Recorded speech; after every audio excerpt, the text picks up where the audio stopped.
Wait. Hello? Wait. Wait. The dog.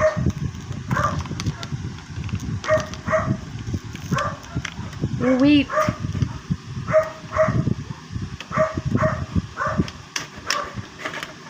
Bro, wait. Oh, we can do it like this. I don't know, it's been a while since we did this Let's Read, so might be we might be onto something here. Okay, so there's that. It's an epic failure, isn't it? The phone is too freaking fat, bro. It's on the wrong side, bro. Wow. Wait, we're still setting it up. Hold your horses. Okay. Okay, I guess. Yeah. Maybe. Although it's pressing on the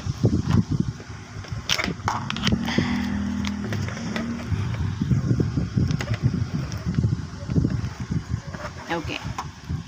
It's over there now. It's so hard. Why is it hard this time? Okay. We're onto something, huh? I don't... Okay, please forgive me. Because the setup before, it's been a long time, okay?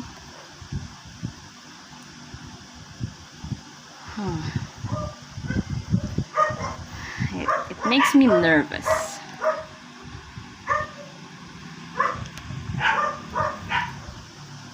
It droops down, basically.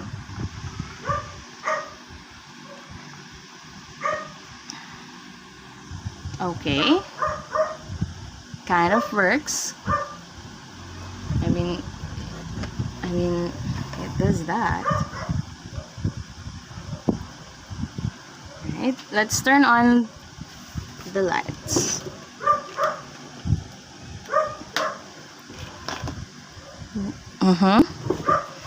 Okay.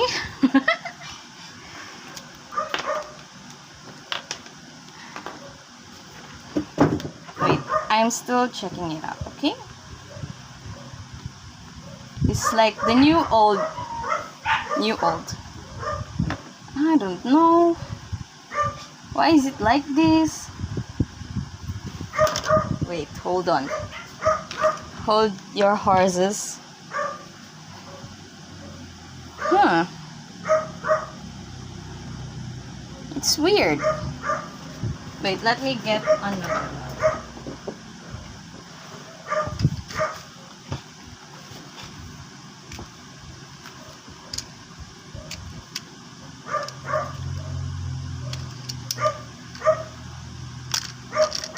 It really does that.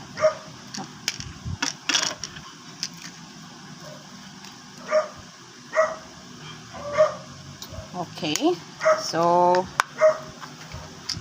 this is what we're dealing with.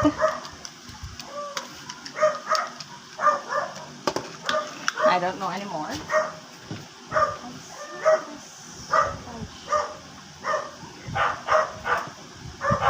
Hello? Testing? Can someone please check my stream? Anyone? I summon thee.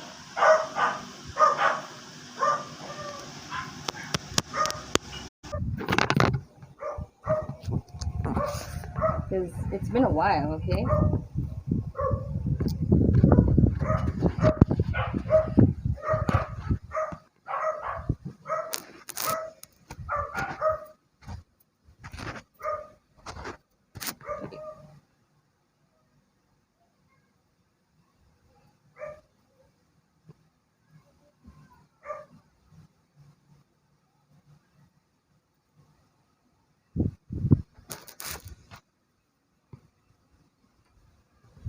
Hello.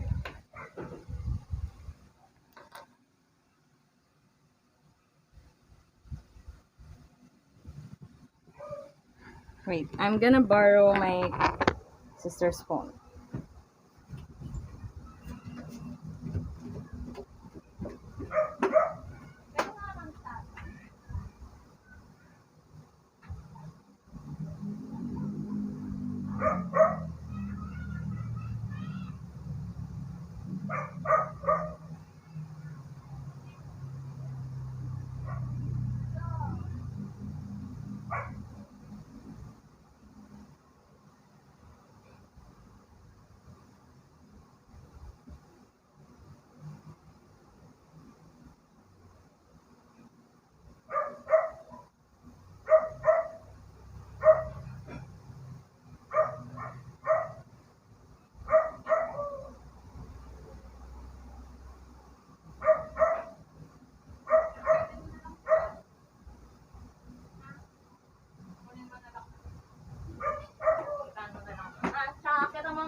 Oh my lord. Oh. Hello. Oh my gosh. Oh my lord.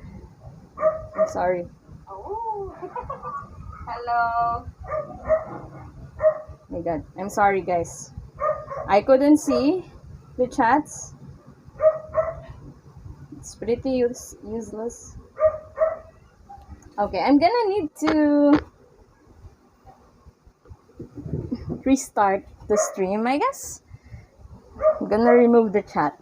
I don't know. Can I edit the chat box? Make it smaller? While I'm in stream?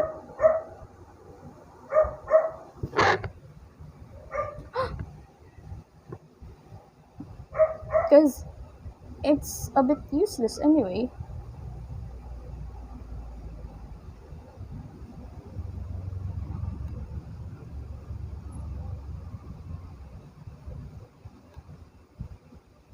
I don't know what I'm doing anymore. Okay, there's that. So, yes.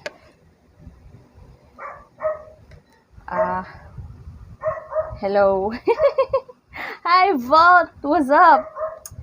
I know. I know. It's the dog.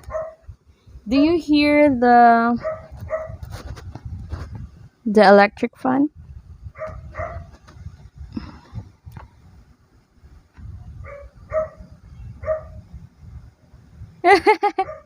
Doing fine. Oh my god.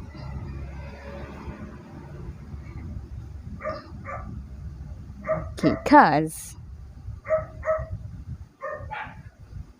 electric fan, fan, the fan, electric fan, the fan, fan. Kakagating ko talaga yung aso. I'm gonna bite the dog. Okay. Anyway. Yeah, I didn't hear it too. Which is amazing. Because before, when I was streaming on my phone, I need to close the electric fan so you won't hear it. But now it doesn't. Ano, kanina pa yung aso. Kawawa naman yung... Okay. Hello, everyone. So, it's gonna be... The background music is the dog. I know there's a lot of fans in your chat. Nah. Makes sense. Char. No, I mean the fan that... Let's click that. Oh, that one. That's the electric fan that I'm talking about. Imagine having fans. That's the only fan that I have. Charot. Kaloka. Okay. Imagine having fans. Hi! Nakaka-stress. Anyway, hello guys, and what is up? This is Rain. Why does your camera look like you're about to shoot at something? I don't. I'm gonna try to read this. It has this thing because I couldn't connect the thing. Where's that thing? So the ring light, is has this attachment here, and my phone doesn't fit properly over it. Like, it's too big. So I just removed it and used another one. So here we are. It's been a while since I used my phone to stream. This particular thing that we do here, we're gonna do, which is the Let's Read. So if you guys are hearing some dogs, that's the normal. That's the usual. That's where we started, right? And today I'm gonna stream this or stream reading this because someone out there in the YouTube comments of my VODs who let the dogs out. They are out. Their owners made them stay outside. So that's why they're barking. Anyway, so someone out there needs this particular book. So we already got to read up to a particular part of this one. So we're gonna just continue, I suppose. I don't know what I'm gonna do. So maybe if I put it up, like, oh my god, like that, like so, and make it go like that. Tenant, it's a circle. Language, oh no. It's still the same. Okay, so this is just like the continuation. Okay. So there we go. And we're gonna do this for the person in the YouTube comments because they will have an exam tomorrow. I'm not sure where they are in the world, but I hope that they are watching this, watching us. Okay. So yeah, let's continue it. The first part or the first episode of this let's read is in my YouTube channel. So this is like the part that we left off. So we're just gonna continue this. Okay. Even though this part is concerning to me. It's blocking the book, but it's okay. I'm gonna just make it look up a little bit so the person can read the whole book, and then we're gonna do this slowly. Slowly. Okay, are we ready?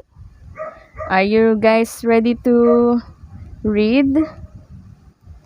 Oh, by the way, let's put it somewhere here because I'm gonna try to finish it. I doubt I'm gonna finish this book. But let's see.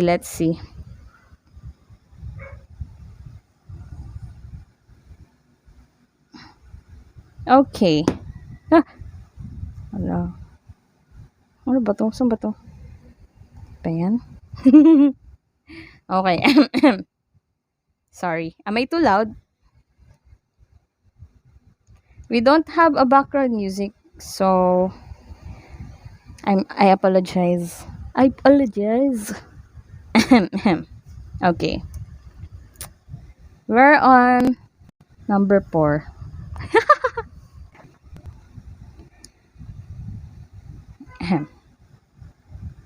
Ay, kinakabahan ako. I'm nervous. Yeah. Do you see it ba? Okay. It's the whole book. So, we're gonna start. Bakit? Can you give me water? Malamig. Nope. Hindi ko na lang lahat. Malinis naman yan. Ikaw bahala. Kunin mo na lang yun. Yun. Punuin mo na lang. Yun. Ng tubig. Yung bote. Okay. This is, I'm not sure what to call it because there's like other parts that doesn't have a number. Like this one. So we're gonna get to that. So there will be more stories like Mr. Duntridge. It is why that Spanish news crew is camped on the church steps. The large bearded man with a television camera, the well-coiffed young man standing next to him with a microphone. A death as spectacular as Frankie's will draw interest, but whatever tales are shared, none will tell the whole truth, because no one knows the whole truth but me. Well, there is one other person, but that person, I can assure you, will not be here. Where were we? Ah, yes, the Mijares River. A winter morning, a fleeing woman, and a child tossed aside with no protection in the world beyond the gray blanket and the sound of his own misery. None of this, mind you, would the boy remember, for Frankie Presto, memory would only crystallize in the next phase of his life, the part where he would call his beginning. But even beginnings have beginnings. Take the prelude, an established form of musical composition. Today it can be beautiful and elaborate, a song unto itself. Yet originally, in its beginning, a prelude was something an Italian lute player in the 16th century called tastar de corde, testing the strings. Not very poetic, but accurate. One must indeed test the strings in this life, bounce the bow, wet the mouthpiece, prepare for the deeper music that follows. The prelude for Frankie Presto began with his calamitous birth and ended with a splash in the Mijares. In 1 year's time, he had witnessed death, siege, hunger, and abandonment, and now the cold river water dripped into his eyes and made him blink repeatedly as the current began to carry him downstream. He should have quickly sunk and drowned, and I was present to collect his unfulfilled talent, should that have happened. But there are moments inexplicable in your world, and all I can relay is what I witnessed. That the gray blanket, the same blanket that once lay beneath Frankie's true mother, Carmencita, did not submerge. It acted as a vessel for at least 3 minutes, carrying the child back towards the city, while Frankie rubbed his eyes and cried at an incredible volume, crying until even the Lord above could not ignore the sound. At this point, I will share something you are yet to fully discover. It is not just humans who are musical, animals too. This should be obvious in the thousands of bird songs I have spawned, or the clicking of dolphins, or the moaning of humpback whales. Animals not only make music, they hear it in unique fashion. On the river that day, Frankie's crying rose to a sound beyond the human ear. Suddenly, a hairless dog with thin, sinewy legs and black skin that seemed to be painted on came charging down the riverbank. A leash, hooked to its collar, was flopping wildly. As Frankie's squeals grew higher and more intense, the dog ran and yelped, and at a bend in the river, splashed in. The infant grabbed for the barking sound, his fingers ensnaring the leash. The dog bit down on the blanket and scrambled backward until both of them were safe on the bank.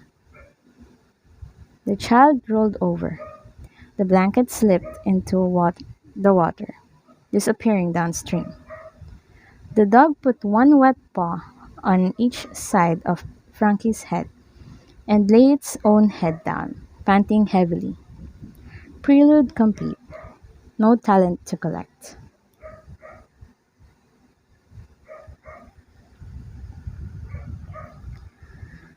Let us now, in the interest of speed, because a priest can only take so long to dress and cars are filling the narrow streets, jump ahead and place Frankie in his next home, a residence on Calvario Street with a tile roof and a horseshoe arch, and two slots in the doorway through which a cart's wheels could roll. It was the house of a Mr. Buffa Rubio, the owner of a small sardine factory, an Italian automobile, and that hairless dog. The man who found Frankie on the riverbank. Baffa, unmarried and in his 40s, went to church regularly and kept a cross on the wall of his bedroom. So the discovery of an abandoned child was for him a divine act. Like finding Moses in the reeds. He took the boy in. He bathed him, fed him, rocked him to sleep at night. Not many men would do this, but I pay great attention to labels. Allegro means you play me fast.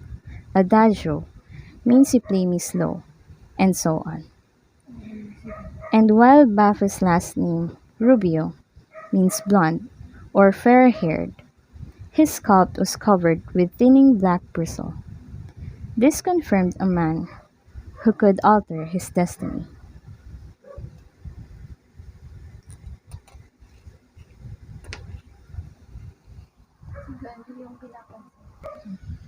He named the child Francisco Rubio. The child called him Papa.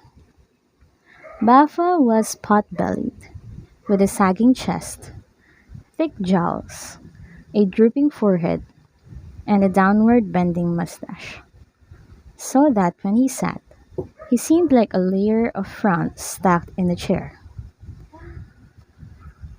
But the boy made him happy.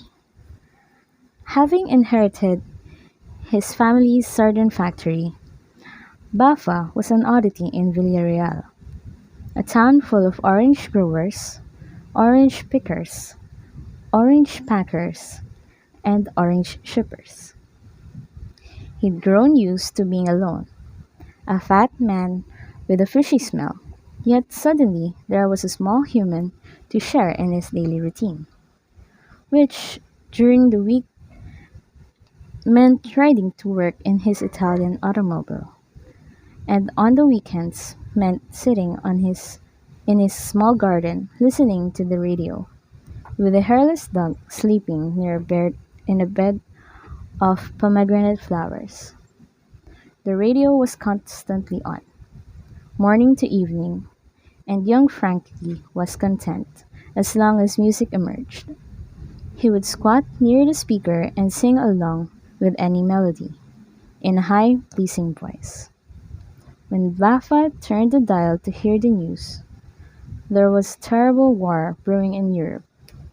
Frankie cried until the man gave up and returned to whatever music he could find. A concert by an orchestra, an opera, or Spanish jota, with its 6/8 tempo and endless energy. Frankie seemed to like that most of all. One day, just shy of Child's fifth birthday, not his real birthday, but the sardine maker had made a guess. Baffa saw him standing at the edge of the table, his fingers drumming to the sound of a complex flamenco guitar piece. He was keeping the rhythm. He was keeping perfect rhythm. Even though finding the beat in 6/8 time can be like cooking an egg under a blanket.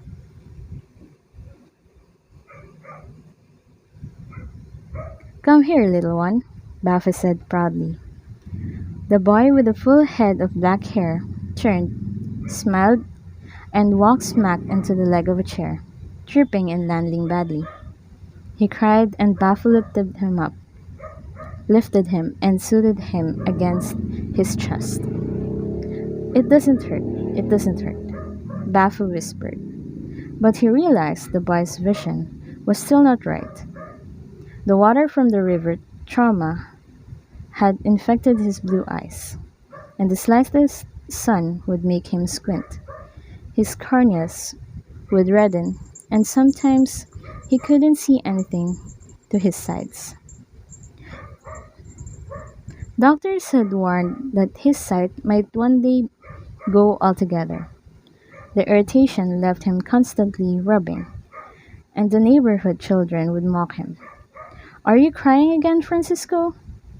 As time passed, they called him Lorica, crybaby. While they played a ball game called Trinquete in the streets, Francisco sat alone, humming to himself. Baffa, a practical man, worried for his boy's future. What if he grew up without any friends, and his vision was bad? What kind of work would he find? How would he support himself?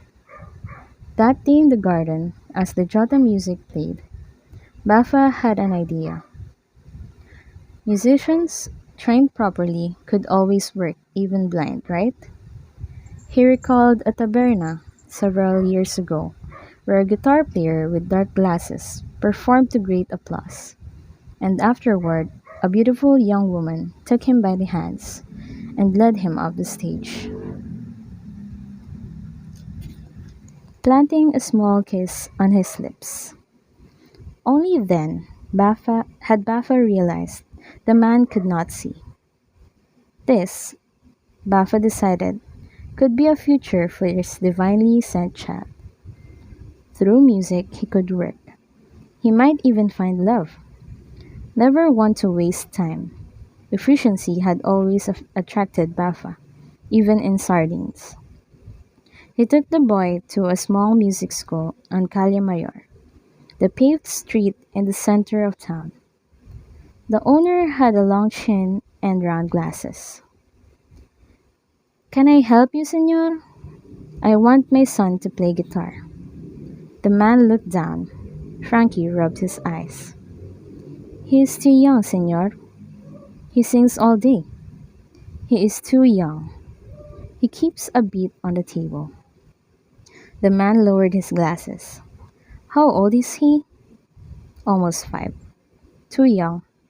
Frankie rubbed his eyes again. Why does he keep doing that? What? He rubs his eyes. He's a child. Is he crying? An infection. He cannot play if he always rubs his eyes. but he sings all day." The man shook his head. "Too young." This, by the way, is hardly the first time one of yours has discouraged one of mine. If I possessed a metal link for every tongue-clucking human who said a child was too young, the instrument was too large, or the very idea of pursuing music was a waste of time, I could wrap your world in chains. Disapproving parents, dismissive record executives, vindictive critics. Sometimes I think the greatest talent of all is perseverance, but only sometimes. For while Baffa argued with the music school owner, young Frankie gave me a special moment. He wandered into the back room where where the instruments were stored. There, his eyes widened at the treasure trove heretofore unseen in his young life. Spinet piano, an old viola, a tuba, a clarinet, a snare drum, and a guitar. The guitar was lying on the floor. He walked over and sat down next to it. It had a simple wooden body with a red and blue rosette around the sound hole.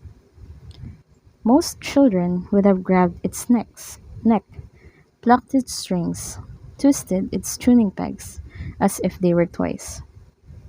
But Frankie just stared at it. He studied its shape. He cocked his head as if waiting for it to talk. I found the respect he showed most satisfying, and, given what he had just endured with that long-chinned naysayer, I felt the moment was right for a little magic. Now and then, we talents can surge inside you to create the inexplicable. Well, inexplicable to you. You call these flashes of genius. We call it stretching. Frankie reached out and pressed a finger on the third string, just behind the fret. He quickly released it. A soft note rang out. He smiled and did it again. The next fret up, using what guitar players call the hammer-on technique. A hard and quick push and release. Another note, then another. He quickly figured out the relative sounds made by pushing behind each fret. Simply put, he was teaching himself a skill. So I gave him another nudge. Soon he was sounding out a melody. His eyes widened with each new note, because playing a song for the very first time is my greatest revelation. Like discovering you can walk on a rainbow. He began to hum along. Had the two grown men in the front room stopped their arguing, even for a moment, they might have heard the little miracle of Francisco de Assis Pascual Presto. Not yet 5 years old, finger-tipping his way through a tune he'd heard many times on a Saturday morning radio program, a nursery rhyme turned jazz standard. A tisket, a tasket, a green and yellow basket. I wrote a letter to my love, and on the way I dropped it. It was Frankie's first guitar performance, and no one heard it but me. Down the hall, Baffle lost his patience with the owner. He yelled, Francisco, we are leaving." The child stood up and gave a farewell pat to the guitar, realizing he had found what he was looking for, and he was no longer rubbing his eyes. This still left him shy of a teacher.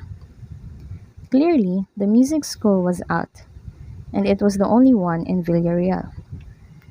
Baffa felt defeated. On the way home, he stopped and brought a bag of oranges. He peeled one for the child and gave a piece to the hairless dog, who chomped it loudly. They walked together, Frankie's second band, a trio with 8 legs. That man was an idiot, Baffa mumbled. The hairless dog barked in agreement. "Idiot," Frankie repeated. Baffa laughed and rubbed Frankie's hair. That made Frankie happy, even if he didn't know what idiot meant. They walked home with Frankie humming a tisket a tasket, and the hairless dog singing silently along with him.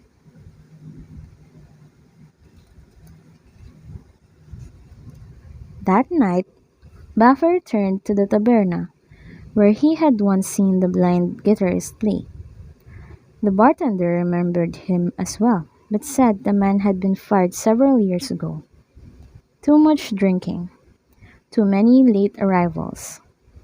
He believed he was staying in a flat above a laundry on Presto Senegal Street, if he wasn't already dead. Dead? Baffa said. The bartender shrugged. He drank like a man who wanted to get his life over with. The next day was Sunday. After attending morning mass, Baffa took the boy and the hairless dog to Cristo Senegal Street, hoping to catch the guitar player in a good mood. Even a drunk Baffa reasoned, might give Sunday to God. He found the laundry. Above it, he saw faded blue shutters, latched shut. The bell button was covered with long piece of masking tape, so the three of them had no choice but to walk up the steps. It was a hot day, and Baffa, still in his church suit, was dripping sweat when they reached the landing. He wiped his face with a handkerchief, then knocked. Nothing. He knocked again. Nothing. Baffa shrugged at Frankie, who stepped up and banged with his small fist, two at a time, as if playing a conga drum. See? ¿Qué pasa? What is it? Came a voice. It was gravelly and loose, as if still waking up. Senor, I would like to speak to you about teaching. Teaching what? Guitar? Go away. It is important. Go away. I will pay you. Teaching who? My child. Girl or boy? Boy. Girls are better students. He is a boy. How old? Baffa paused, remembering the music school. 7. Frankie looked up. Small for his age. No boys. He is very talented. No boys. He is very talented. So am I. I would pay you. Of course you would pay me. So you'll teach him? No. Senor, go away.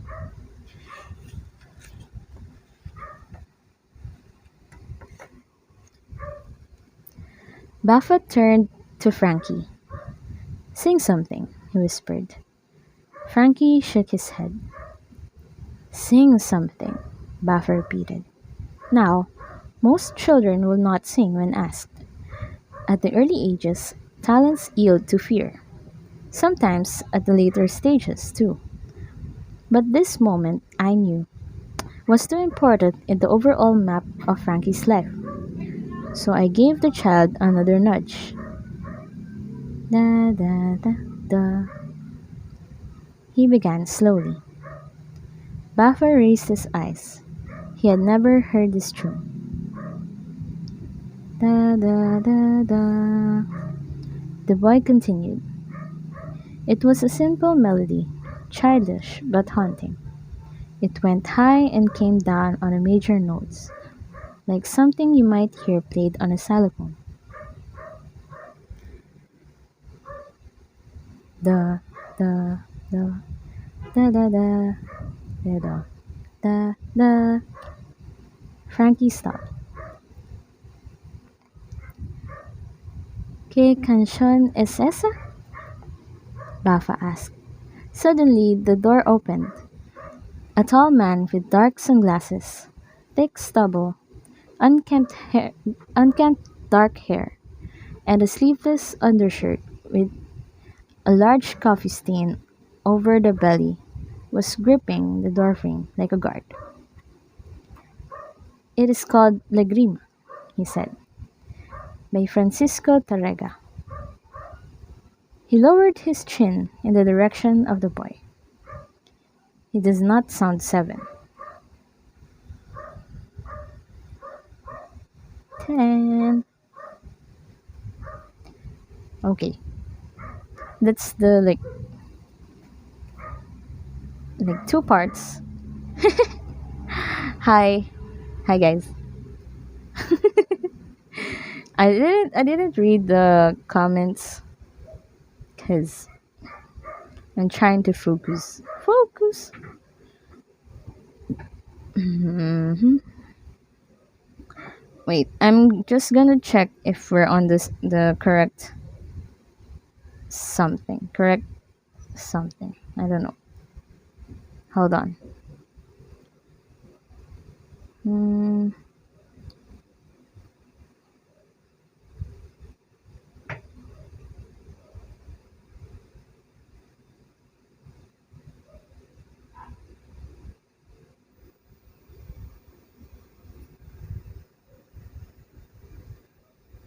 Because I'm thinking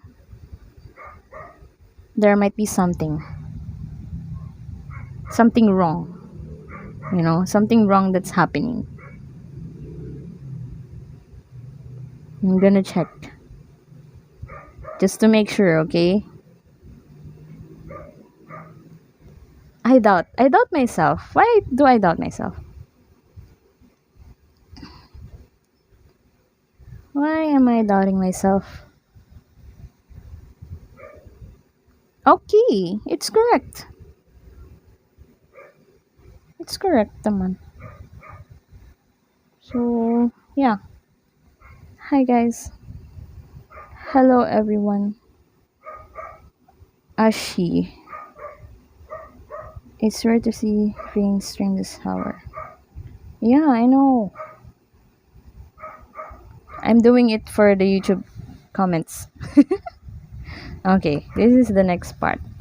So, did you guys hear me? Are you sleeping already? Hello?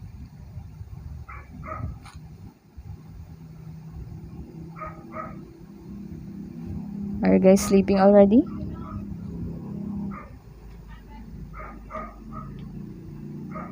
Why can't Sleeping already? Hmm. Okay. I think I need another earphones to hear myself.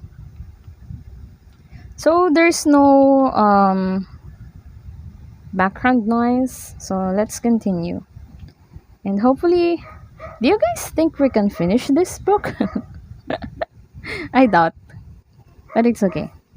We're just gonna stream whatever we could.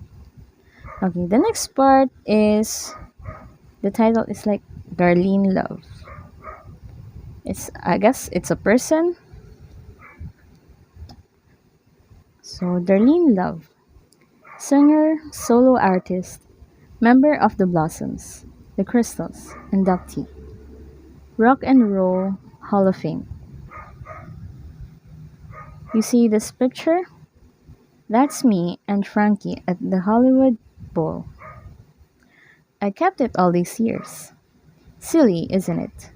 But when you're that age and love hits you, you want to keep every little thing, every ticket stub, every flower petal, every Kewpie doll you win at the arcade. Whatever makes you think of it. I was just 18, still in high school, and completely new to the music business. I was singing with some girls from my church choir, and we'd won a contest to back up Nat King Cole during his Hollywood Bowl performance. It was our first time singing in a place like that, and even the drive up through those fine neighborhoods was an eye opener. We didn't know people could live in houses that big. Backstage, while we were waiting, that's where I met Frankie. The girls and I were laughing. We were so nervous. We'd shush each other and then we'd laugh and shush again. And suddenly, from the next dressing room over, I heard a man laughing and shushing too, imitating us. And that made us laugh harder. His voice sounded young but deep, and even laughing, it was sexy. Ooh. I yelled, "Who's there?" And he yelled, "Frankie." And we giggled, and my girlfriend said, "Frankie who?"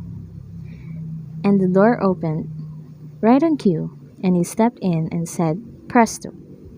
And I lost my breath. Woo. I had never seen a boy like that. None of us had. Not in our neighborhood. Those dark eyebrows, those baby blues, that sweep of hair that was close to black as I've ever seen. "Presto?" My girlfriend laughed. Like the magic?"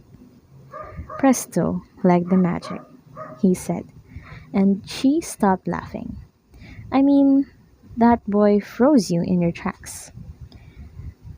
He was wearing this bright yellow sports coat and a black shirt and pants, and he said he was one of the opening acts. He was supposed to sing one song because the record company had put him on at the last minute. I think it was Capitol, the same label that Nat King Cole worked for. I said he looked a lot like Elvis, and he looked down and said, "There's only one Elvis." And someone said it was too bad Elvis had to go in the army. Then a photographer came by to take our picture, and Frankie went to leave. But all of us girls said, "No, don't go. Take a picture with us." And I got one by myself, and here it is. I still have it, all these years later. I didn't know he would become a star, but I had a sense he was going to be special. Sometimes you can just tell. After the show was over, we were driving back along Hollywood Boulevard, and my girlfriend pointed out the window and said, "That's him, the dreamy singer." And sure enough, Frankie was walking all by himself, holding a guitar case in one hand and his yellow sports coat in the other. We rolled down the window and yelled, "Where are you going?" "To the ocean," he said. "You're walking?" "Yes." And we laughed again because he was a long way from the ocean. I said to our chaperone, "Can we drive him? We know him." And the chaperone said, "All right." And Frankie got in. It was a Saturday night and the weather was good. And we drove to the Santa Monica Pier and promised the chaperone we'd be back in half an hour. Of course, we weren't. There were parties on the beach, small bonfires, and teens playing radios and dancing and making out. We ran into some kids we knew, and the other girls went to sit with them, and Frankie and I wound up alone, walking on the sand. I couldn't take my eyes off him.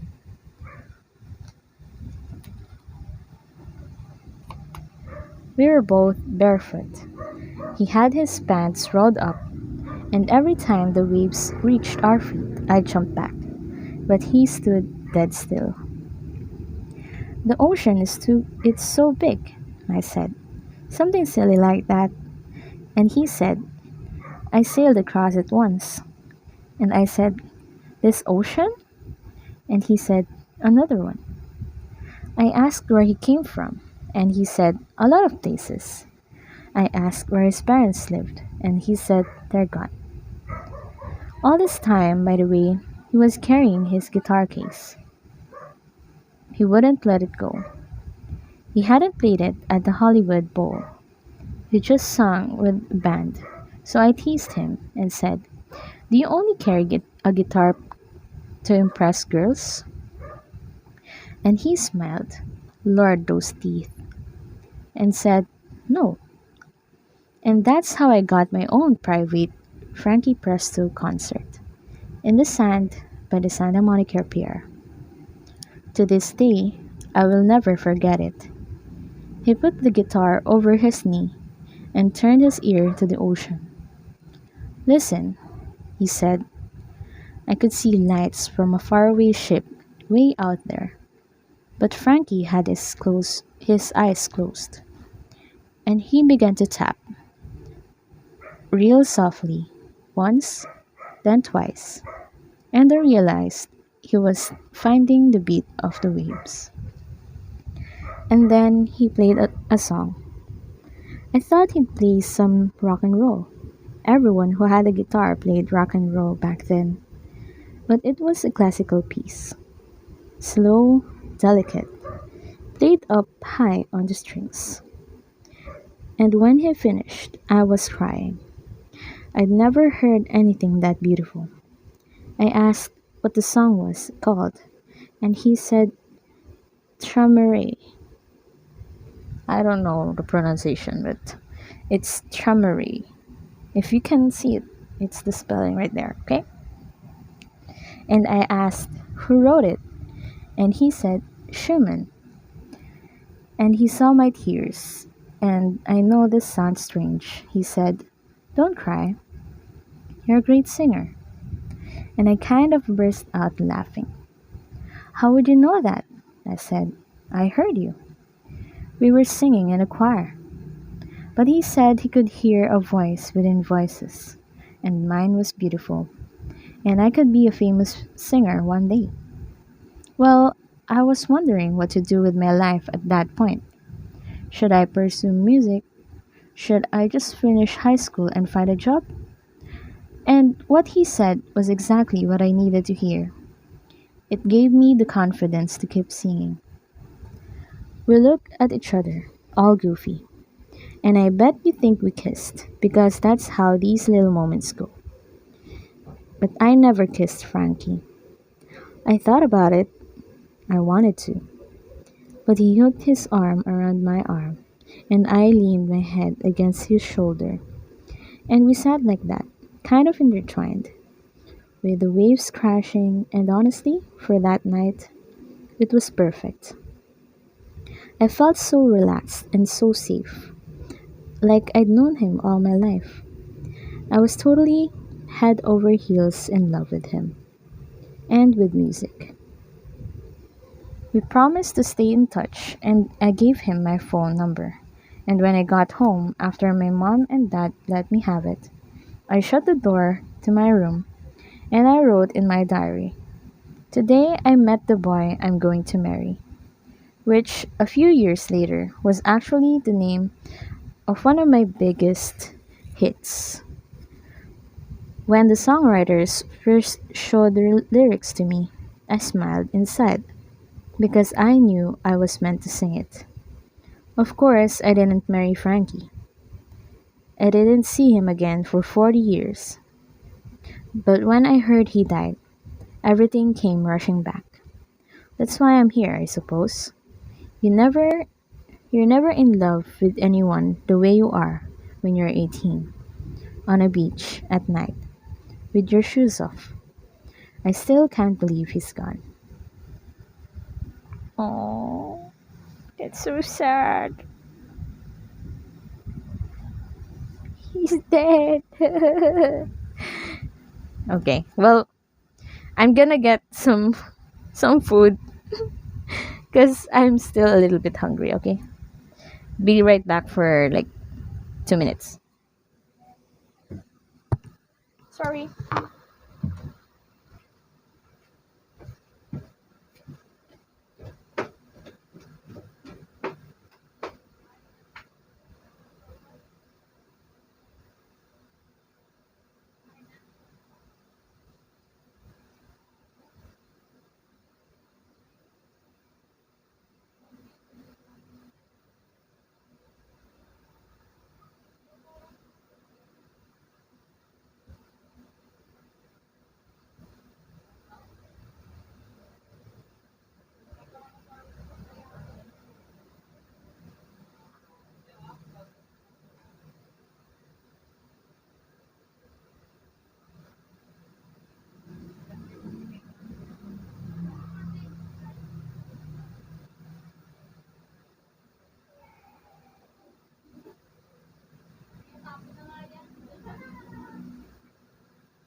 everyone.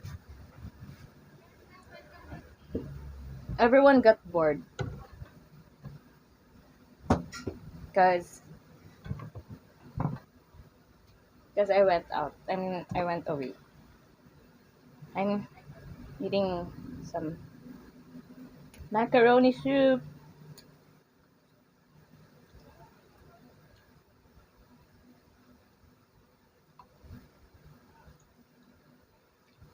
Mhm.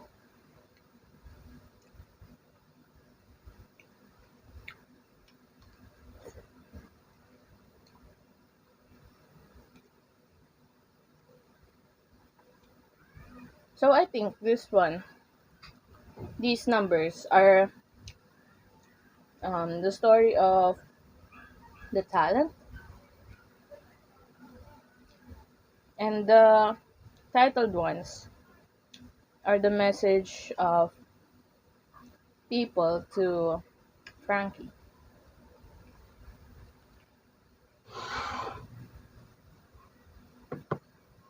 So I'm just gonna continue eating later.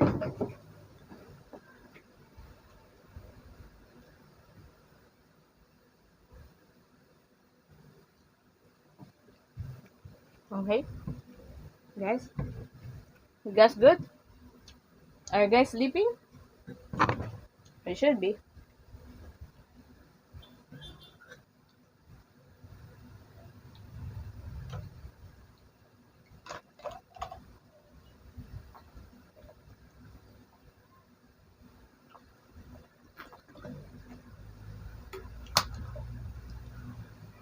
Ah, okay. We're back. We're back to the ball game.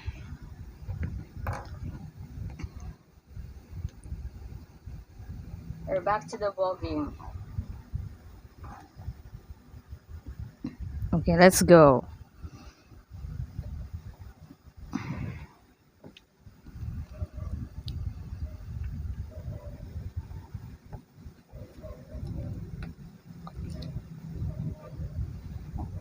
Number 6. Ah, Love and Frankie Presto.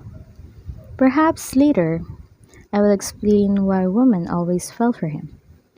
Or were they falling for me? But right now, our story has reached a critical moment.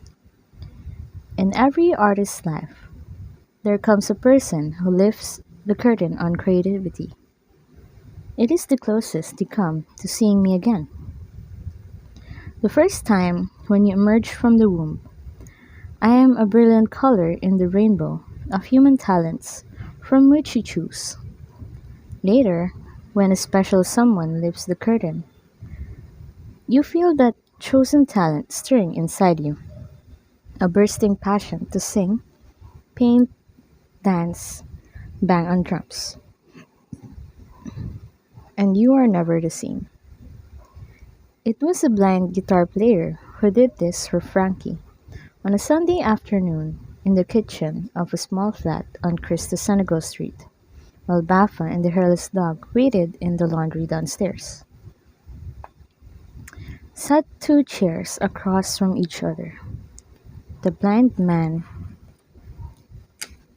said that day. His sleeveless undershirt hung loose over his dirty tan trousers, and he did not wear shoes. Choo, choo, shoes. Now what, teacher? Frankie asked. Are you ready for your first lesson? Yes, teacher. Good. Learn how to light a cigarette. The man pulled a crumpled pack from his pocket. His fingers found a single cigarette, and he put it in his mouth. Then he took out a silver lighter and flicked it open. A flame appeared. You see what I did, boy? Yes, teacher. You did it. Frankie took the lighter nervously. Baffa had told him to never go near fire, but he'd also said to do whatever this man told him to do. Go ahead, boy. Frankie snapped the lighter open. Is there fire? Yes. Now take the cigarette and light this end for 2 seconds. 1, 2, then shut it. Frankie did as told, then snapped the lighter shut. It fell to the floor.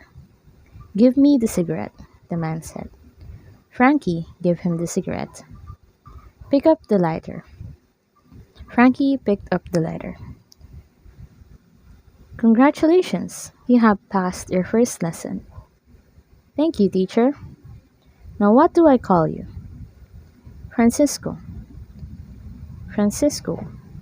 He grasped for the chair, steadying himself as he sat down. Like our great Francisco Terrega, whose music you were singing. I don't know him. What? Stupid child. He wrapped his hand along the kitchen table until he found an open bottle. He gulped a mouthful and slammed it down. Why are you singing his music if you can't say his name? I don't know. Again, stupid boy. Did the song write itself? No. Did it fall from the sky? No. No, that is right. It did not fall from the sky. He snuffed out his cigarette on the kitchen table, which was full of burn marks from previous cigarettes. Then reached to find his guitar in its stand, nearly knocking it over. Frankie felt badly for this man, flailing around for everything.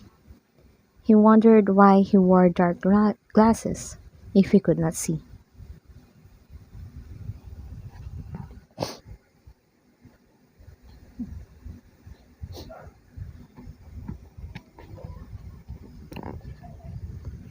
Him. Wait, something happened. Okay. Ahem. Listen now very carefully, the man insisted,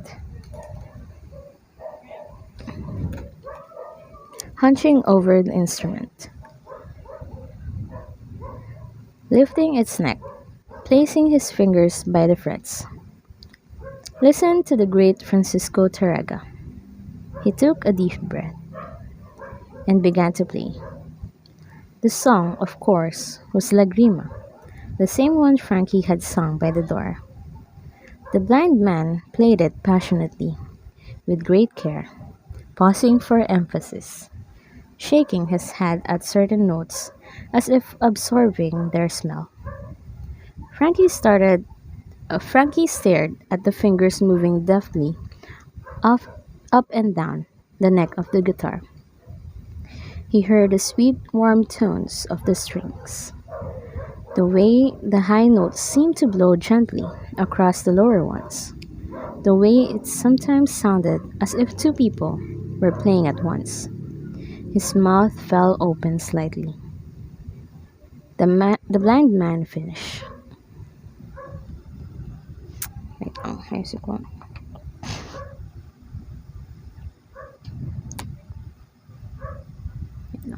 Yan. Yan. Yan. Good? Yan. Good? Okay. Now tell me, boy, does that composer deserve to have his name remembered? Suddenly, he felt two small arms hugging his neck. Frankie was resting his head on the man's shoulder, the way he once rested against his mother. Hearing Lagrima had lifted a curtain not only on Frankie's future, but on his past. Get off me, the blind man grumbled. Frankie hugged tighter. The teacher could smell the scent of soap in his hair. Look, boy, I'm sorry I yelled, but you cannot go forward without knowing your history. Do you understand? See, Frankie whispered. Learn the names of musicians you would study. See. Say Tarega. Tarega. He was a Francisco, like you. Francisco. How do you know what how do you know that song? Lagrima. I just know it. Did your papa teach you? No. Your mama? I don't have a mama. The blind man swallowed. His own story was rising in his throat. I'm sorry to hear that. Can you see anything? Frankie asked. No, the man replied. How come? I just can't. Sometimes my eyes hurt. My eyes do not hurt. I rub them a lot. My eyes do not hurt. I am blind, that is all. Are you Francisco too? No. What's your name? Get off me now. The child pushed back and touched the man's face below his dark glasses. It was wet with tears. He returned to his chair, as the man wiped his cheek with his palm, then fumbled again for the bottle. You will call me El Maestro, he said. Ta-da! Wait, let me eat for a moment, okay? Do I need to close the electric fan? Or is it okay? Is it okay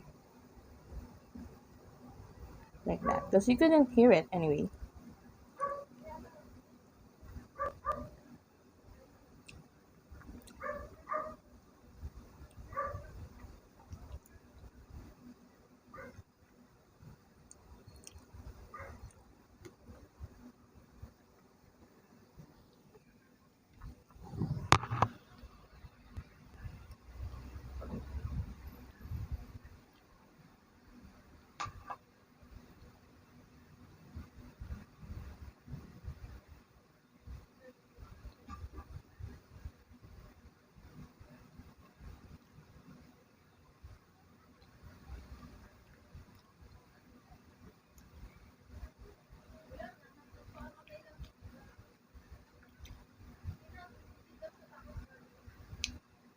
Hmm. Okay, we're on the 1 hour mark. I'm not sure if um we're on the 1 hour mark. How many hours would it take?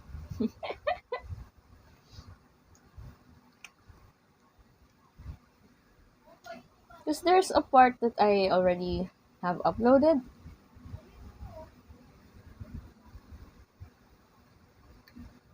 I'm not sure what part it is, but I think it's on the halfway of the book. Okay, we're gonna continue now. Of course, I'm gonna drink water first.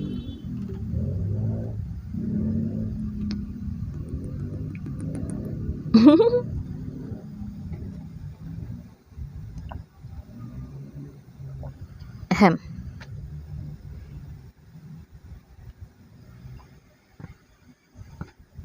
Ahem. Okay. Mic check.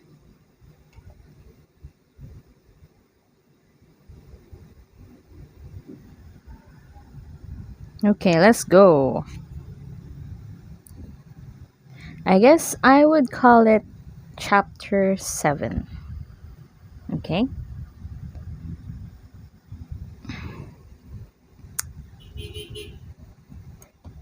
Hui,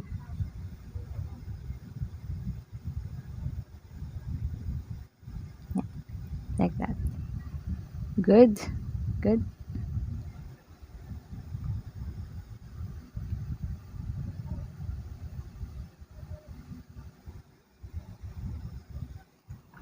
Hmm. Do you use something behind it? So, I'll put it like that. Oy, pwede.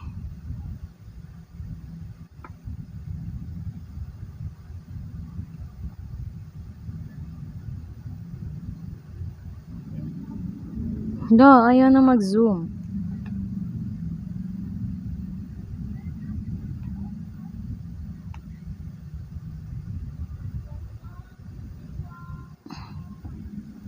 Ayan.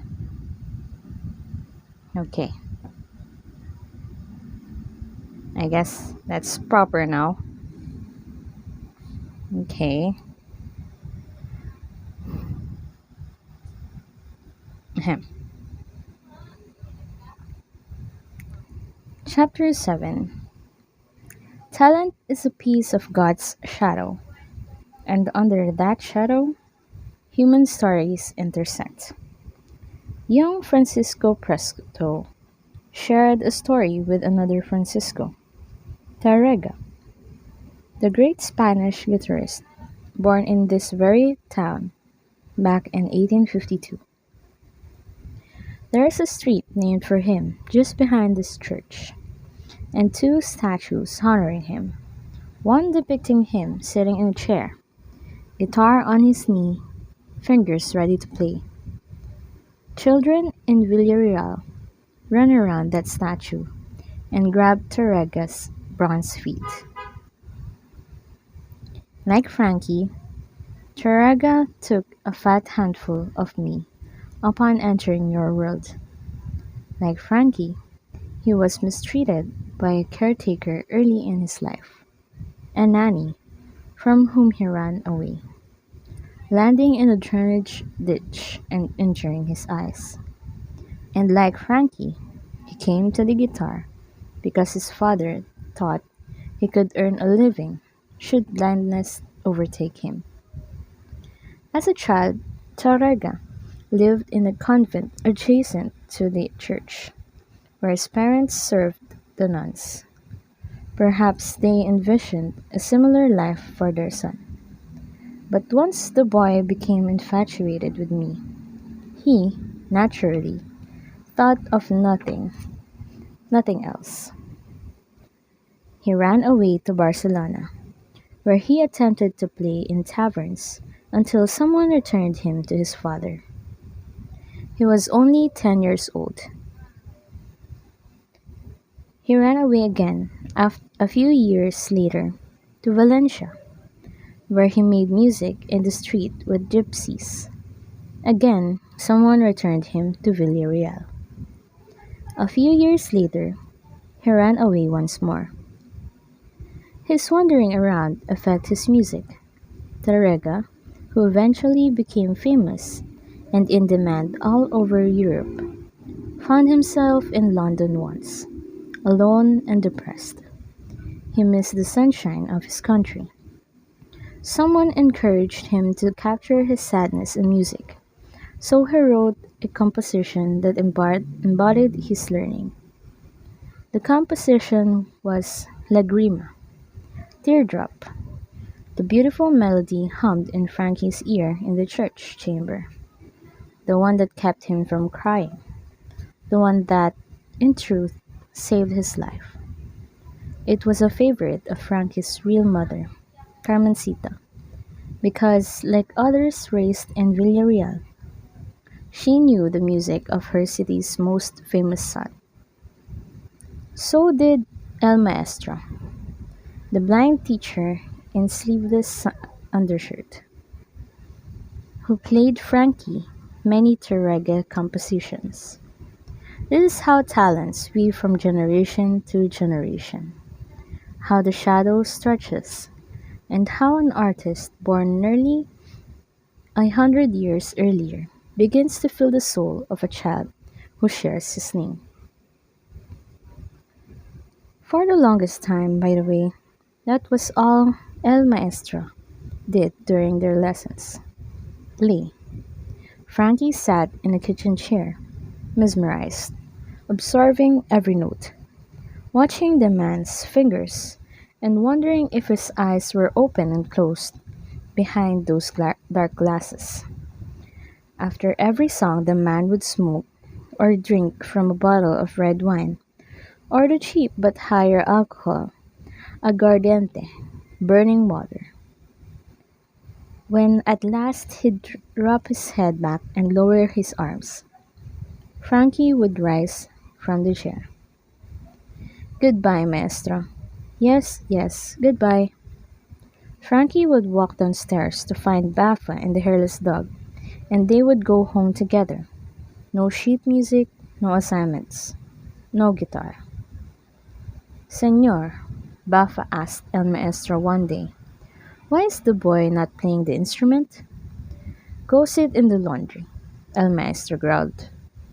2 weeks later, Baffa asked again, Senor, shouldn't the child be playing by now? Go away, your dog smells. Baffa dared not get angry, for he had great respect for an artist's talent, something that always endeared the fat sardine maker to me. But he was persistent.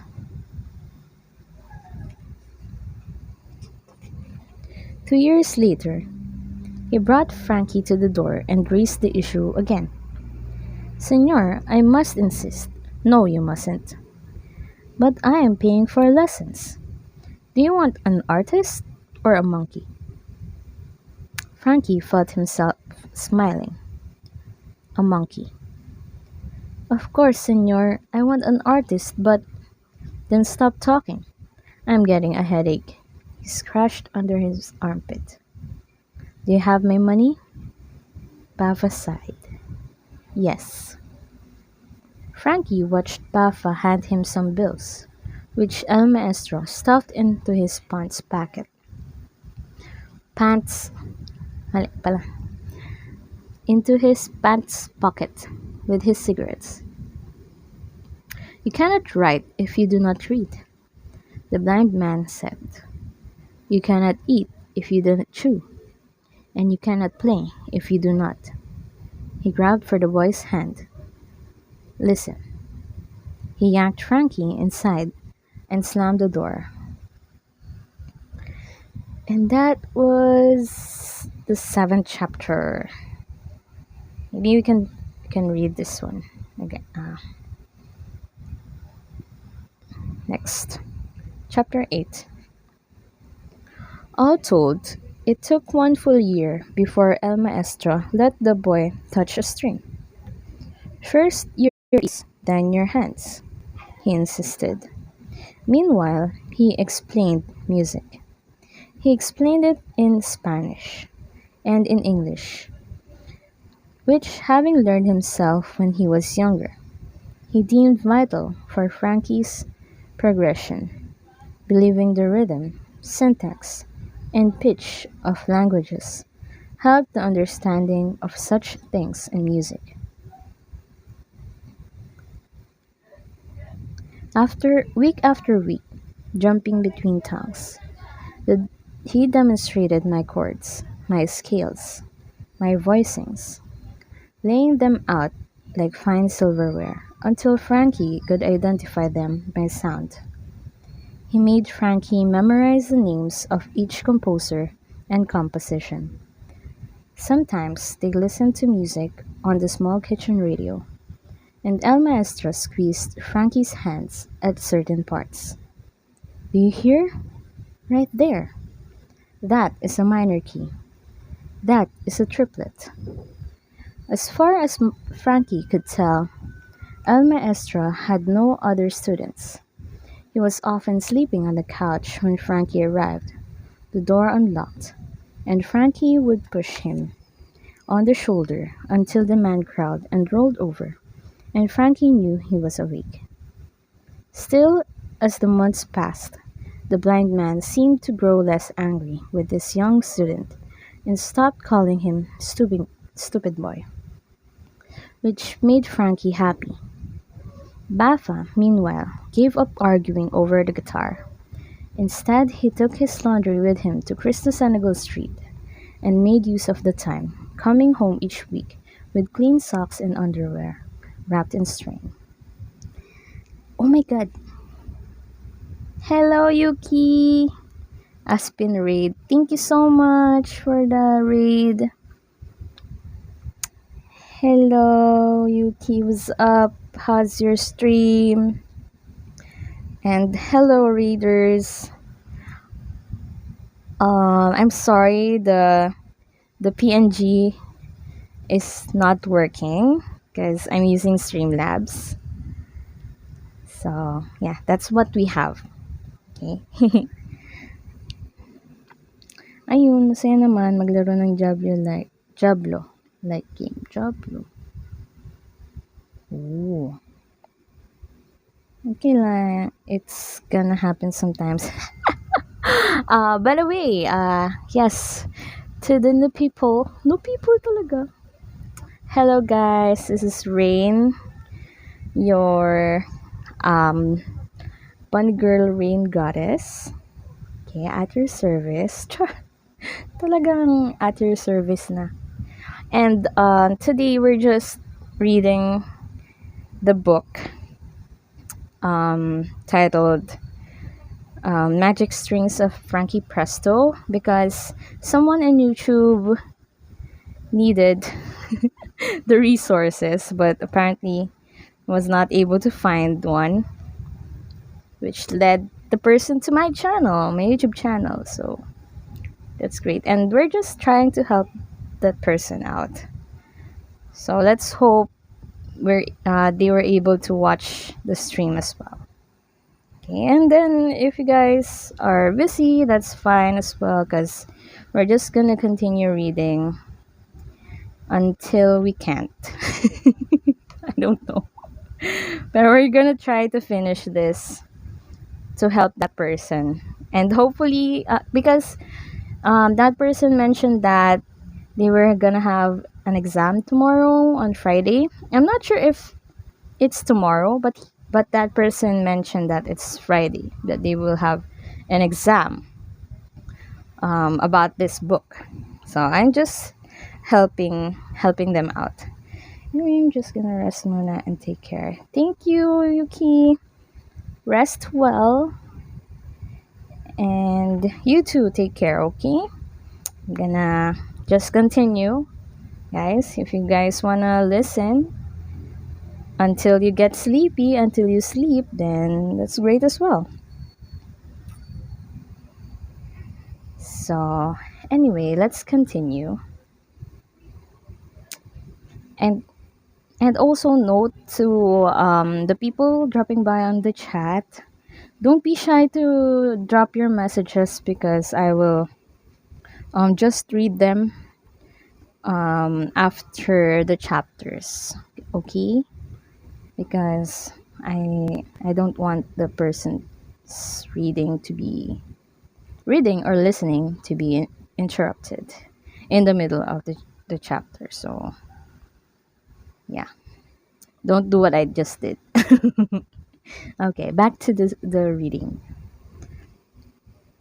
When the big moment came, Frankie was so excited he could barely hold still. El Maestro had him sit in the chair so he could position the instrument correctly, but the guitar he had chosen was too large. It came up to Frankie's chin. "You are very small for 8," El Maestro said, reaching around the boy's frame. "Does your father not feed you?" "Yes, Maestro, he feeds me." "Give me your left hand." Frankie did. Your nails are too long. You must cut them." "Cut them?" "The left hand, every day."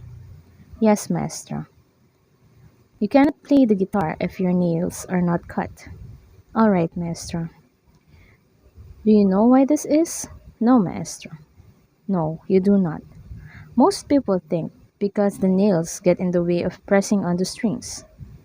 But I say it is something more." "What is it, Maestro?" "The nails protect the fingertips. The fingertips are sensitive. Only by cutting the nails back can you truly be in touch with the music." "Yes, Maestro. Only then you can feel the pain of every note." "Yes, Maestro. There is no protection." "Yes, Maestro." Music hurts. Do you understand me, boy?" "Yes, Maestro." "Now show me to the closet." Frankie stood and led his teacher across the flat, taking tiny steps. "Walk faster, boy. I'm not a cripple." Frankie walked faster. We are at the closet, maestro. Open the door. Frankie pulled on the knob, revealing stacks of shoeboxes, some clothes hanging from a bar, and four guitars, each one smaller than the next. Wow! Give me the smallest one, El Maestro said. Frankie took the instrument with both hands and lifted it toward his teacher. He looked down and noticed a pair of shoes, but they were for a woman, and on the hangers were several dresses and a handbag. Do you have a wife, Maestro? Back to the chair, the teacher said. Frankie closed the closet door.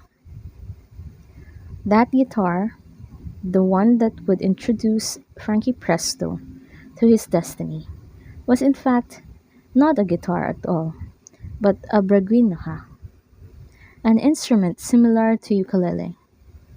It had just four strings. The neck fit in the cup of Frankie's small left hand, and the curve of the body fit on his bony left knee, which protruded from the short pants he wore in the hot weather. It was a perfect size, as if molded to his body. He would take it everywhere. Bend your right arm and relax your right hand. El Maestro instructed. Do not squeeze it in. You are not choking something. And do not push down. You are not drowning something. Your right fingers are talking to the strings. Would you talk to someone by choking or drowning them? No, Maestro. No, you would not. What do I do with my left hand? The left hand finds the beauty. She makes the notes and chords. You can show off all you want with your right hand, boy, but you are nothing without the left, understand? Yes, Maestro. Show your left hand respect. Each time you play, begin by holding it out like this. He straightened Frankie's palm, like you are asking for something. Frankie thought of people in church, on their knees at the pews, hands out before them. Like I am asking God? El Maestro smacked Frankie's hand. Stupid boy. God gives you nothing. God only takes. At that stage, all Frankie knew about God was that he had a big house and he slept a lot. The big house part he assumed after Baffa told him his mother lived with God and all the other good people who died. So it had to be a big place, right? The sleeping part Frankie deduced after Baffa showed him the basilica in Villarreal, which had been burned and destroyed by bad men. God would never allow such a thing to happen unless he slept through it, Frankie figured. Just as Frankie sometimes slept through the hairless dog whining at the door and woke up to see a puddle on the floor. Bad things can happen when you sleep, Frankie reasoned, and bad people could get away with evil if they knew when God closed his eyes. Or maybe God was sometimes like his guitar teacher, wearing the dark glasses. Did you ever see anything? Frankie asked El Maestro one day. Will my answer make you a better guitarist? No, Maestro. Then why ask the question? I'm so sorry, Maestro. What would I see if I saw you? Frankie smiled at the idea. A boy. A boy who is not playing his lessons. Frankie's smile went away. He had been practicing for months now, every day in the garden, with the hairless dog at his feet. He wanted to play songs like the ones El Maestro played, but for now, all he got to play was exercises. My fingers hurt, Maestro. Music is pain. But they look funny. Those are calluses. What are calluses? When you start playing, your fingers are not used to pressing strings. You get lines in them, yes? Yes, Maestro. And they feel puffy? Yes, maestro. Maybe they bleed? Frankie swallowed. He had not wanted to tell his teacher that, but in the beginning, he played so much he had to sometimes wipe the blood from his left hand with his shirt. Sometimes they bleed, yes, maestro. His voice quivered. Are you crying, Francisco? No, maestro. Do not cry over losing blood, not for something you love. He fumbled with the cabinet by the sink and reached inside to find a small bottle and a bowl. Soak your fingers in that, he said. What is it? Why do you care, boy? If I tell you something will help you, do you need to ask questions? Lo siento, maestro. Say it in English. I'm sorry. I'm sorry. El maestro tapped on the table until he found his bottle of aguardiente. There's a big war going on, boy. We are all going to be speaking English or German soon. Personally, I prefer English. German sounds like someone is scolding you. He took a swallow and grimaced. Also, they're murderous criminals, and our country won't do a thing to stop them. Frankie had heard the word war before. Baffa spoke about it with the men at the factory. It didn't sound good, and Frankie didn't want to learn a language that sounded like scolding. The calluses were hard enough. He decided to do as his teacher said, just think about music. He wondered if he should tell El Maestro that he was only 6 years old. And that's that. That's that. Okay. I'm gonna eat again. We're on 1.5 hour mark.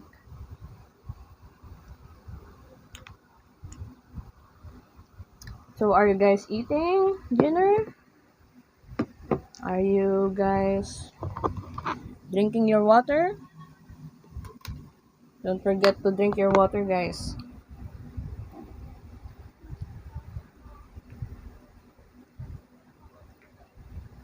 Eat well, everyone.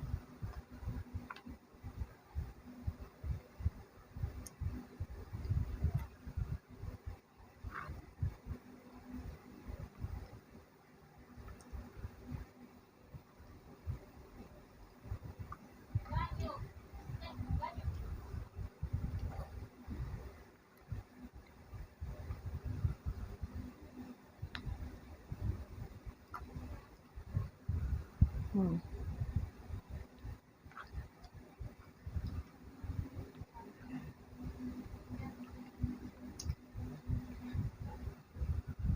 Mhm. Okay.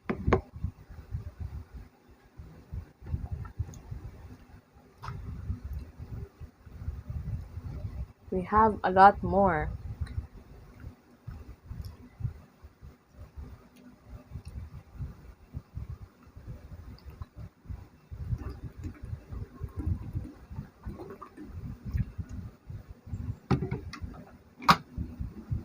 Okay. Okay, we're gonna continue now.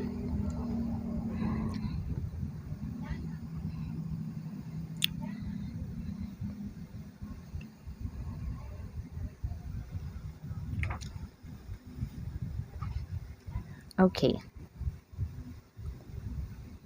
this one is titled Leonard Tappy Fishman, Music Agent, Record Executive. Where? Into the camera or at you? Okay, yes. Sure. My name is Leonard. Leonard. Is it Leonard? Leonard. Leonardo? Leonard. I don't know, whatever. Leonard Fishman. Fishman. Originally from Brooklyn, New York. My age is 86. This was a hell of a trip for me. Overseas, in coach no less, but I wanted to be here. Broke my heart when I heard the news. Honest to God, poor poor Frankie. I, I was his first agent during the 50s and 60s. We didn't have such a good end, it's true. He went a little nuts. Who knows why? I don't believe half the crap they wrote about him. You shouldn't either, especially the stuff about me. His marriage, the movie fiasco. They want to say it was my fault. What do they know? You want to hear the truth? I discovered him. Someone else might tell you different, but I found him when he was just a pisher. You know what that means? A pisher? It's Yiddish. It means a kid, young and innocent. Innocent. Ha! I laugh because Frankie Presto was never that innocent. Huh? Sure. Here's an example. I love this story. We were in California. We were in Okay. We were in California. This was in February of 1959. I'll tell you why I remember in a second. I had signed Frankie the year before when he came to my office and said he had been in Elvis Presley's band. I was representing a lot of acts, but you mentioned Elvis. You got in the door. Frankie could really sing. He stood by my desk and did "You Are My Special Angel," his hands crossed in front of him, and it knocked me out. And obviously, he was a good looking kid. I knew I could make money with that face. I had a secretary, and every time Frankie dropped by, I thought he was gonna faint. She was gonna faint. He later got involved with her and broke her heart, like he usually did. Over the years, I saw him with a lot of women like that: secretaries, waitresses, hotel receptionists. He was like a machine, honest to God. I wish I had that energy. His longtime girl left him just before his career took off. And I used to say, "Kid, if you're trying to get back at her, I think you won." And he'd say, "Oh, Leonard, come on." That was Frankie. He called me Leonard. Everyone else called me Tappy, because I was always tapping my foot or my fingers. A nervous habit. Look, even now I'm doing it. See? But Frankie was different. Crazy. Mashuga. But I love him. He had heart. The world forgot about him, and that's a shame. Him dying like this, it's tragic. What's that now? Oh, yeah. So in California in those days, there was this circuit of county fairs where they had amusement rides and zoo animals, goats, horses, all that crap. But at night, to keep the teenagers interested, they had rock and roll shows. And I booked Frankie on one with, let me see, the Drifters maybe, the Everly Brothers, Eddie Cochran, Buddy Knox, Fats Domino, a few others. They'd each do two songs, a real assembly line. Anyhow, the promoter for the circuit was a Romanian, a big hairy guy with a mustache. He ran the whole thing: the animals, the rides, and the music. All the money went to him. Every night the workers had to line up to get paid, waiting in his tent until all the receipts were counted.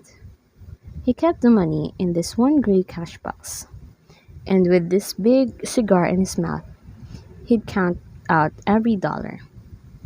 Meanwhile, he kept the tent boiling hot. He even had heat blowers going so that the workers would get so hot and fed up they'd leave. But Frankie stayed.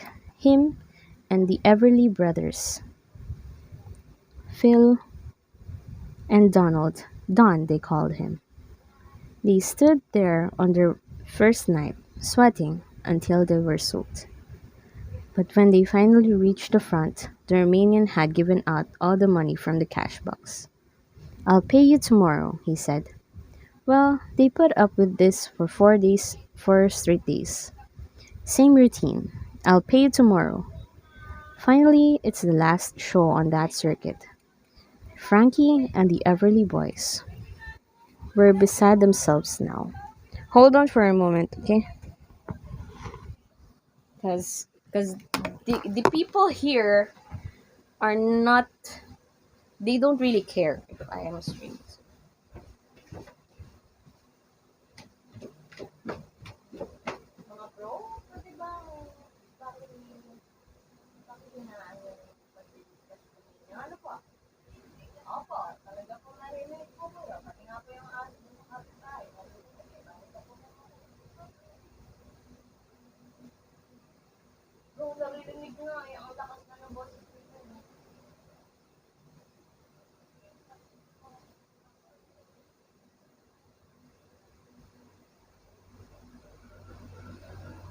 Yung problema ko dito.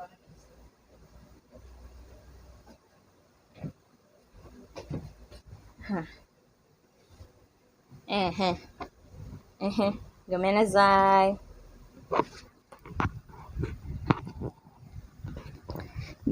I'm trying to read louder because the people here at home does not care at all, even if I'm streaming. So that was, I apologize for that, okay? But yeah, the good thing is you can see the whole book on the stream, so that's good. Even if I'm too slow, maybe we can just pause it, you know. Okay, yeah, where was I? Hi.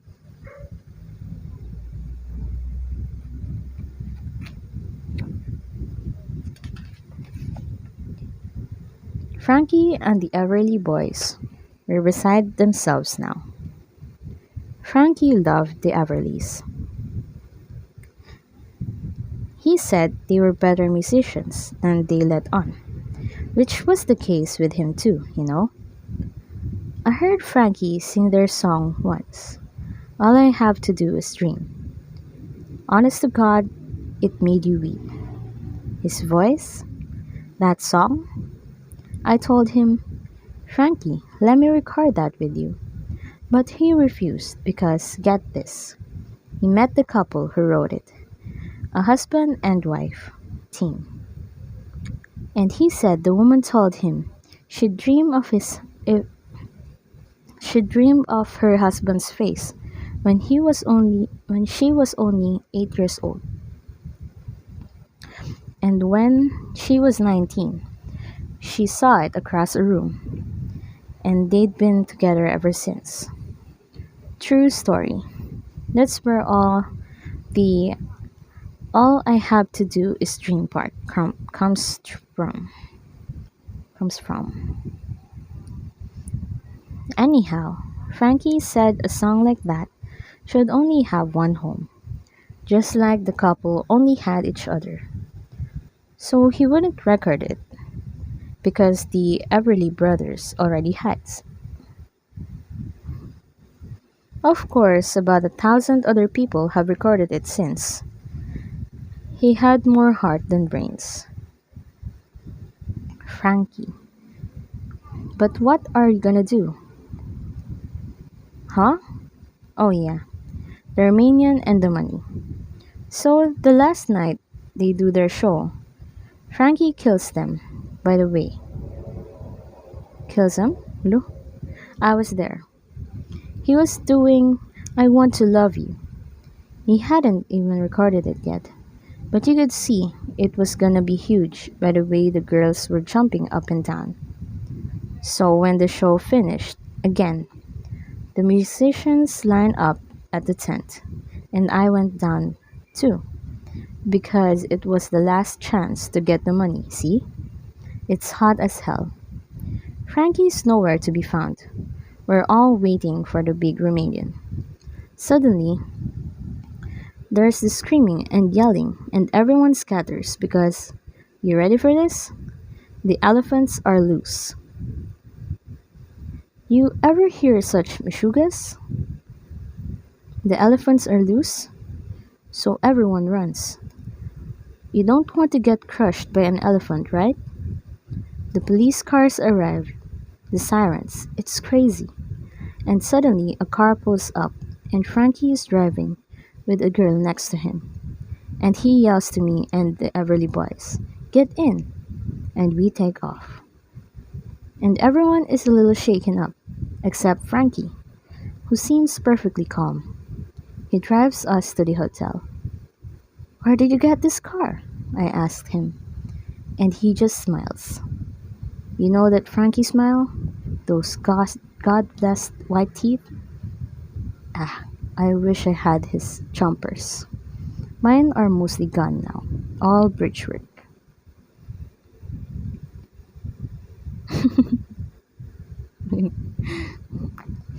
Where did you... Ay, mali, tapos na pala ako dyan. Nakakainis talaga to. Rar daw. Miya na daw. Kumaingay dyan. Anyhow, I know not to ask again. And the Everly boys get out of the hotel. And Frankie runs after them and says, "Hey, hold up." And he gives them this envelope. And I see it's money. And he whispers something, and they pull him around by the neck, give him a hug, and when they leave, I say to him, "Just tell me you got paid too." And he smiles and says, "Leonard, come on." And then he remembers the girl, and that was the last I saw of him that night. But here's what I was telling you about the date. February 1959. The next morning, I'm in my office, and the phone rings. It's Frankie, and he says, "Where is Pacoima?"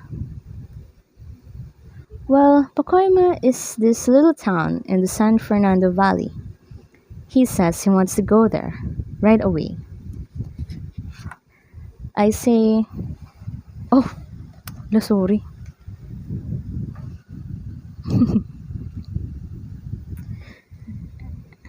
I say, "Okay, what? You want me to drive you?" And he says he doesn't have a car. I say, "What about the car from last night?" He says he doesn't have that car anymore. Don't ask. So a few hours later, I drive out to pick him up, and I turn on the radio. That's when I hear the news. Buddy Holly, Richie Valens, and the Big Bopper were killed in a plane crash. You know that story? In Iowa, that's right. A snowstorm. Well, Frankie makes me drive to Pacoima because that's where Richie Valens was from. Valens was just a kid when he died, maybe 17, but he met Frankie once on a road show. And since he was Mexican and Frankie was from Spain, they took to each other. Frankie loved that Richie actually had a hit song in Spanish, La Bamba. He thought that was the greatest thing. So we drive to Pacoima and we stop at the gas station, and Frankie goes in and he comes out with an address. It's Richie Valens' mother's house. We drive over, and there's a bunch of cars and some reporters outside. So Frankie makes me wait. We wait for maybe 4 hours, sitting in that car parked on the street, until all the people are gone. It's dark now, and he says, "Okay, I'll just be a minute." And he gets his suitcase from the back, and he opens it. And what do you think he takes out? A grey cash box. Yep, the Romanian's cash box. He's got it. My right hand to God. And he walks up to the porch and he leaves the cash box there, just inside the door. Doesn't even knock. Then he gets back in and says, "We can go." I said to him, "Frankie, what did you do?" But he never really answered me. He just said losing a kid had to be hard, and Richie's mother would need some help now. Can you believe that? He'd orchestrated the entire fiasco, the elephants, everything, just so we'd get paid. Then he gave it all away. The whole ride back, I'm looking in the rearview window, hoping that crazy Romanian isn't coming after us. And that's the chapter. Hello.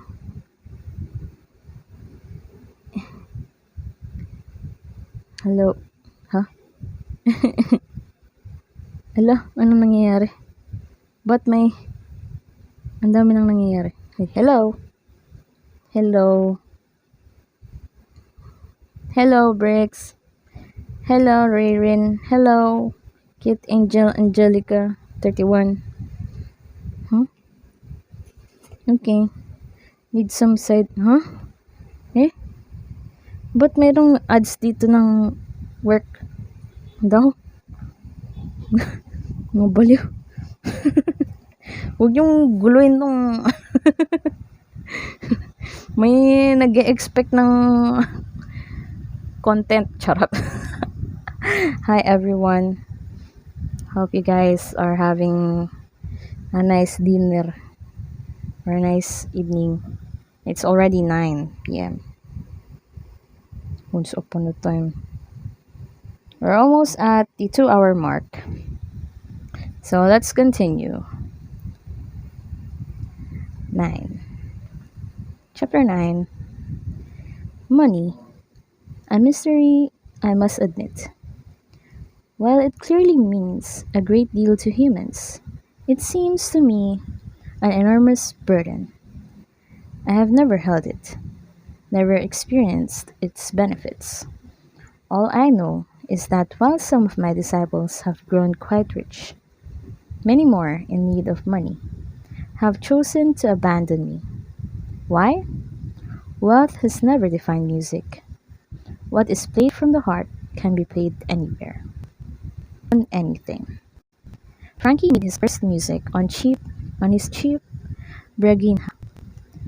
He graduated to a 6 string when El Maestro approved, directing him to take one from the closet, a caramel body with a mahogany neck, because Frankie was now going for lessons several times a week, often while Baffa was at work.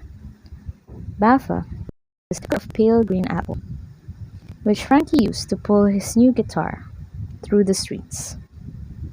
A boy with his guitar in a wagon stood in marked contrast to the war that was overtaking the country and the world. I was quite busy during those years collecting talent that was snuffed out before its time, left on battlefields, drowned in sunken ships, shot out of the sky. Such a waste. Why humans kill each other is beyond my comprehension, but I can testify that you have been doing it since your inception. Only the weapons change. The war affected everyone. Baffa began to have trouble at the sardine factory because some of his workers were given blue uniforms and taken away to fight. Others argued over party allegiances. The government ordered Baffa to produce a certain amount of sardines to help the war efforts, something I gather he did not wish to do. Baffa came home at night, dropped in his chair, and placed a wet towel across his forehead. The hairless dog crouched at his feet. Go outside to practice, Baffa would tell Frankie. The boy was sad to see his papa this way, and he made him cheese and mustard sandwiches, before going to the garden with his guitar. He cut the nails on his left hand each day before playing, then practiced the arpeggios that El Maestro had taught him, breaking down each chord by notes and playing them in a different order. He practiced all his skills. He walked his fingers along the frets like a spider's legs, fast and faster, but never crossing. Have you ever seen a spider trip? El Maestro had asked. No, Maestro. No, you have not. And your fingers must not trip either. Si, Maestro. Say yes, boy. Yes. Speak English. The teachers say we must speak only Spanish. With them, you speak Spanish. With me, English. You don't tell them about me or our lessons. You understand? Si. Our secret? Si. Say yes. Yes. Keep practicing. Yes. El Maestro had good reason to be secretive. Politics is not my concern, but the repression in Spain was widespread. And as the months passed, more and more people were arrested in Villarreal for being anti government. Many of them were artists. A piano player I had gifted was pulled from his home in the middle of the day and thrown into prison cell. So were two cellists, a flutist, and several singers. As I understood it, the reigning Spanish leader, a balding man named Franco, had created a tyrannical society in which any deviation was viewed as criminally disloyal. I have witnessed such governments before. Their citizens always look the same, tired, glancing back and forth, battling a constant choking fear.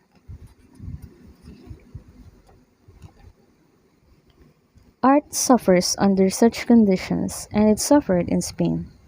People were afraid to express themselves, afraid to write or to dance a certain way. Poets were jailed. Regional music was banned. The varied radio music programs were replaced with traditional Spanish fare. This Franco, El Maestro grumbled, if he had his way, we would play only flamenco. Still, sometimes good is found amid bad, just as major keynotes can be played over minor chords. One day, as Frankie was pulling his wagon toward Cristo Senegal Street, past a new sign that warned, if you are Spanish, speak Spanish, he saw a commotion in front of the city's biggest store. Policemen in gray uniforms were pulling people out, and merchandise were being stacked in the street. Frankie moved through the crowd and heard whispered words he did not understand. He heard others cheering, Franco, Franco, Franco, as people began to push one another and the yelling increased. Frankie's eyes fell on something amid the stacks of goods, a phonograph machine. He had seen one in the store window once, and Baffa explained that it played music on round discs. When Frankie asked if they could get one, Baffa said, they are too expensive. But now, here was a phonograph just sitting on a curve, atop a stack of recordings. Music from America, England, France, and outer regions of Spain. Frankie was too young to understand that under this government, such recordings were considered subversive. He figured if they were in the street, someone didn't want them. So as gray-clad police began clubbing people into submission, Frankie quickly loaded the phonograph and the records into his pale green wagon, covered them with a blanket, and pulled a big chunk of me away from the fighting.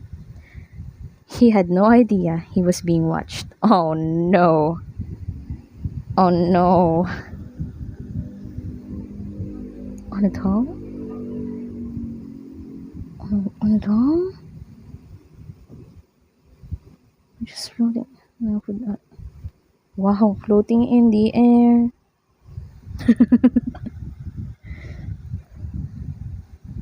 Oh wait, kakain muna ulit ako. Look! Hello. He's gonna get caught, I guess. I don't know.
Okay.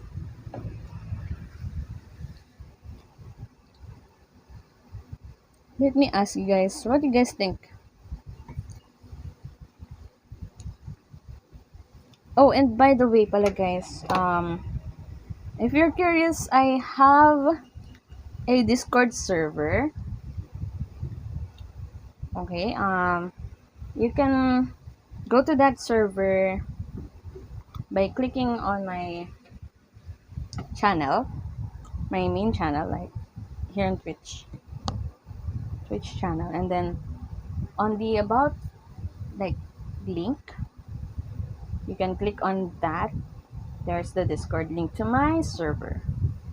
Okay, so if you guys want to, hang out, pakita ko yung sopas. Bro, tapos na. Look at this.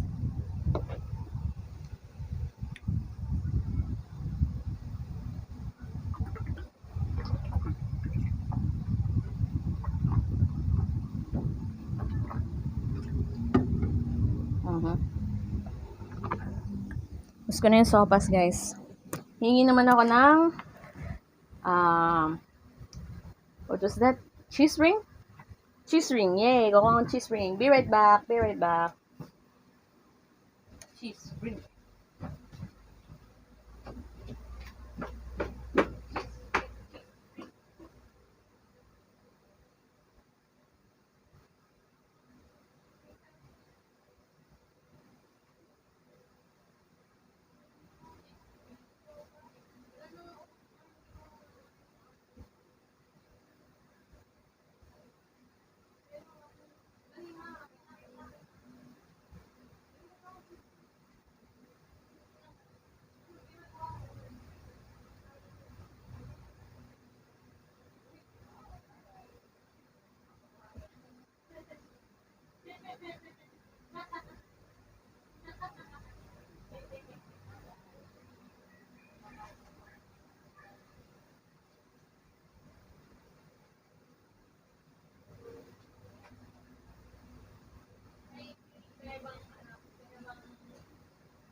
Naririnig pala, guys.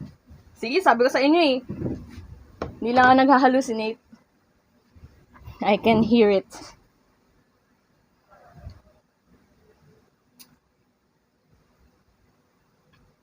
Maganda yung mic ko, guys.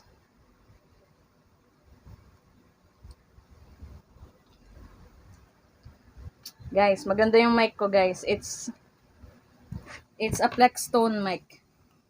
Yung ano niya, brand niya. Ito hindi ko nakuha dun sa ano.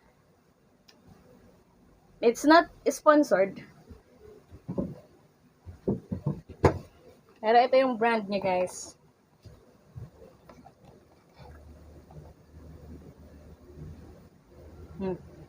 Plexstone RX3. Not sponsored.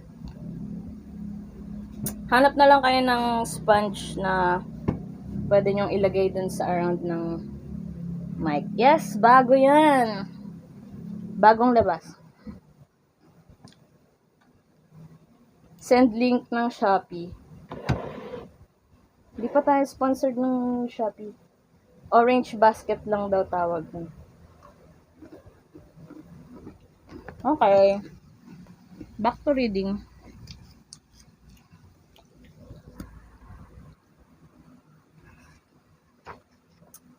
Ahem. Tik-tik. Nik-nik. Hindi, nik-nok. Nik-nok shop. Ganon. Meron kang nyakmi. Pa-order ka na lang sa nyakmi. Nyakmi. Nyakmi. Okay. Nik-nok. Nik-nok, hindi TikTok. Nik-tok. Nik-nyok na nik-nyok.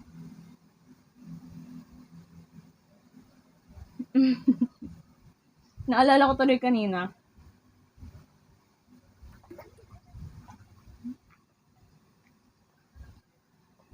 May ngongo. May kinakausap siyang ate. Yung ngongo na ano, na naghahabal. Kinakausap niya yung ate. Tapos, sabi ng ate, o nga nyo. O nga nyo. Bastos. Busit. Siguro close sila. I don't know. Anyway. We're on chapter 10 now. Very good, very good.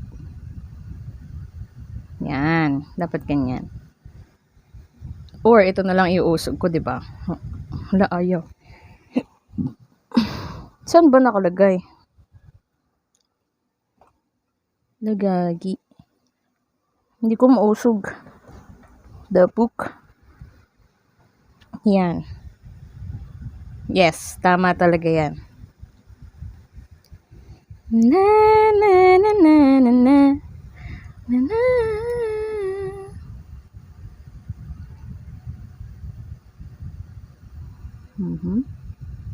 Ganyan.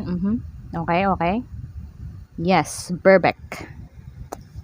Very good, very good. Okay. Chapter 10. Out of so many chapters. Okay.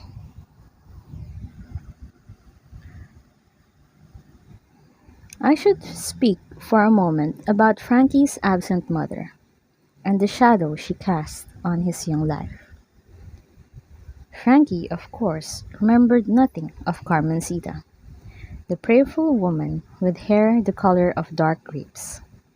And Baffa, who never knew her, could not tell Frankie the truth, that he had been found in a river by a hairless dog. Because what child wants to think he was once thrown away? So a legend was constructed. It is how you humans remold your history. Baffa told Frankie that his mother was a saintly woman, Baffa's one and only love, who died tragically on a trip they took shortly after Frankie was born.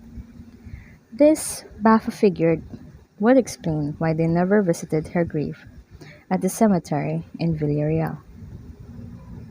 It was not a good lie, and unfortunately for Baffa, Frankie was nearly as curious as he was musical. Where was the trip, Papa? America. Where is that? Far away. How did Mama die? A car crash. Was she driving? Of course not. You were driving? Yes. You were you hurt, Papa? No. Well, I was hurt, but not badly. Did you try to save Mama? Of course. Did you try really hard? Baffa sighed. You should never construct a lie based on a child's questions. It is like writing music based on cymbal crashes. Yes, I tried everything. Where was I? You were here. By myself? With a friend. Which friend? You don't know him. How come? He died. How? A car crash. Was he driving? Baffa rubbed his head. He was a practical man, with a good heart. But I am rather certain when he came into this world, his little fist did not grab the talent for storytelling. I don't remember, Francisco. It was a long time ago. What happened to Mama? When? After she died. She was buried. What does that mean? When you die, you are put in the ground. Then how can she live with God? Grabe, daming tanong. When you die, you are put in the ground. Ay, tapos na pala yan. After you're buried, then you live with God. Where is Mama buried? In a cemetery. Where? In America. Where? Baffa barely knew America. His sister Danza had moved to Mexico years ago and had married an American man from Detroit. Detroit. What is that? A city. Where? In America. And you went there? Yes. Why did you go to there? To get a car?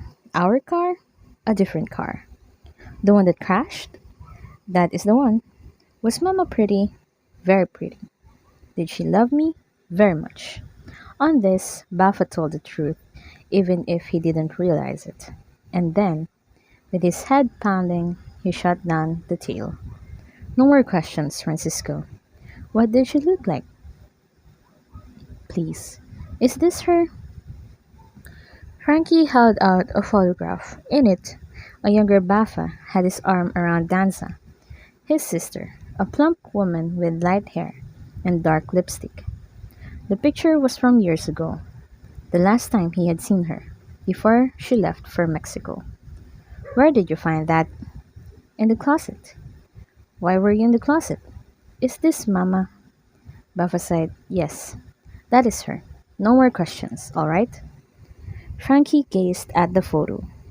So the plump woman hugging his father was his mother, the saint who had died in a car crash in a faraway country and was buried in the ground so she could live with God. He had his story. Years later, inspired by this tale, he would write his first guitar composition, which he called Lágrimas por mi madre, Tears for my mother. Truth is light, lies are shadows. Music is both. Oh, racist. Mabaliw. Okay, that's chapter 10. This is the snack. So you can hear it, okay? Because my mic is loud.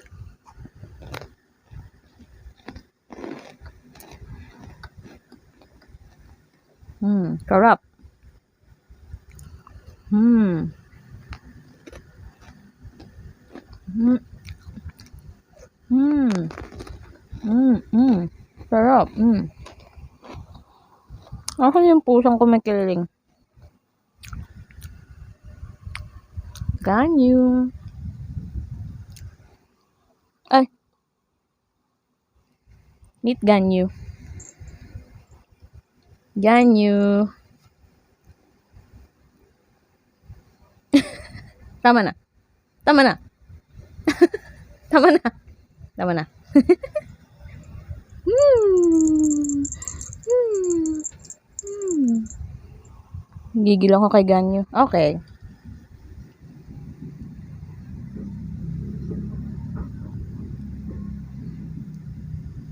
Taba ni Ganyu ah. Okay. One last, one last.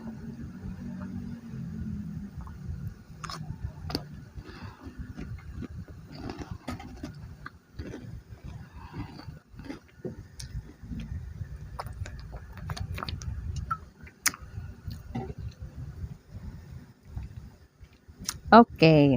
Let's go. Nangyari.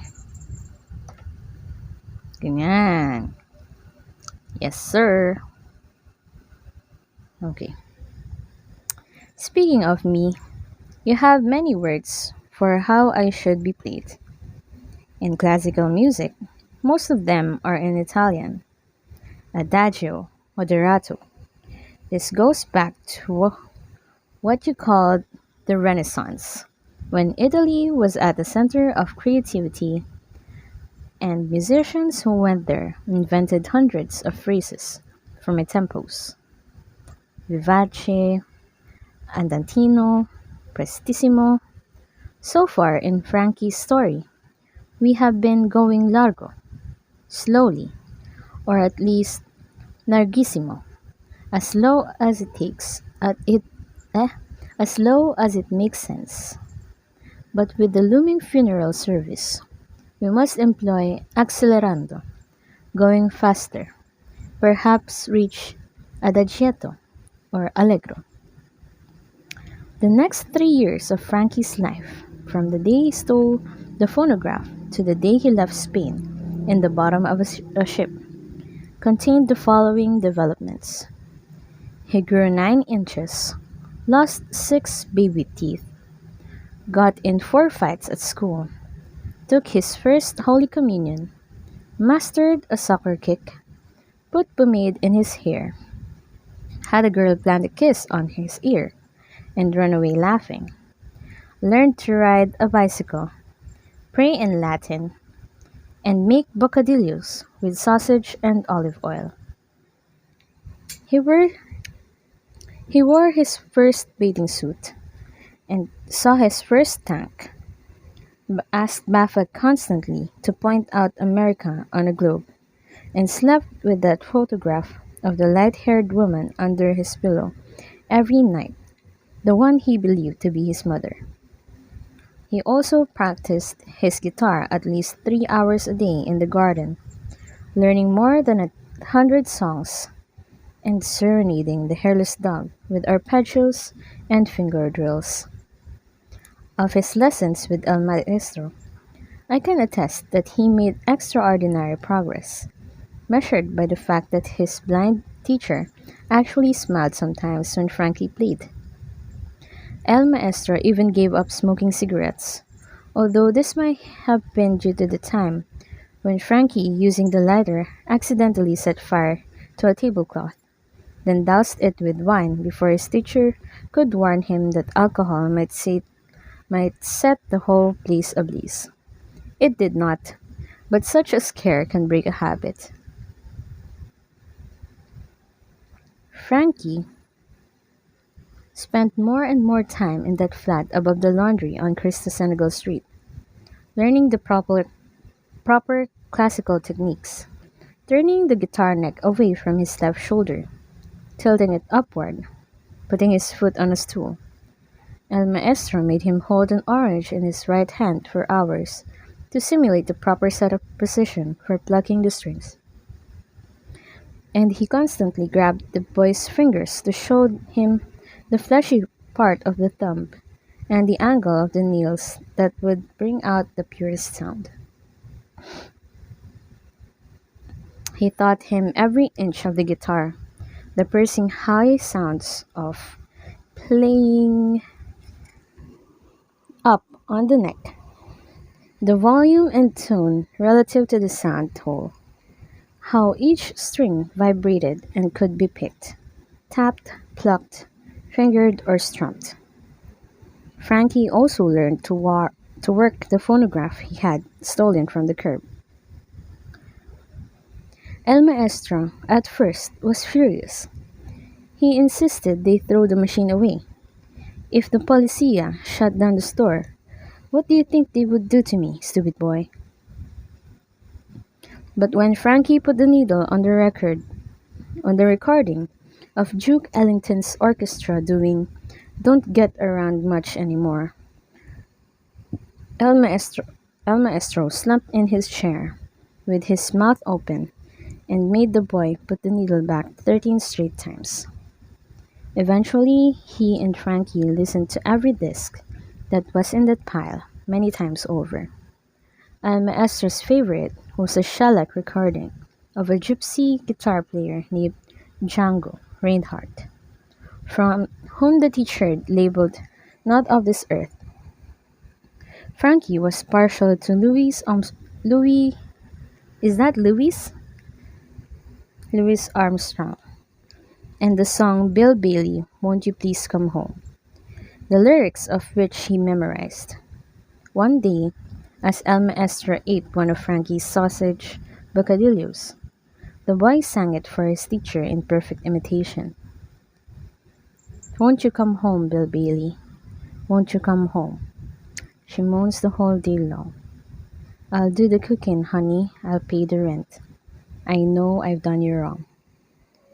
When Frankie stopped, the blind man finished chewing, then rubbed his chin with two fingers. Francisco, you are going to have a problem. What problem? You sing well. Thank you, maestro. Too well. You must decide what you are going to be. A great singer or a great guitar player? Can I be both? El maestro said. Being both means being neither. Frankie looked at his teacher, the dark glasses, the unshaven whiskers. He didn't mean to let him down by singing. I'm sorry, maestro. The blind man smacked his teeth. And stop trying to sound like Louis Armstrong. You are going to hurt your throat. Chapter 12. I have promised speedy movement through these remaining Spanish years. So let me focus on 2 days only. The day Frankie fell in love and the day he left. The first took place in the early autumn of 1944, on a cloudless afternoon when Baffa drove Frankie to the sardine factory near Villa Vella. Not long after arriving, Baffa was drawn into another argument between laborers, and he told Frankie to take the hairless dog for a walk. Frankie understood this to mean his papa did not want him hearing what was being said, and that was fine, since he wanted to finish learning the latest song El Maestro had taught him. With the guitar slung over his back, he led the hairless dog down the long path of town. He whistled as he walked, and he sang a tune to himself and threw a stick, which the hairless dog retrieved. Before long, he had wandered far from any houses and deep into a thicket of woods, figuring he could lean against a tree stump to practice. He meandered until he found a good spot. He sat down, adjusted his guitar, and held his left hand out, as El Maestro had taught, and began to play his scales. Shh! He looked up. Shh! Frankie could not see who was shushing him. His eyes worked their way through the woods until he spotted a figure in the tree, straddling a huge branch. It was a boy, about his size, in brown pants, a yellow shirt, and a cap pulled down tightly over his forehead. Can anday he? Frankie said, I don't speak Spanish. Be quiet. I can't speak English, Frankie said. The child squinted. Do you want to see dead bodies? Frankie gripped his guitar neck. I have to practice. Are you scared? No. It's alright. Most people aren't as brave as me. The boy's English sounded strange. It was Frankie's first British accent. Toro, British.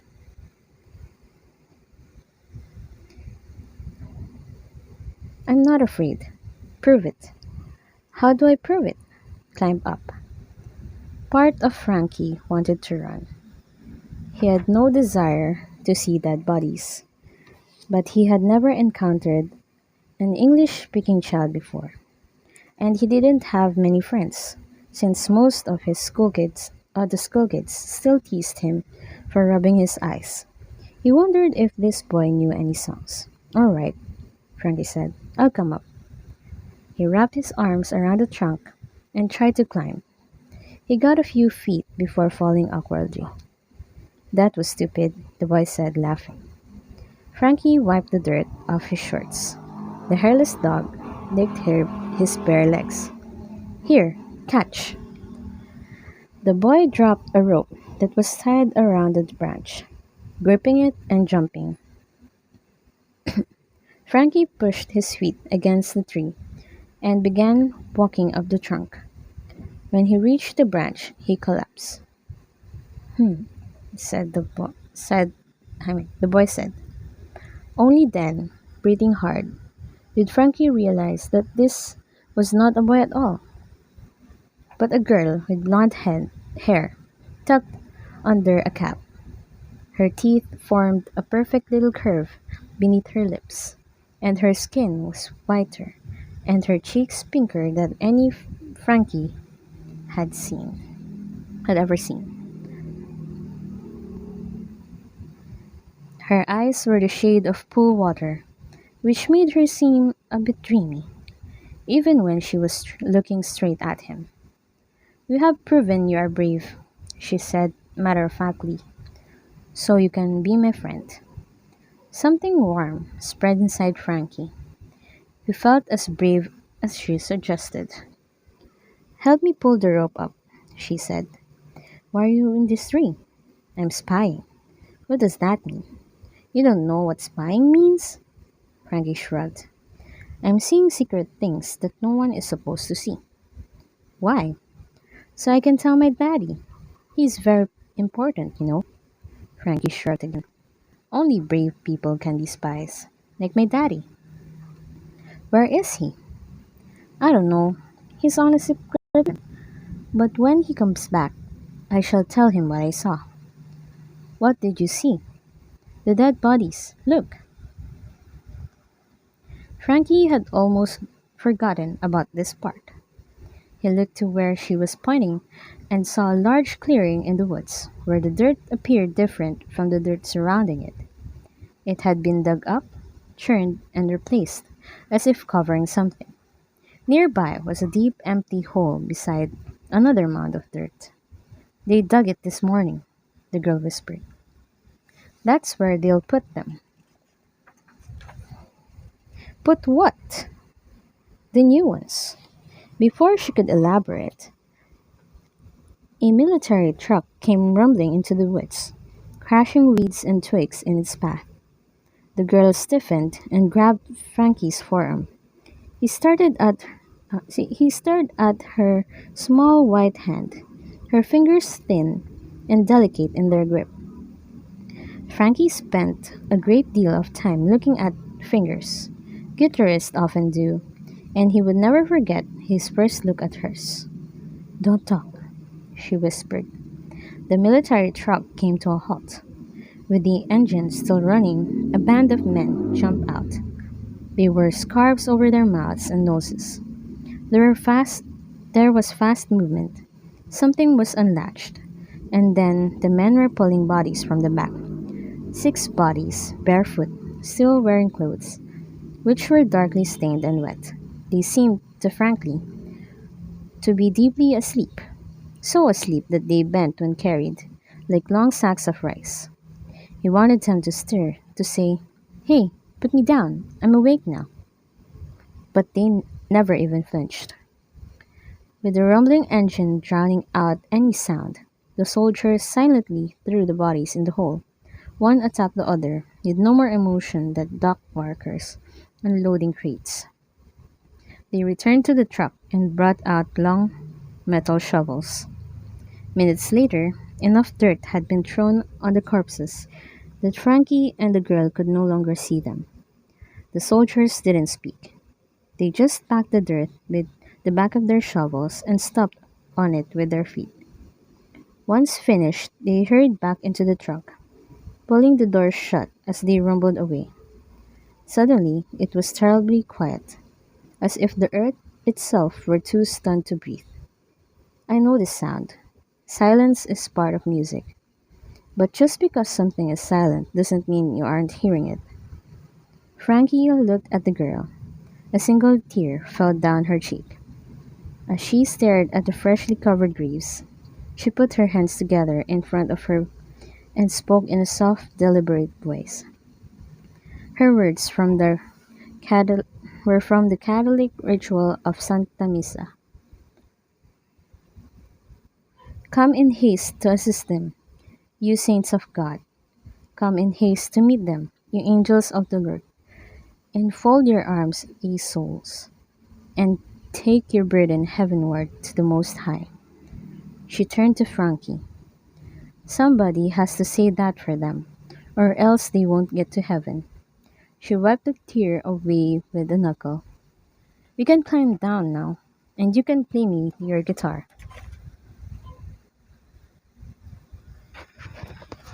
Ano ba yan? Wait lang. Okay. Reading. Yes, I'm reading. Hello. Hello, Kirisu. Kirisu, what's up? I'm reading. Okay. Later. I'll talk later. Here is what I know of love. It changes the way you treat me. I feel it in your hands, your fingers, your compositions.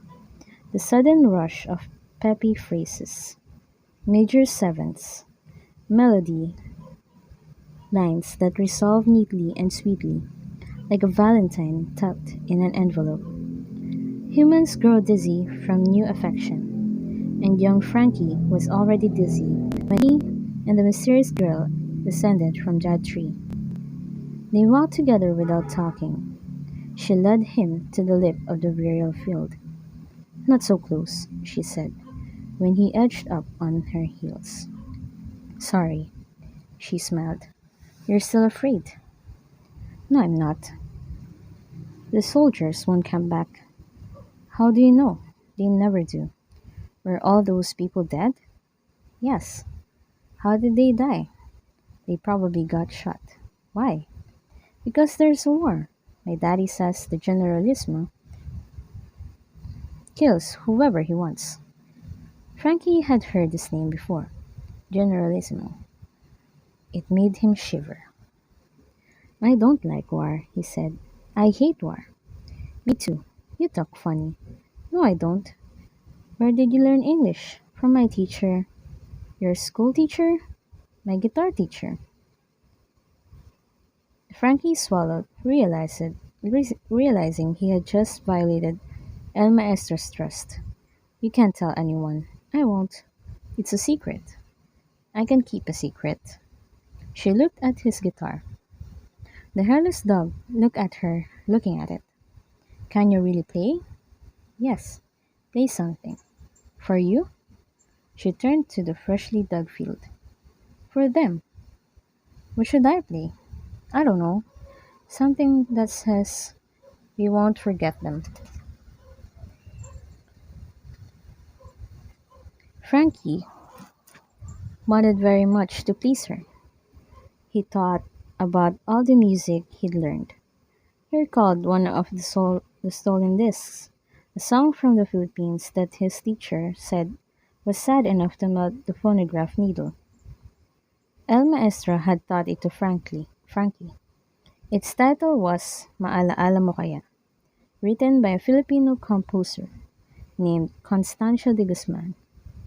An elegant name, El Maestro had mused. It depicted two people from different social classes, promising not to forget their love. On the record label, the translated title was Will You Remember? Frankie sat on a rock and put the guitar on his knee. He was keenly aware of his new friend watching him, and he tried to play perfectly. I felt it in the touch he applied to the strings, and the tenderness he draped over each and every note. Had you watched the scene from a distance, it might have seemed odd. Two children near a mass grave, one playing guitar, one listening. The sun hot in the sky, the tracks of Spanish army truck still fresh in the dirt. But I saw something else. I saw a boy, all but bending the strings in the girl's direction. It was the first time Frankie Presto attempted to give his music to someone else, which is how I knew he was in love.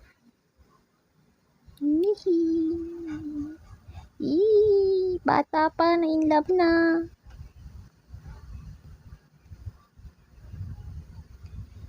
Ano ba 'to? Taba kasi ng page. Wait lang. Ano ba yan? Kumalma ka. Ayan, okay. How do you play like that? She said when he finished. I don't know. It's quite good. Really? Yes. Do you think they heard it? She looked at the dirt field. I don't know. It's not a proper grave. What does proper mean? It's when you do something the right way. What is the right way? For a grave, you make it very nice. You put the body in a box. The family comes to say goodbye, and they put flowers on top. Why flowers? So the dead people have something pretty to look at as they go up to heaven. Oh,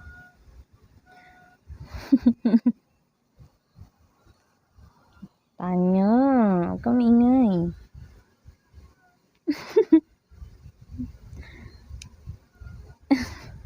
Ano ba naman, Tanya? Tanya, stop. Have you never seen a grave? My mother has one. Your mother died? Yes. Was she nice? I never met her. Where's her grave? America. Tanya, please forgive the cat. So you never saw it? No. Frankie wondered what the grave looked like, and if anyone had put flowers there. He wished he could ask Baffa. He suddenly missed his father very much. We should put flowers on this grave, the girl said. All right. Do you see any? What about those? Those are weeds. You can't use weeds. No, they're ugly. We stood in silence. Frankie looked at his guitar. There were 6 people, right? Yes. I know what we can do. Oh no. He lowered his guitar and began twisting a tuning peg backward. He untied the string from its peg and its bridge. With the loose string in his hand, he squatted down and the girl squatted with him. He looped the string several times and then bent it at a 90-degree angle and tied it all in place, creating a stem that stuck down from the circles. He had done this before with El Maestro's old strings, making toy shapes while his teacher slept on the couch. But he had never removed a string from his guitar before. He pushed the end into the ground and pressed it with 2 small stones so it stood upright. A flower, the girl marveled. So they can go to heaven, Frankie said. But now he can't play. Yeah, too bad. Frankie knew she was right. Still, He loosened another string, then another and another. Can I try? The girl asked. They squatted together. This time she didn't tell him. Not so close. They made 5 more string flowers and spread them around the dirt that covered the bodies. Then they stood and rubbed the dirt away. The sun lowered in the sky. The girl mumbled a small prayer, and Frankie repeated her words, even though he didn't comprehend them. As they gazed at the grave, she hooked her fingers in Frankie's. He squeezed hers in return. There are moments on earth when the Lord smiles at the unexpected sweetness of his creation. This was one of those moments. What's your name? Francisco. What's your last name? Rubio. Does it mean something, Francisco? It is the name of a famous. Does it mean something, Francisco? It is the name of a famous guitarist. Oh, what's your name? Aurora. What's your last name? York. Does it mean something? Aurora? It means dawn. What's dawn? When the sun comes up. Everybody knows that. Frankie looked away. He would have to ask El Maestro to teach him more English. You play very well, Francisco. Frankie blushed. I think you are the best guitar player in the world. Really? I wouldn't lie to you. The hairless dog whimpered. Have you ever been kissed by a girl? Once. Where? In school. She laughed. No. Where? On your cheek? On my ear. Which ear? He pointed. I'll kiss the other one, she said.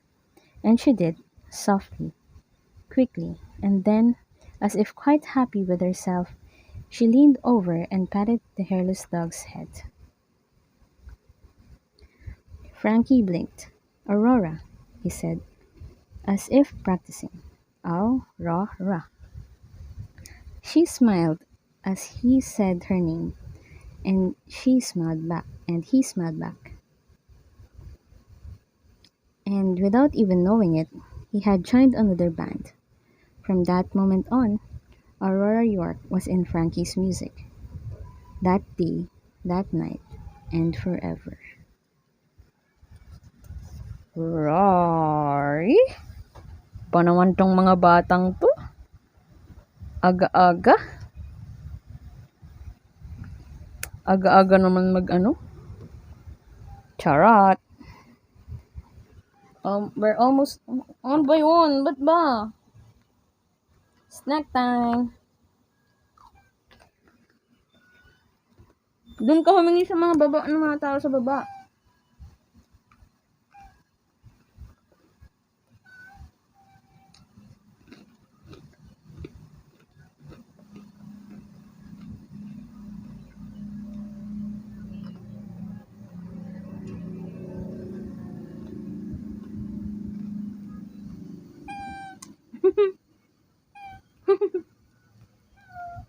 Pusa ba yun?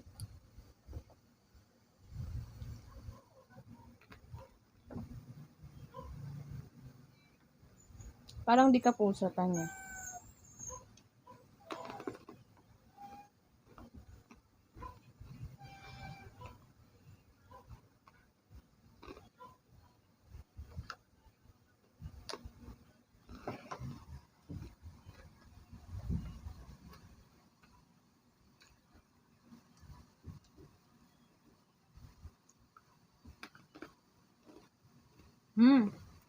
Ba may langaw na dito.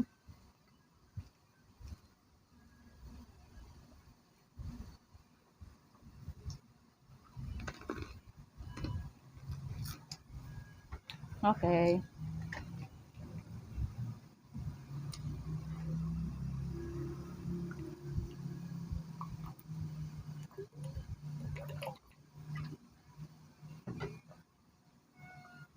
So we already got to 2 hours. Almost 3. And we're still at 13. My goodness. Kaya ba natin to? I'm gonna read maybe 5 chapters then before I will eat some snacks or drink some water. Let's try that.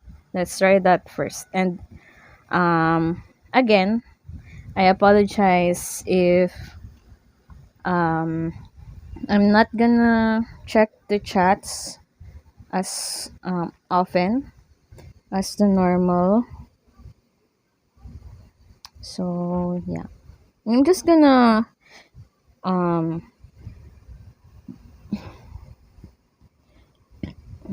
wait. I don't know what to do. Anyway, I'm just gonna tell you guys that I won't be checking the chats as often. Okay? So let's continue. We're gonna end at chapter 18. Not end the stream, but I'm just gonna take a break at chapter 18. So we're 13. Now understand, in my world, things shift quickly, from major to minor. It's a simple chord change, a flatting of the third. If you move one finger and it's done.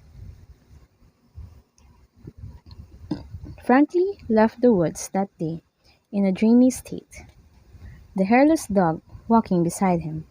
But when he returned to the factory, he knew something was wrong. There were police trucks outside. Men in gray uniforms were leaning against the front wall. The hairless dog growled. "What do you want, boy?" a policeman asked. Frankie swallowed. "My papa." "Where's your papa?" "Inside there." "Yes, inside here? Really?" The policeman stood up straight. Another truck pulled up. Frankie recognized it as the one he had seen in the woods.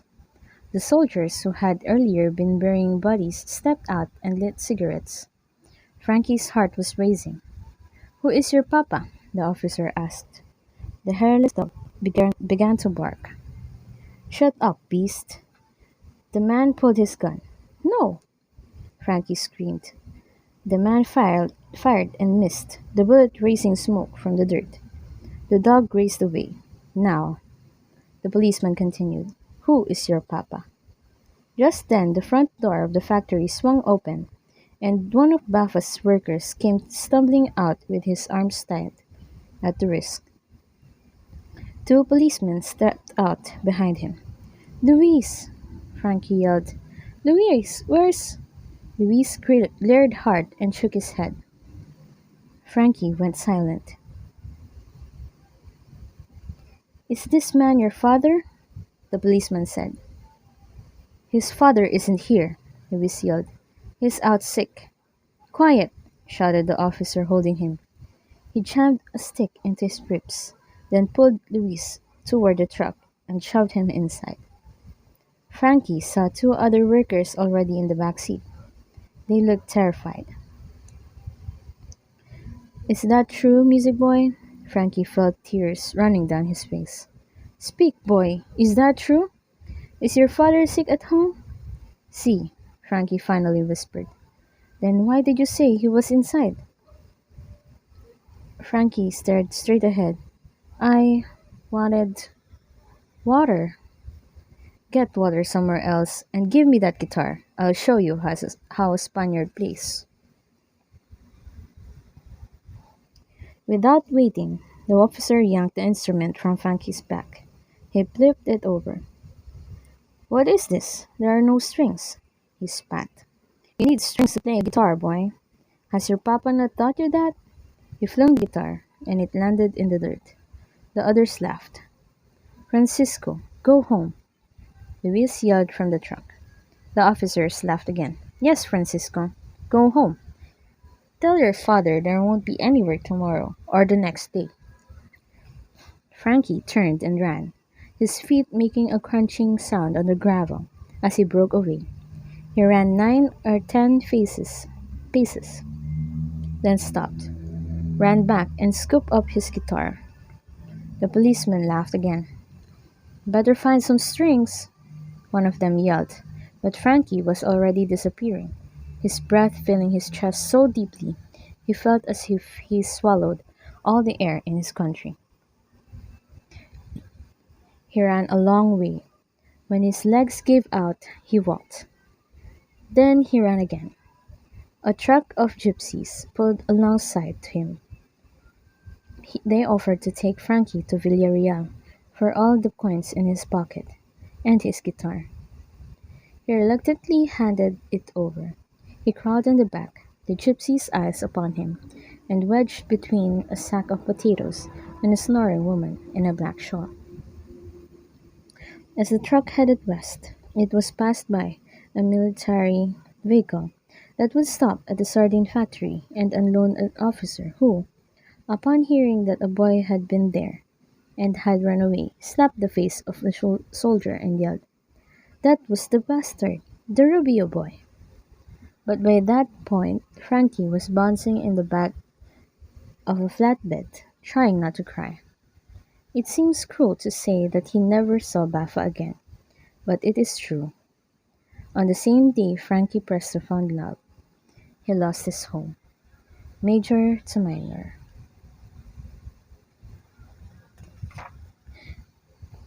That's so sad.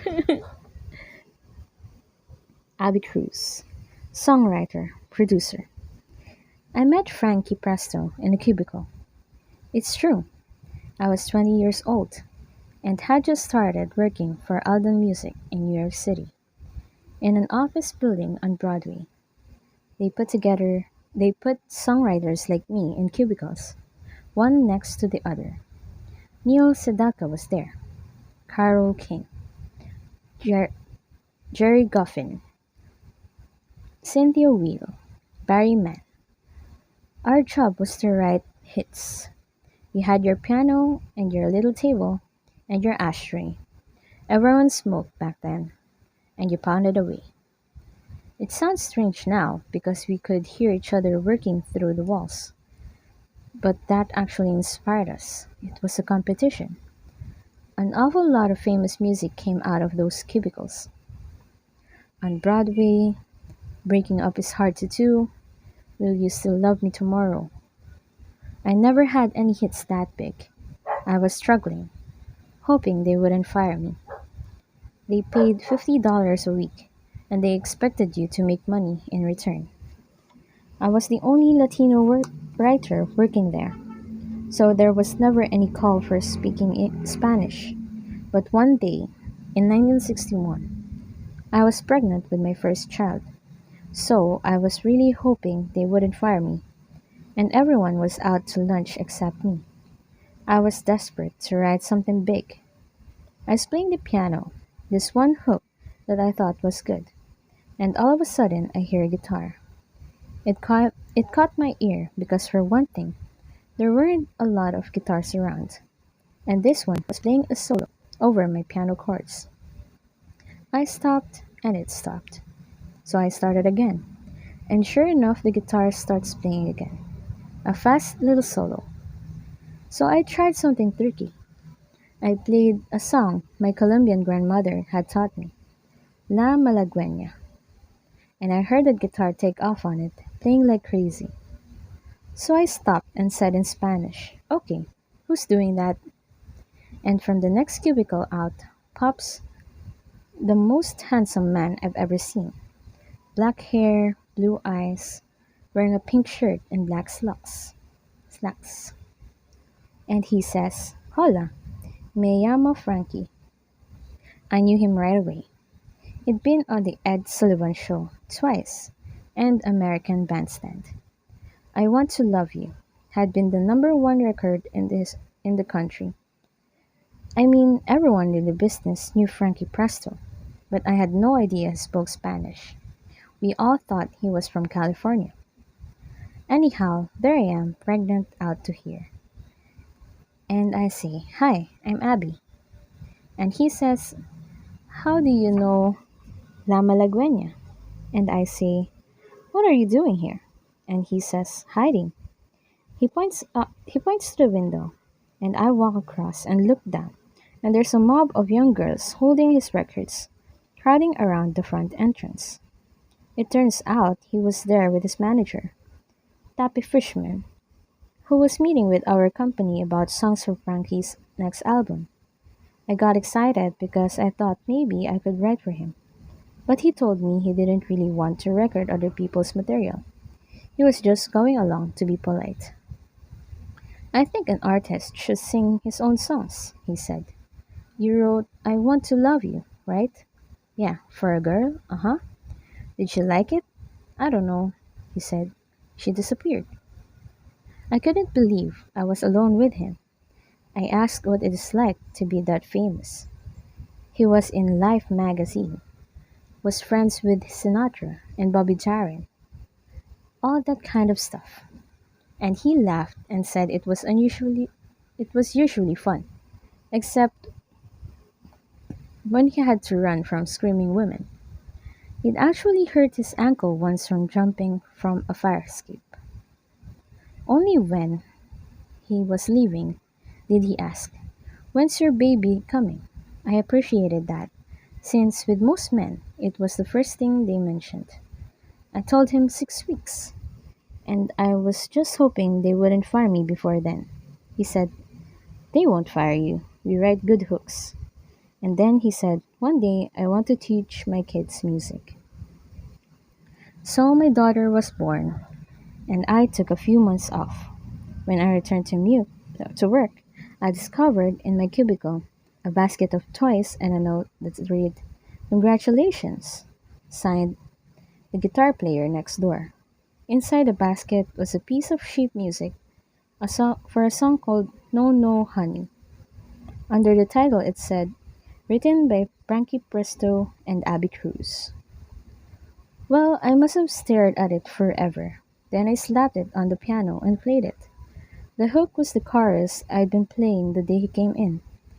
I don't know how he remembered it, but he gave me co-writing credit for the whole piece. And as you probably know, No No Honey became top 10 song, my first gold record, and I promise you, it kept me from being fired. Carol and Jerry had written major hits for the Shirelles and the Drifters. Neil Sedaka had done it for Connie Francis. Barry and Cynthia had done it for the Crystals, but I had a hit with Frankie Presto. That was huge.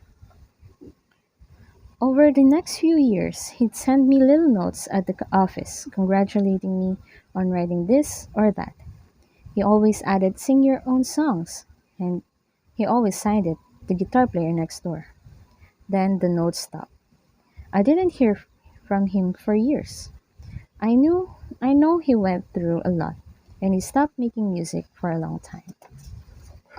Still, when I heard how he died, I was shocked. I wanted to come, pay my respects. He was so kind to me early on.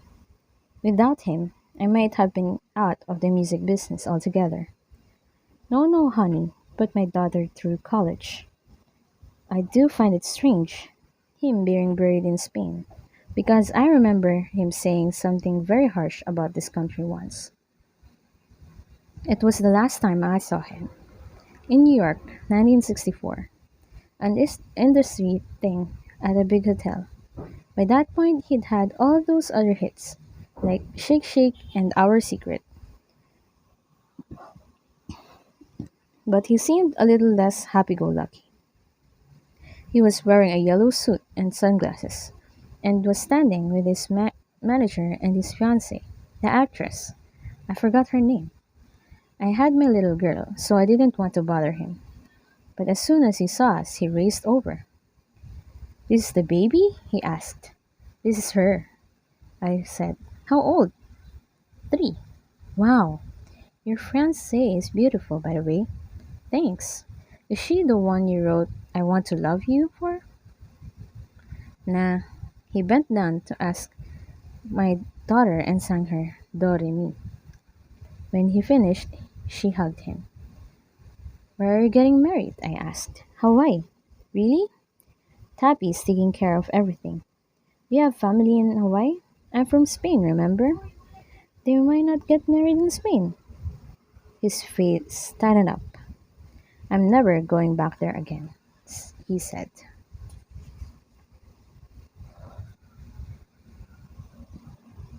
Wait, I'll turn off the fan because it's making my throat dry for some reason. It's weird, but it's making my throat dry. What can I do? Tama talaga yan. Magandang background music. Ay, hindi ka pa tapos? Malamang, wala pa nga ito tapos, bro. Ang init. Sorry. Paano? Tatahiin mo yung aking filda. Oh my God. Ako yung maghihilamos. Sino yung palda ko? Ah. Here you go. Wow naman. Mamaya ba? I'm streaming, you know? Patapos na ba? Hindi pa, bro. Ang dami pa niya, no? Ilang? Yan ka. Gagatapusin mo ngayong araw? Ngayong gabi? Oh, I guess. I'm gonna end it. Pag lobat na yung phone mo. Takte, masisira yung phone mo, naka-charge pa. Patayin mo. Yung? Yung charger. Hindi pa nga nag-charge ng phone eh. Paano mag-charge ng phone na ginagamit? Kaya, Ang init. Bakit ang init? kasi nga nagda-dry Mata mo. yung ngalang-ngala ko. Look. Lalamunan ko pala. Ano to?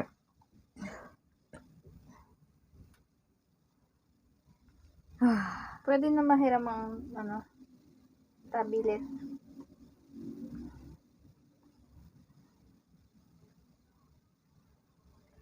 Paano ba ipin yung message? Ayun, nakita naman eh.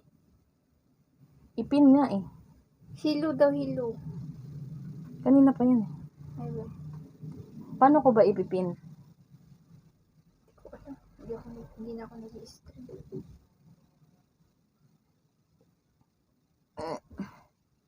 Ilang page pa gagitan? Babasahin ko na lang ng mabilis. Nahihina ako, wait lang. Asan ba dito yung last na binasa mo? Yan. 13? 113? Oo.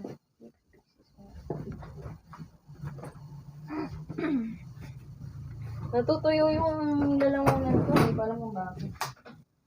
Bisa kita.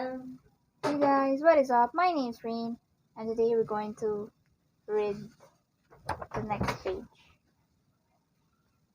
Chapter 14. The second day I promised to share was the young Frankie. Tama ba itong nila?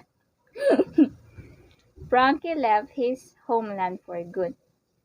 This occurred 11 months and 9 days after Baffa was imprisoned for something made up by disgruntled workers that was, frankly, beyond my comprehension. Ano ba, ayos nga? You humans are always locking each other away. Cells, dungeons, some of your earliest jails were series. Joke lang, dito tayo. Ano? Kaya nga, ang init.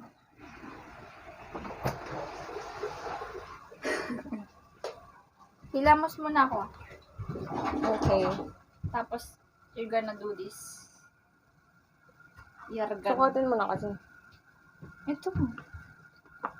Sinukat ko na nga. Hindi mo si Tanya umakit dahil dyan sa cheese string mo. 안녕하세요. 저는 잘리갑니다. 어른은 감사합니다.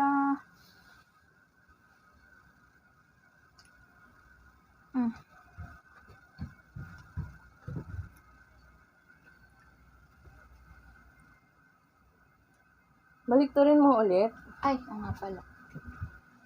Gomene. Gomiana na. Dalawa yun. Gomiana na. Shit, feels. Baliktad. Bale. Ganito.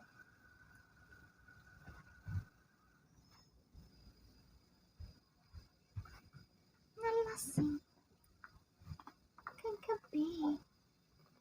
Dahil nilalain ba yan? We, sa'yo? Oo. Magkano? Ewan ko. Bili ni mama yung tela. Ti, ano mo nga, ti, angat.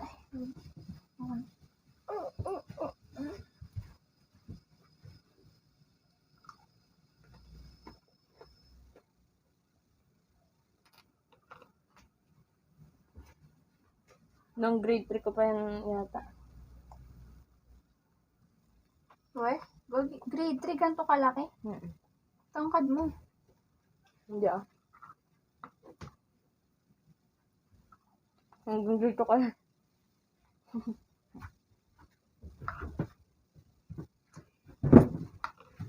Ba naman ito? Nag-i-stream ako eh. Ito, te. Nalaseng. Kagabi. Copyright ako. Dali nga ba? Pwede ba yun? Unti lang eh. Wait lang. Wait na lang. Matapakan mo yung tanya.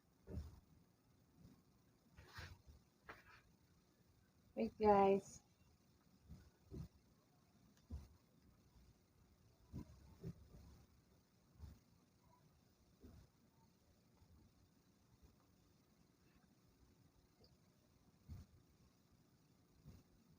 Yan.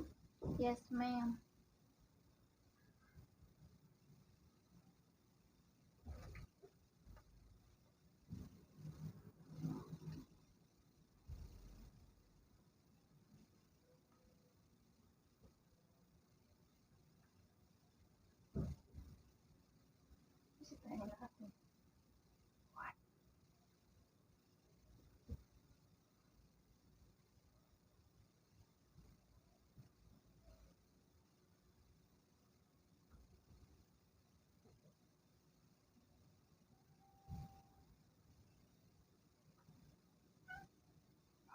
Kanina. Kanina pa itong makulit na ako. Sintonadong shoot.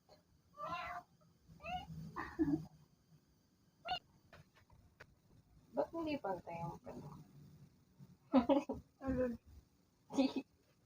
Okay na. Pantay yan. Mukha lang hindi pantay. Straight back. Charot. Hello? Stop what you're gonna do. Down. Say what you wanna say, oh. Hey, okay. 감사합니다. Okay. Ayoko na. Hindi ko kaya. Hindi ko kaya walang ano. Hello, Electric seryoso, wala na. fan. Electric fan. Mm. Malamang. Ano ba naman? Patay mo na rin yung ilaw dito sa ano. Ano na? Wala na nga.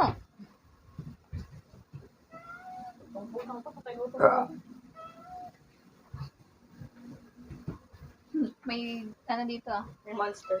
Minecraft. May zombie spawn. Okay. Continue. Let's continue.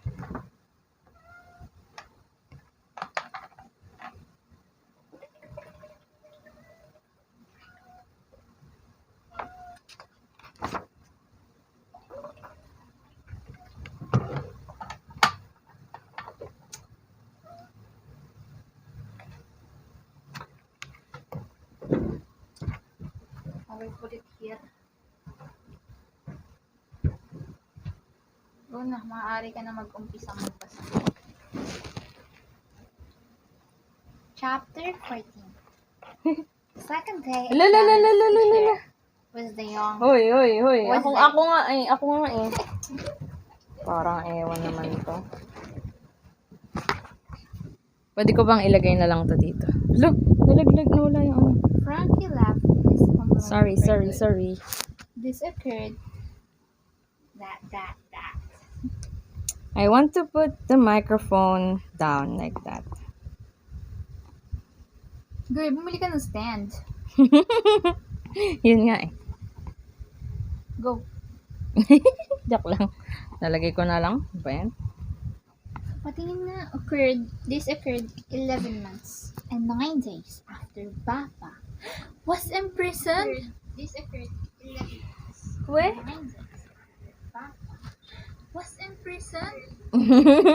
Was imprisoned. Gagi, kasi kanina hindi pa siya nakakulong eh. Kaya nga. Was imprisoned. Paano nangyari yun? Okay. It's fine. It's fine. Just listen, okay? Listen. Wala na nga daw. Hindi na nga niya nakita yung tatay niya. After nung incident sa sardine factory. Hindi ko naumpisahan yan eh. Dapat ito nilalagyan ng color. Para saan? Hindi pantay. Para Tingnan sa mo. panots. Hanggang dito lang yung panat niya. Tas dito. Over. Hindi ko alam kung paano ayusin yan. Anyway, Okay, ayun na nga. okay na. Galit na nga eh. Galit na nga yung nagbabasa supposedly. The second day I promised to share was the day young Frankie left his homeland for good. Ay! Tuloy-tuloy pala yan. But Akala ko may stop. wag ka wag ka mag-react. Ano ba yan? Ulit nga. Parang tanga naman to. Gagi. Huwag kang mag-react. Huwag kang maingay. Doon ka na lang sa baba. Oh, sige go. Gre-react eh. Hi.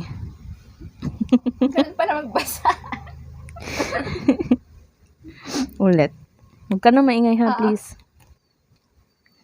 Chapter 14. The second day I promised to share was the day young Frankie left his homeland for good. This occurred 11 months and 9 days after Baffa was imprisoned for something made up by the disgruntled workers that was, frankly, beyond my comprehension. You humans are always locking each other away. Cells, dungeons, some of your earliest jails were sewers, where men sloshed in their own waste. No other creature has this arrogance to confine its own. Could you imagine a bird imprisoning another bird? A horse jailing a horse? As a free form of expression, I will never understand it. I can only say that some of my saddest sounds have been heard in such places. A song inside a cage is never a song. It is a plea. Frankie had come home the night of the factory raid, hoping to find Baffa in the house on Calvario Street. But it was empty when he entered, and still empty when he woke up. He noticed the front door lock had been broken, and furniture had been pushed out of place. His stomach growled. He wished Baffa could make him breakfast. He peeked out the windows and saw people going by. But after Luis had deliberately lied to protect him, Frankie understood not to trust anyone. He stayed in the dark, praying for his papa. He washed his face and behind his ears in case good behavior might hasten Baffa's return.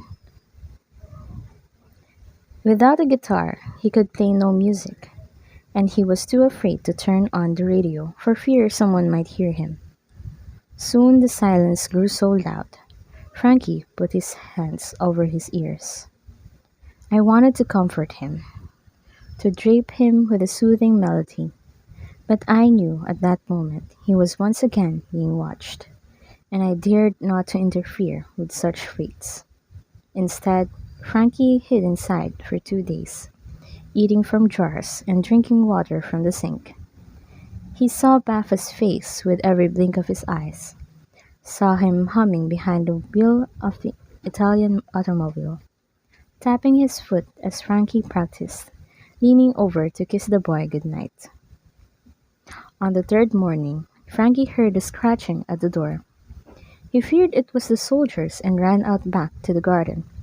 hiding behind the table where he once drummed a jota beat. He waited, expecting someone to kick the door open. Instead, he heard a whimpering sound, and he slid out to see the hairless dog slinking towards him, his breath labored and his pink tongue drooping and wet. I cannot tell you how that creature made the journey, but Frankie had never been so happy to see anything in his life. He grabbed the dog by the neck and hugged it, burying his face in the animal's coat and crying for a long time.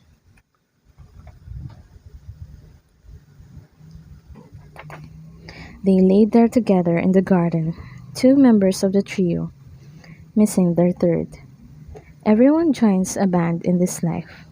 One way or another, the band breaks up.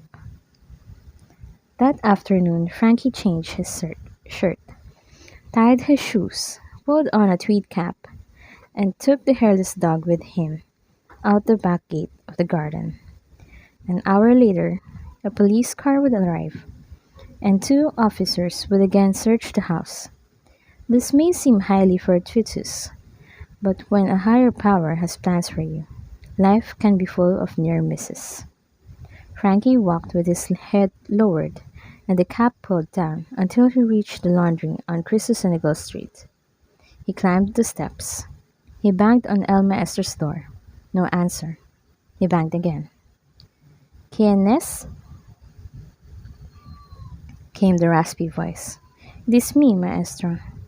Your lesson was yesterday. Yes, Maestro. Is today yesterday? I'm sorry, Maestro. Go away. Please, Maestro. Today is not your day. May I come in, Maestro? Go back to your papa. I can't, Maestro. Why not? Frankie didn't answer. Why not, boy? Frankie couldn't breathe. I am going back to sleep now. My papa is gone. Frankie began crying the moment he said gone. Everything he'd held inside came gushing out. His knees buckled. He dropped to the floor. His sobs were more inhale than exhale, and the hairless dog nudged his face with his nose, whimpering with him, harmonizing his misery. Finally, the door swung open.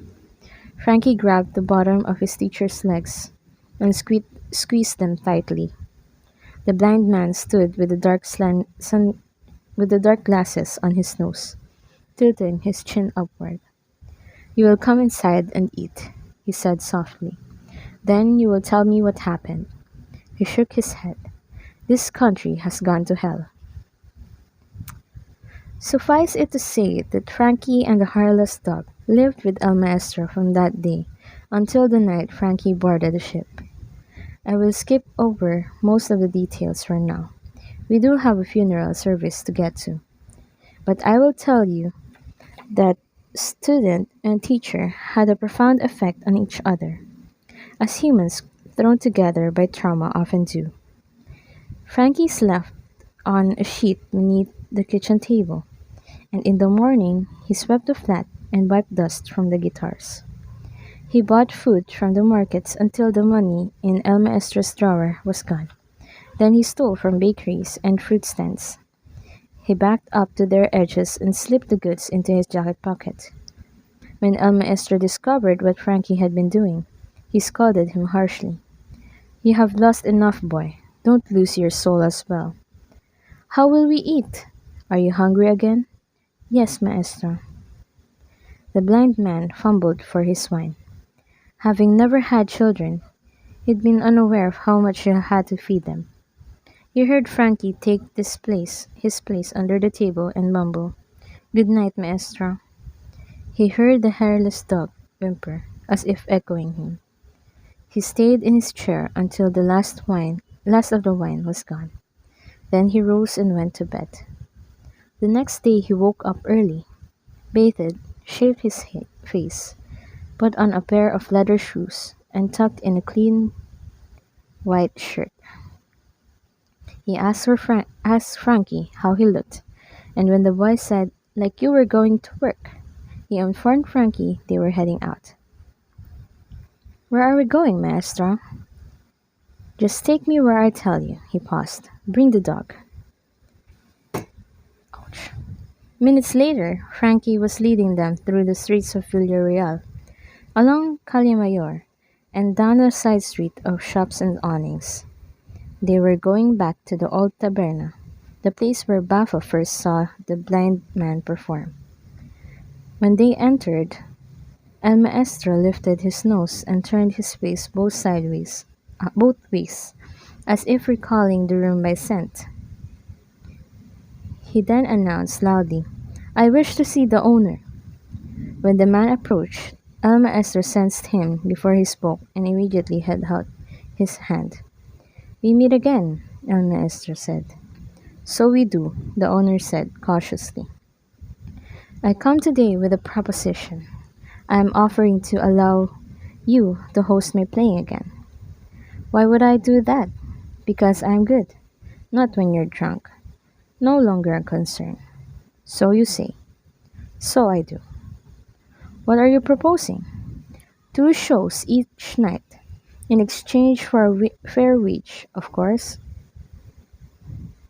"We do not play the same music as before. This I know. Only what the Generalissimo approves. This I know as well." "You still want to work? Am I not here in front of you?" "What about the drinking?" "I do not drink anymore." "The child makes sure of it. Right, boy?" He tapped Frankie's shoulder, and Frankie forced a smile. "My nephew," El Maestro said. "And our lovely dog." The dog whimpered. The owner pursed his lips. "You have changed your life quite a bit, as you can see. You even shaved." "Indeed." "Well, you are the best who ever played here." "I agree. But I cannot have the customers upset." "Of course. You must arrive on time. Early, even. If you drink, you are out, understood?" "Understood." He looked at the new trio, man, boy, dog. "You start tomorrow." "As you wish," El Maestro said. When they got home, Frankie gathered the bottles of wine and aguardiente and put them in the garbage pail. "What are you doing?" El Maestro asked. "It's not right to lie," Frankie answered. "You told him no more drinking." El Maestro groaned, but he didn't stop the boy. Instead, he slumped into the couch, as if resigned to a new fate. He held his face in his hands, then lurched forward until he found his guitar. Frankie was privately happy to get rid of the alcohol. He liked El Maestro better without it. As his teacher began playing a Segovia composition, Frankie carried the bottles downstairs and gave them to the woman who did the laundry, in exchange for several months of free washes and a promise she would make them dinner that night. And thus did Frankie Presto, in his newest band, influence its blind leader, who, despite swearing he would never do it again, returned to a stage to play his beautiful music.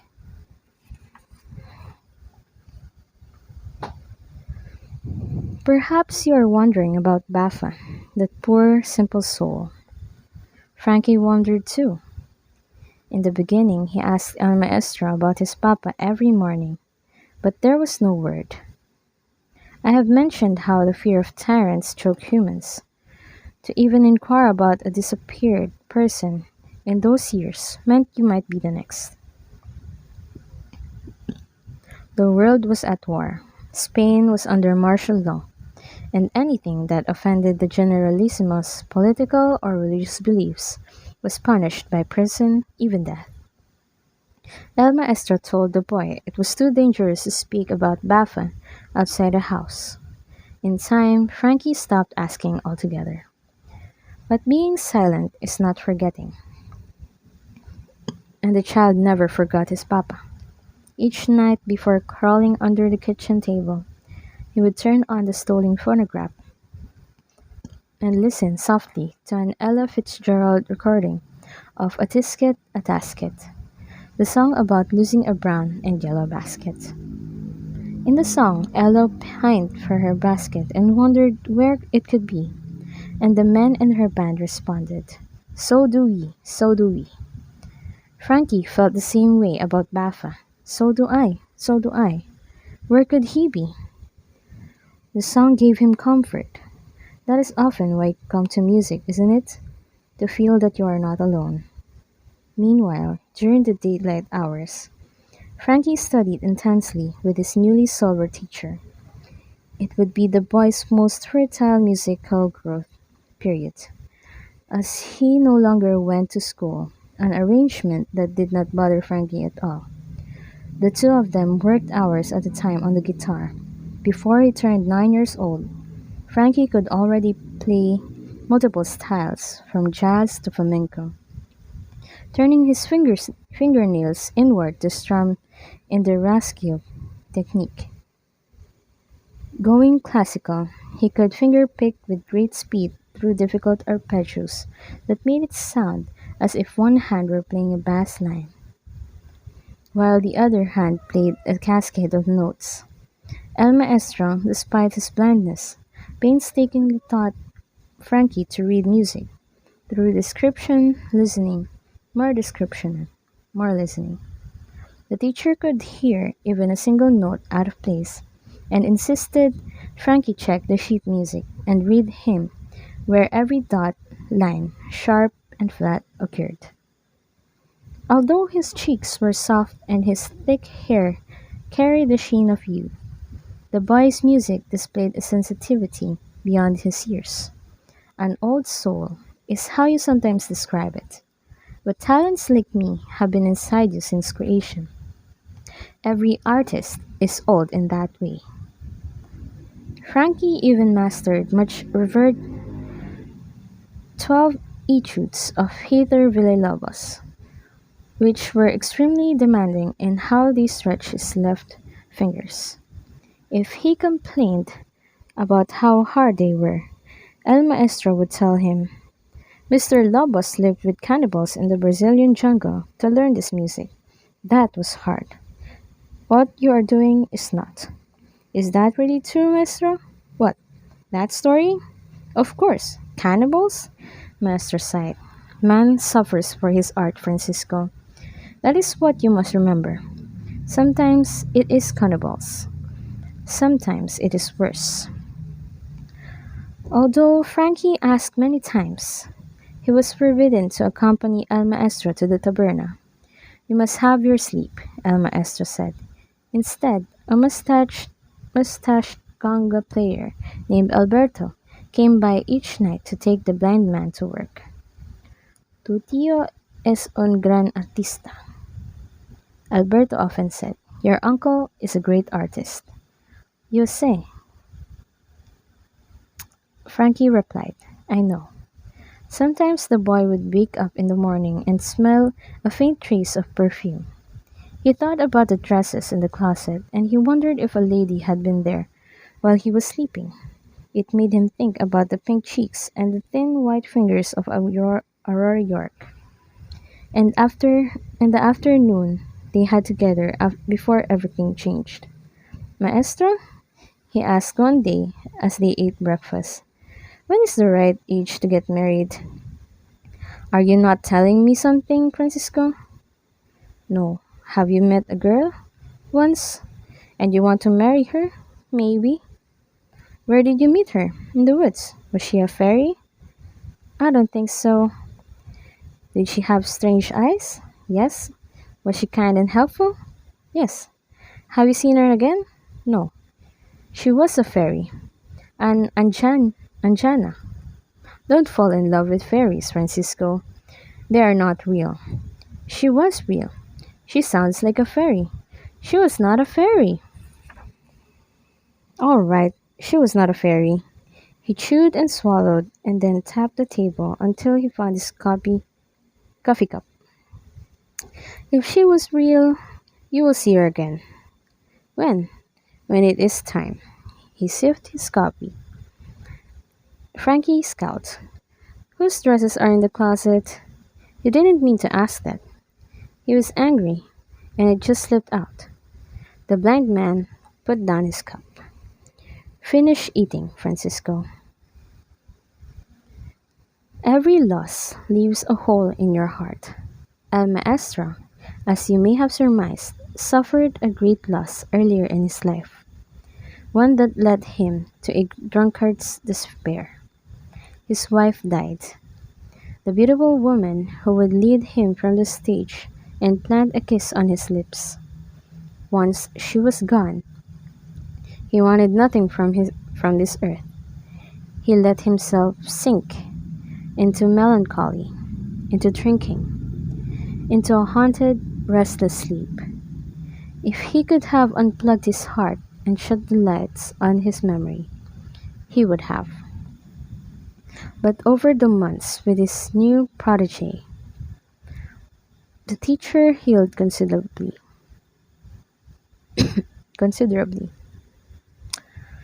He walked better, his belly shrank, his head hurt less, his skin had more color. Without the constant cloud of alcohol, he gradually returned to a sense of purpose. He found himself almost glad to be waking up, smelling the toast that Francisco was making. He enjoyed the respect that the child showed him, pulling out his chair, handing him his guitar. He liked hearing Frankie sing around the flat, songs of the two of them shared in their secret library of shellac recordings. Even he even begrudgingly accepted the dog. Sometimes the creature would lay its head in El Maestro's lap, and he would scratch his ears. "He likes you," Frankie said.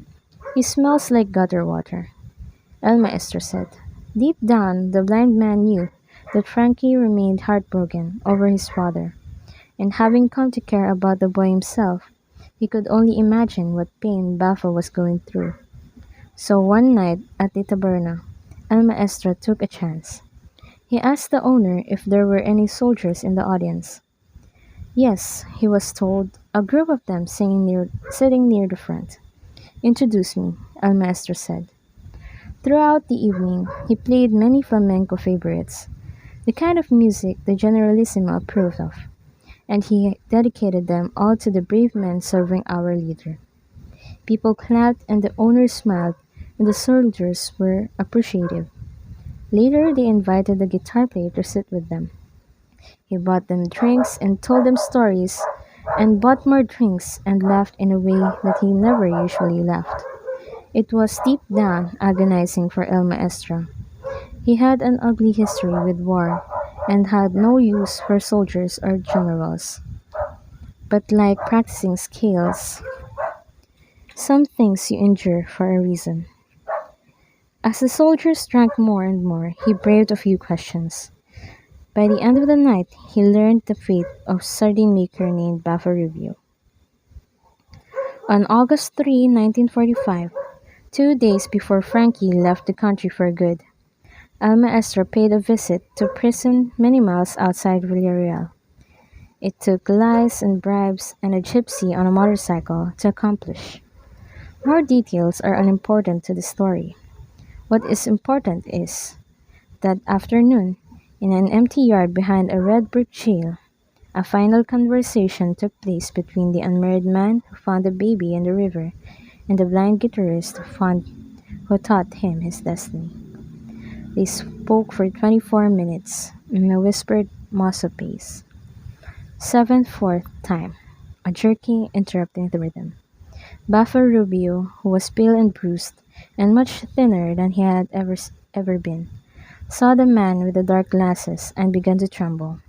He waited for the guards to move away. His first two whispered words were, "My son, I have him. Thank God." Tears, breathing silence. "He is all right?" "He is all right." "Does he ask for me?" "Of course." Tears, breathing silence. "I'm a poor father. I never planned if something happened to me.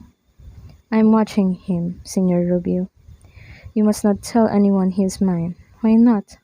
"The factory. 3 workers. They hated me. They told the police I was a socialista, that the others were from trade unions. When I denied this, they said I lied. They said the boy was proof. that a good Catholic would never take in a bastard. His mother was a leftist. Wait, he's not your child? Tears, breathing, silence.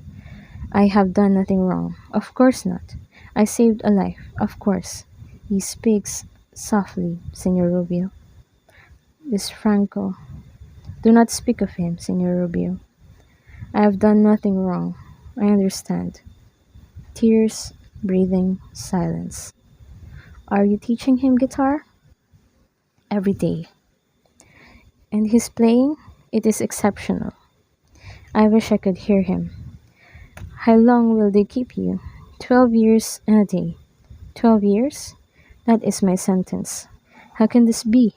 When I get out, Francisco will be a man. I am very sorry. I must ask you a favor. Will you do it? I will do it. Send the boy away.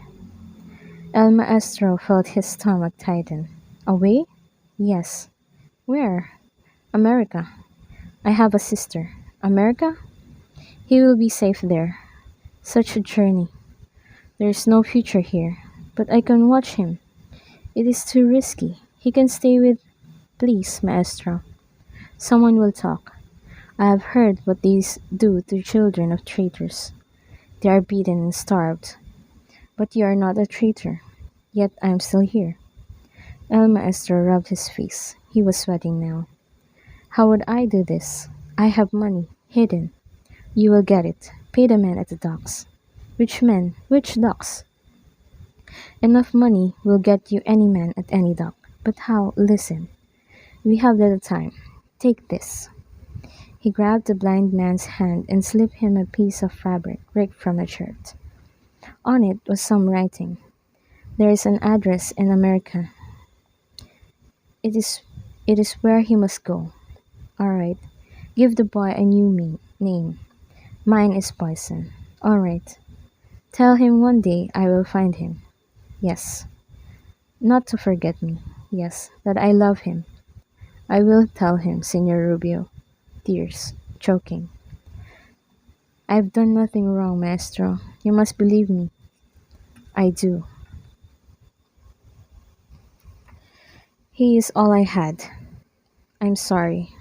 Do what I ask. I will. Keep what money is left. I do not want your money, Senor Rubio. I meant no offense. You cannot know what it is to give up a child. Beneath the dark glasses, tears began to well. No, the blind man said. Of course not. why is this why is this story like this? Oh my god. Okay. Chapter 16. That night, after finishing at the taberna, El Maestro and Alberto, the conga player, slipped into the house on Calvary Street, which had been looted and emptied for its possessions, and found a tin box hidden beneath a floorboard, just as Buffer Rubio had detailed. In the box was a velvet sack containing 600,000 pesetas, profits from the sardine factory, enough money to bribe a small army. The two men left quickly through the back garden and went to the laundry on Cristo Senegal Street, where they sat, by candlelight, as Alberto separated money into rolls of 10,000 pesetas, each one wrapped in a rubber band, so El Maestro would know how much he was handing out. Take 3 for yourself, he told Alberto. Maestro, I cannot. Yes, you can. Please. Then find some paper. You must write down what I tell you. He gave instructions for 8 minutes. When he finished, Alberto exhaled, looked at his list, then gripped the guitar player's arm. This is a great deal in a short time, Maestro. The boy is in danger. I will do as you ask. Thank you, Alberto. Alberto stared at the velvet sack of money. El Maestro, of course, could not see his face, but I could. I saw a look that I have seen many times when new riches are within reach. The eyes get smaller, the lips tighten. Do not worry, Maestro. Do not worry, Maestro, Alberto said. God is on our side. El Maestro did not sleep well that night. In the morning, with Frankie still dozing, he got dressed in the clothes stacked on the bathroom counter. The boy did this for him every evening, and made his way to the closet. He fumbled until he found a purse draped on a hanger. He undid the clasp and reached for something inside, a set of new strings, coiled together in a circle. He remained in the closet for several minutes, as still as a statue. Then he stepped out, shut the door, and moved to the kitchen. "Get up, Francisco," he said. The boy opened his eyes. The hairless dog lifted its head. "Did I sleep too long, maestro?" "No," the blind man said, gripping the strings. "But we have much to do today."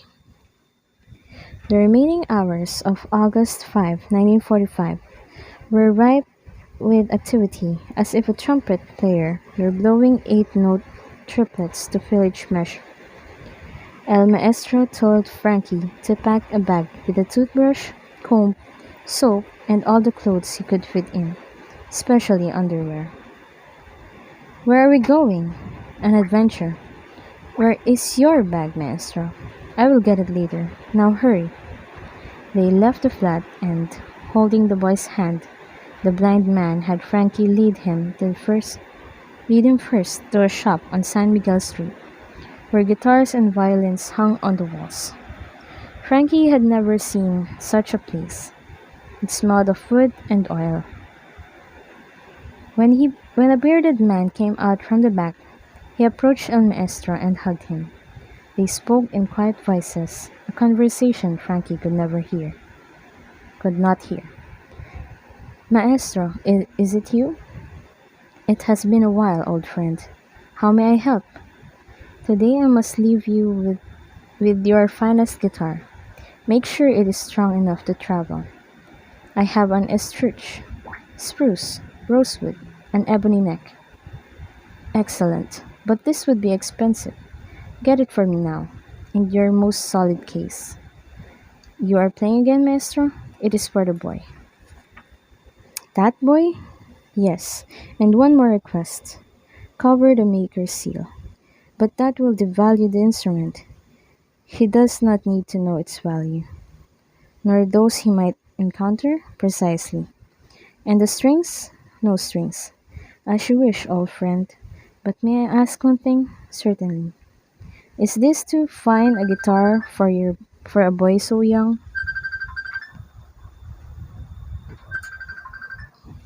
Matawag.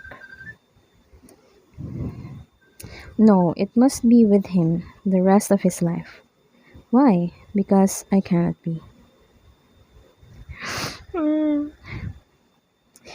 "Hi." El Maestro handed him a roll of bills from a sack in his jacket pocket, and the man disappeared for a few minutes. Frankie approached and touched his teacher's elbow. What are the black boxes, Maestro?" he asked, studying a row of small amplifiers. "Do they have knobs?" "Yes." "And a cord?" "Yes." "A waste of time." "What do they do?" "They make your guitar very loud, so people can hear you from far away." "Is that bad, Maestro?" The blind man found Frankie's shoulder. "Remember this, Francisco," he said. "The secret is not to make your music louder, but to make the world quieter." The shop owner emerged with a guitar case. He called El Maestro over. They whispered and hugged once more, and El Maestro turned, carrying the new purchase. He held out his left hand. Frankie led him out the door. "Did you buy a new guitar, Maestro?" "Yes." "When will you play it?"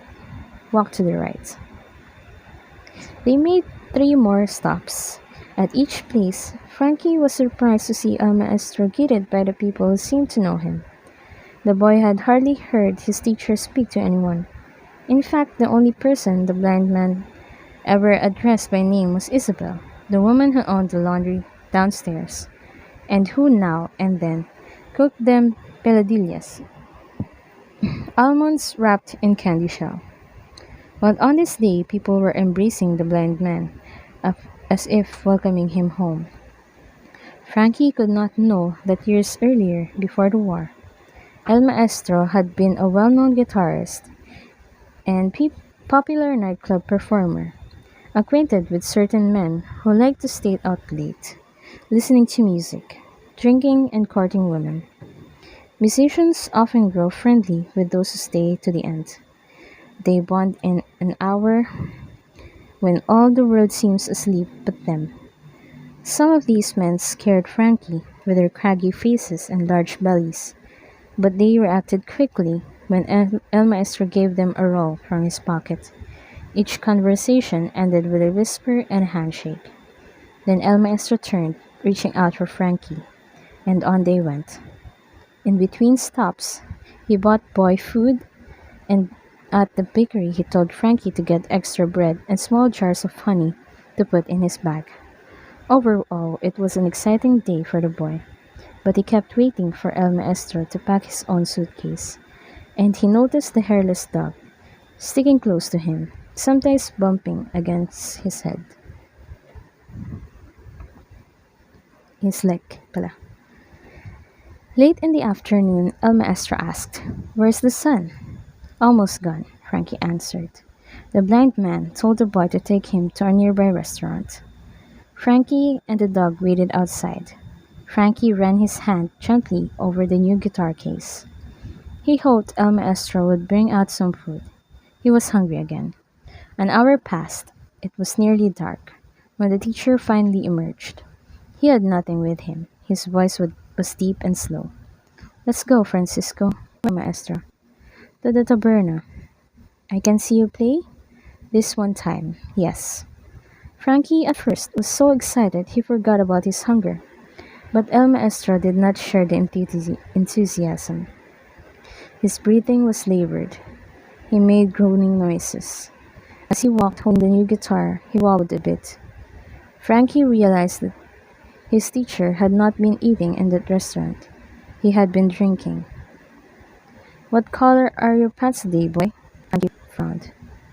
"I asked you a question." "Brown, Maestro." "And your shoes?" "Also brown." "And your hair?" Frankie didn't want to answer. He felt sad that his teacher had broken his promise, as if bad things were going to start happening again. "Your hair, boy?" "It looks black." "And your eyes?" "I don't even know." "My eyes are blue, Maestro." "Ah, blue." He inhaled deeply through his nose. He dropped his chin into his chest. He sang something in half a mumble. "Am I blue? Am I blue?" He coughed. "It's a song, boy. You will learn it one day." Hee hee hoo. Oh my god. Okay. Man searches for courage in drink, but it's not courage that he finds. It is fear that he loses. A drunken man may step off a cliff. That does not make him brave, just forgetful. That night, on the taberna stage, the drink helped Maestro forget about restrictions imposed on artists in his country.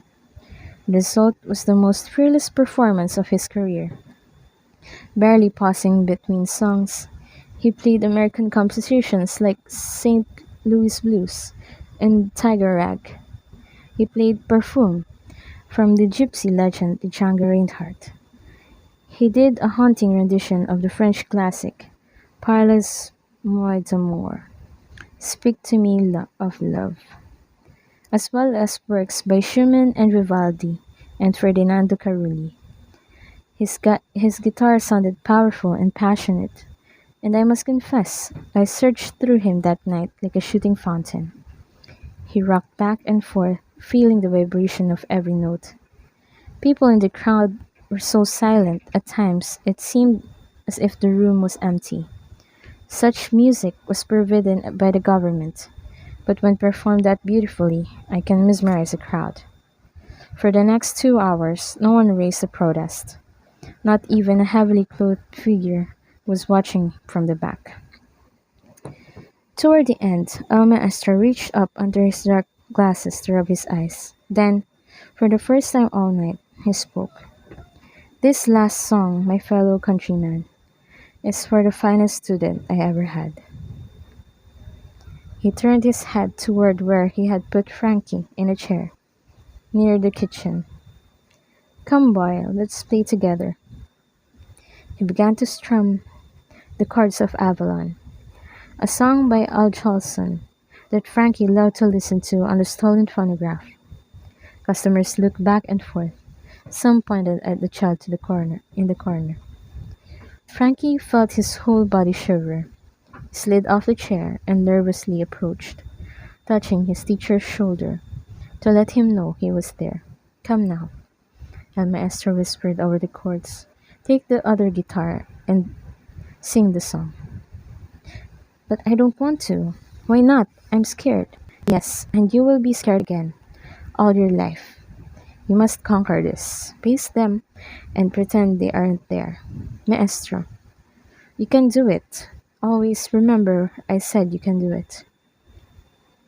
Frankie was petrified, but his trust in his teacher was complete.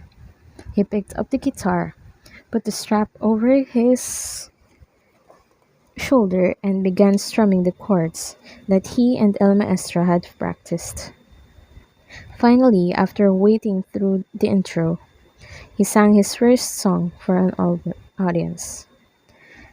I found my love in Avalon, beside the bay.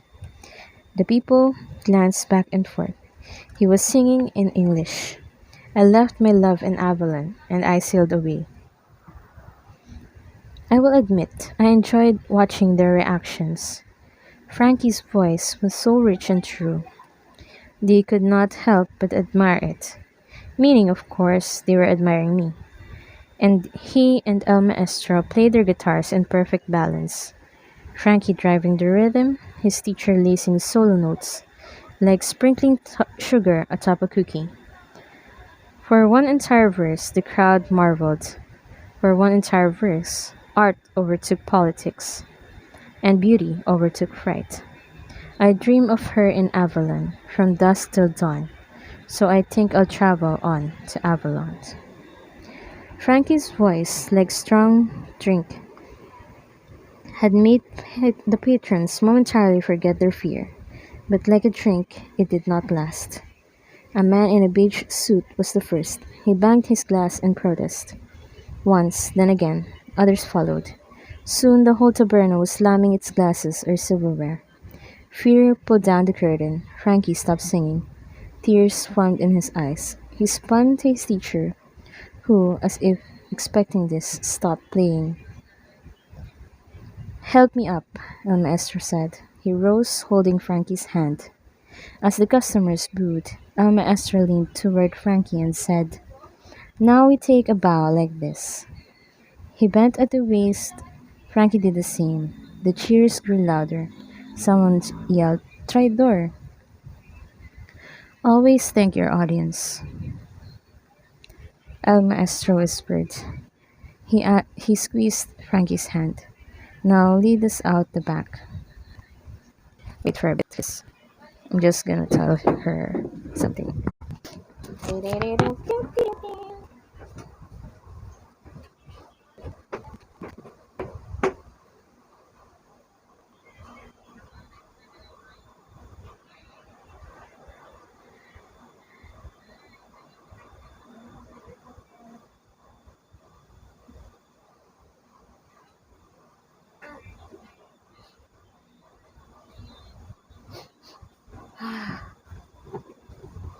Okay, we're back. My throat hurts, to be honest.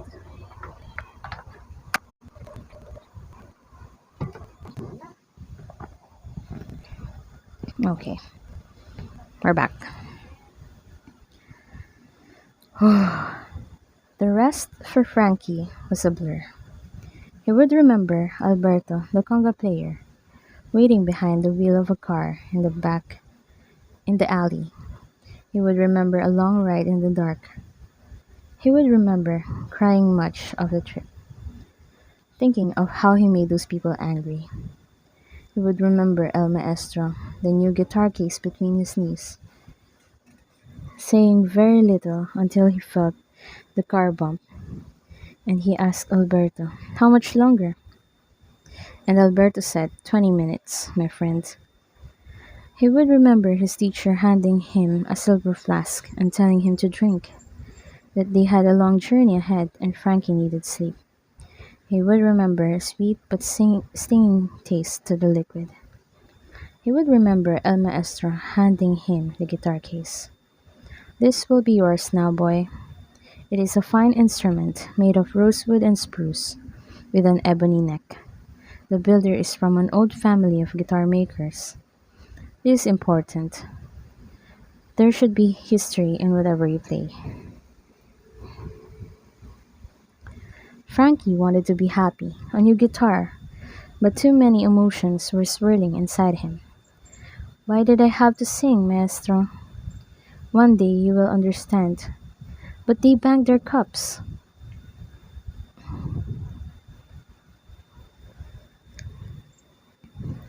"And you showed courage.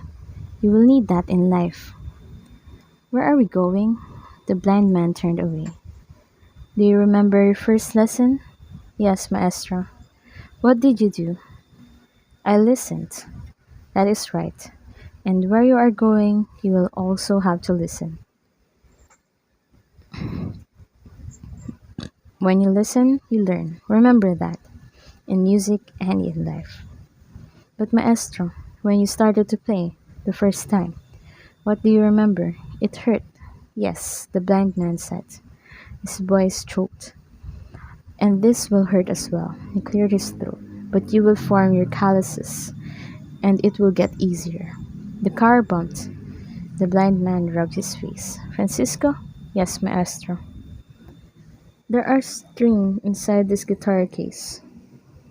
You will put them on this guitar." "All right, maestro." "They were very special to me." "Why, maestro?" "They were from my wife." "You have a wife, maestro?" "No longer." "Where did she go?" "She went to heaven." "The strings were a present. I never used them." "Because she died?" "Yes. Before she could give them to me, I found them in her purse."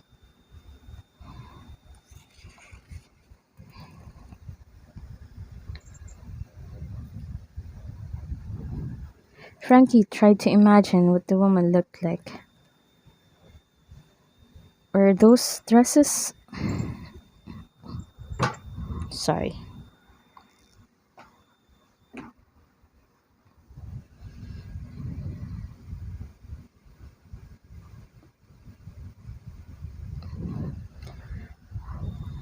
Repositioning, repositioning. Oh,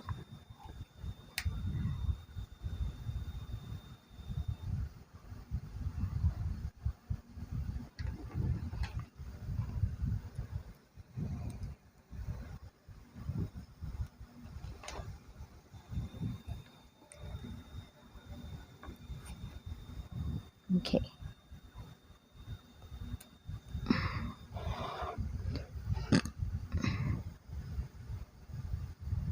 That's a bit better. Frankie tried to imagine what the woman looked like. Were those her dresses in the closet? Her dresses, her shoes, a bottle of her perfume. You don't need much to remember someone, Francisco. Even one thing will do. He reached over and patted the boy's knee. "You have those strings for me. That is enough." Frankie felt even more scared now. "Are we leaving our home, maestro?" "It is just a flat." "Are you coming with me?" Above a laundry. "Are you coming with me?" No answer. "Where are we going?" The blind man leaned over. "What do you see outside?" Frankie squinted against the window pane. It was very dark, but as they came over a rise, Alberto slowed the car, and in the distance small diamonds of moonlight glimmered to the horizon.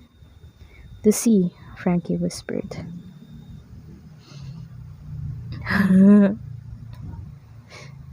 Oh my god.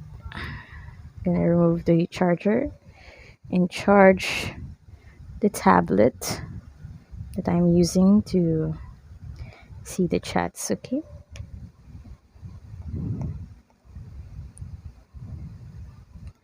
Okay.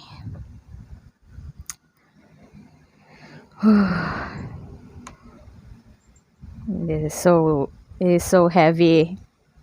This part is so heavy. Why? I don't know.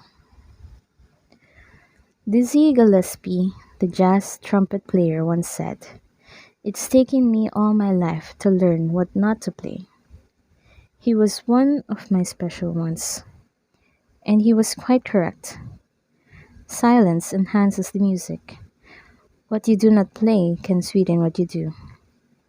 But it is not the same with words. What you do not say can haunt you.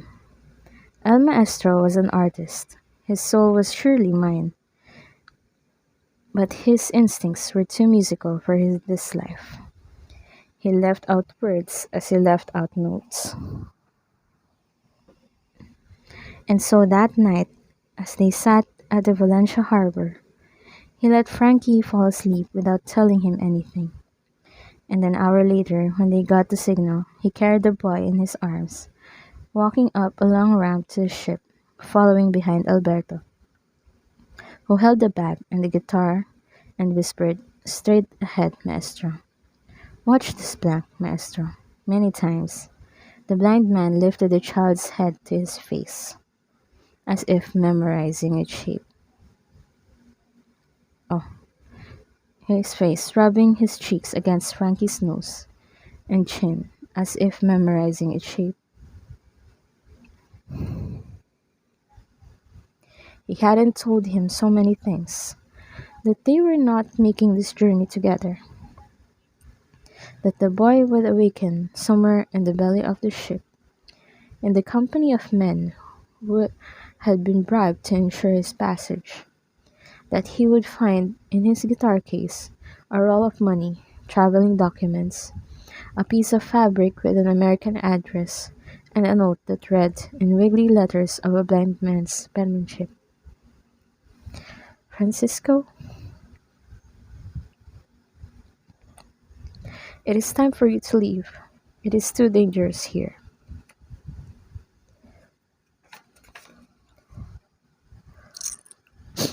This is your papa's wish. He loves you and will find you one day. I am sorry that I cannot continue to teach you, but you can teach yourself now. Find your aunt in America. When you need money, play your guitar. If you miss me, and as I will miss you, close your eyes and play the strings that I gave you. I will be in your music always, maestro.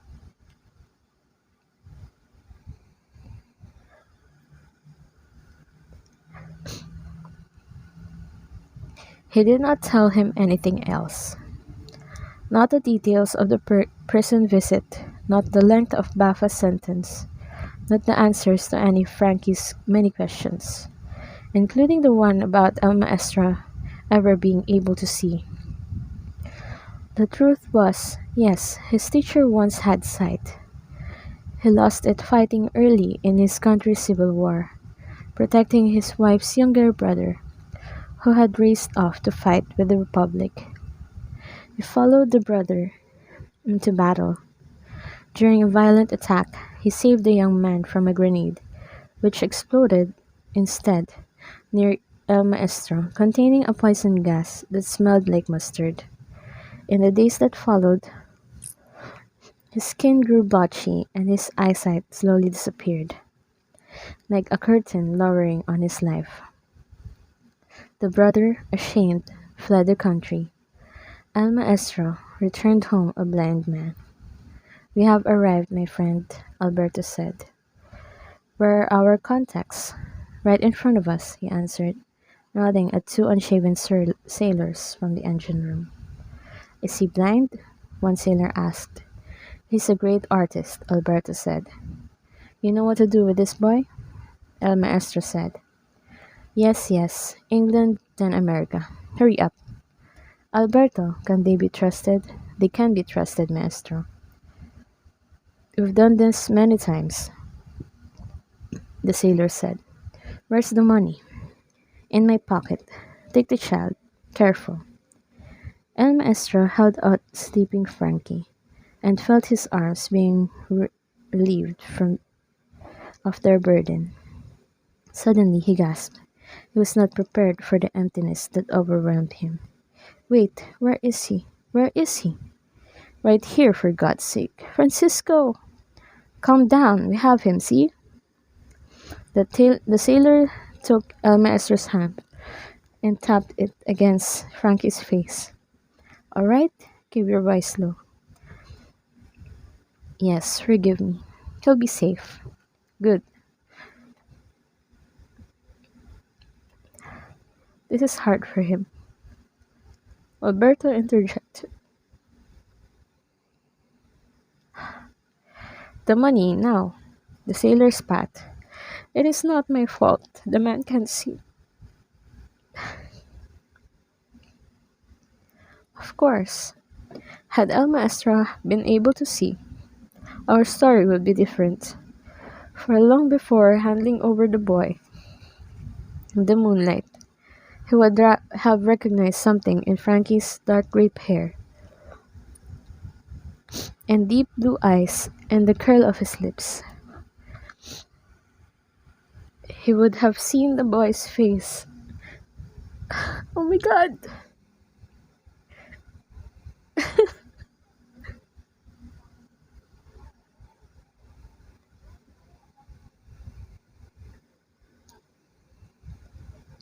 Wait.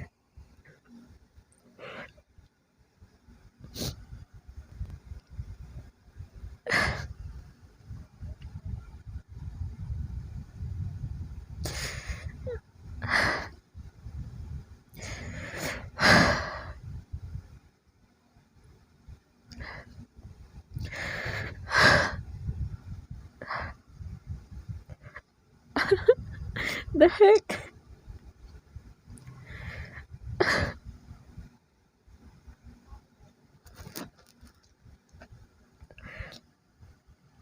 Ahem. Oh my gosh. He would have seen the boy's face, the unmistakable reflection of his wife, Carmencita. He would have somehow realized that she was Frankie's mother, and the burned corpse left behind in the church was only half the murder he had thought. He would have realized, when Bafa confessed to not being the child's father, that he, El Maestro, was, that for years he had been teaching the very child he had been mourning. But this is the note that fate chose to leave out, shading the melody by making it heartbreaking. Instead, the blind man unknowingly handed his only son to two sailors from the engine room. He gave them 10 rolls of pesetas from the velvet sack in his jacket pocket. They took the boy, his bag, and the guitar, which contained the gifted strings and the traveling papers signed by Carlos Andres Presto, listing the boy not as a Rubio, but as Francisco Presto. In losing his father, Frankie regained his name.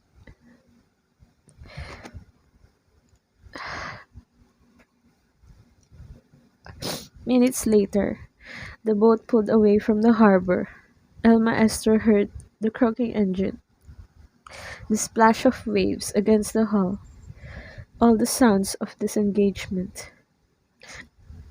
He remained there on the ramp, high above the water, until the sounds were gone and the ship was far away.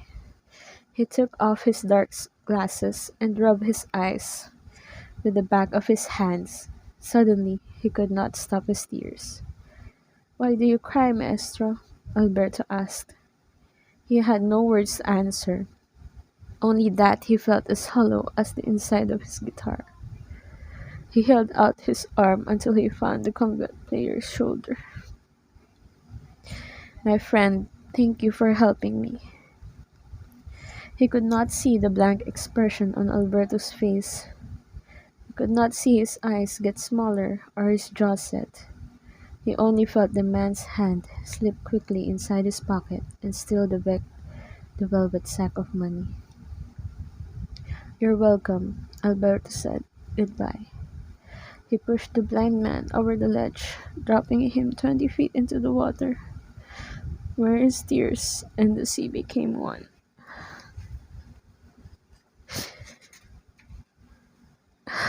My God, fuck you.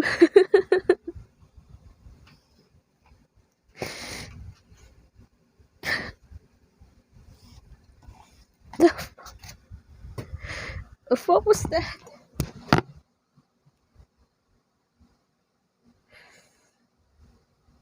That was annoying.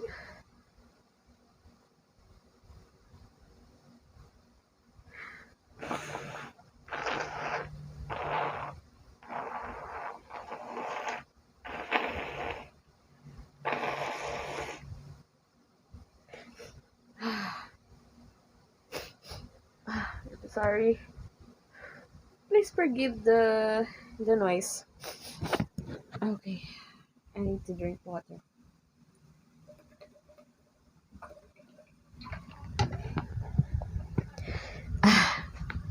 Okay, okay. We're almost at the half.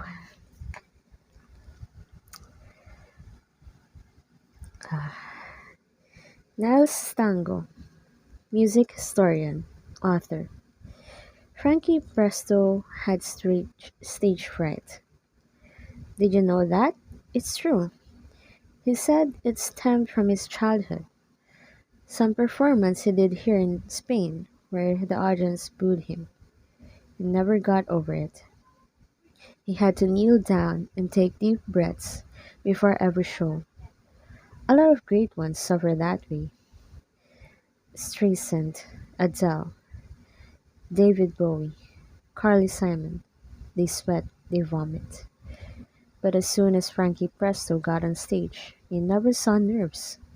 He could sing and play, and he could dance. Really dance. I would rate him in my top 5 performers of early rock and roll. Want to know the 5? James Brown, Elvis, Chuck Berry, Frankie Presto, Little Richard. That's my list. I keep a lot of lists. The first time I saw him, the Buffalo Municipal Auditorium. I had just started writing for the Life magazine, fresh out of college, and they assigned me to do a story about a twist, the chubby checker dance. That's right. So I went to Buffalo to interview Chubby, who was on the bill with a bunch of other acts, including Frankie Presto. And let me tell you, Presto stole the show. He did 4 songs, only played guitar on one of them. Yet he was clearly the best musician on the stage. He took a solo on a fast version of My Girl Josephine. That was stunning. He was bending the strings and accenting the upbeat.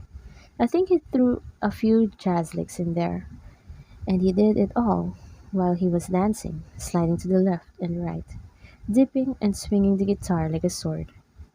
I saw the band look at each other and shake their heads. That's how you know someone's good, when even the band can't believe it.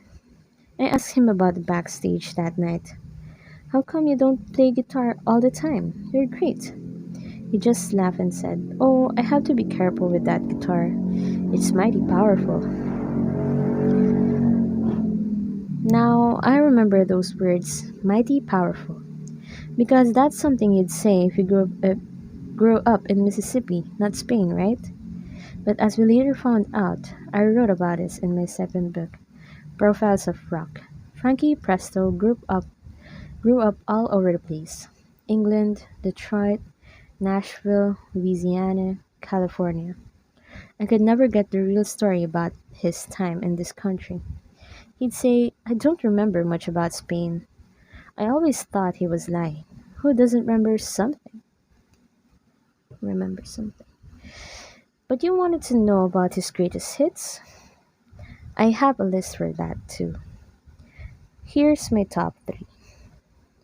Number one, of course, is I Want to Love You. It sold 2 million copies, which in those days was just an unbelievable number. Nobody started records with a naked drum beat back then, but Presto did. The pounding rhythm, bum bum bum. Then the screaming guitar lick. Then he sings, I want to love you. Crowd goes wild. Oh yeah, I'd put it as my top rock and roll song of 1960. Number two for me would be No No Honey, which he wrote with Abby Cruz. That was a coy little song about a man begging a woman not to leave, despite his behavior. And of course, it has that brief female vocal at the end, which is uncredited, where the woman sings Yes, Yes, Honey, and takes him back. To this day, people are still guessing who that was. I thought Darlene Love. It sounded like her, but she denied it. Anyhow, No No Honey is my clear number two, and it sold a ton of copies. And last, number three, I go with Our Secret. It's sparse, it's haunting. Burt Bacharach produced it, of all people. He put that reverb on Presto's voice, and it really sounds ghostly. That one didn't sell as well as the other two, but it's still his best ballad. I asked him once about the inspiration for Our Secret, and he said, You wouldn't know her. Friends? I can't say we were friends. He was nice enough to me over the years. But let's be honest, a reporter's job is to pry into things. And Frankie Presto had a lot of secrets. So he wasn't crazy to see me coming around, especially when I started working for the Rolling Stone. He once said, Niles, what I play you can't write, and what you write I can't play. I could never find any information about his parents, how he got to America, even what school he went to, if he went to school at all. He was like a ghost that suddenly materialized into a rock and roll star. The last time I interviewed him was maybe 40 years ago, in the late 1960s, before his long disappearance. He was into the drug thing, like all of us back then. And we were at some club in New York, and he said something strange. He said, Nels, I've got 3 strings left. I assume he was referring to his age. Me, 72, retired for the most part. I live in Paris now and I'm working on a new book. I heard that Presto had died, and how he died, lifting above the crowd like he was flying, then falling like some circus act. Well, I jumped on a plane to Barcelona and drove down. I guess my old reporter's instincts were kicking in. I thought I'd do a piece for somebody. Newsweek or Time. The life and death of a mysterious pop star. But most places I've talked to just want to know if Presto was murdered, not about his career. That's why your crew came, isn't it? Death sells. Music, not so much. I'll tell you what, though. There's a story here. Something weird. I've been asking around, and a couple of people told me they saw Presto the morning of the day he died, near the statue of Francisco Torrega, and he had his guitar, and someone was with him. I wish I could have heard him play again. He hadn't made a record in decades, unless you believe the legendary unreleased album, the one they call the Magic Strings of Frankie Presto. Who knows if it's him? There are so many rumors.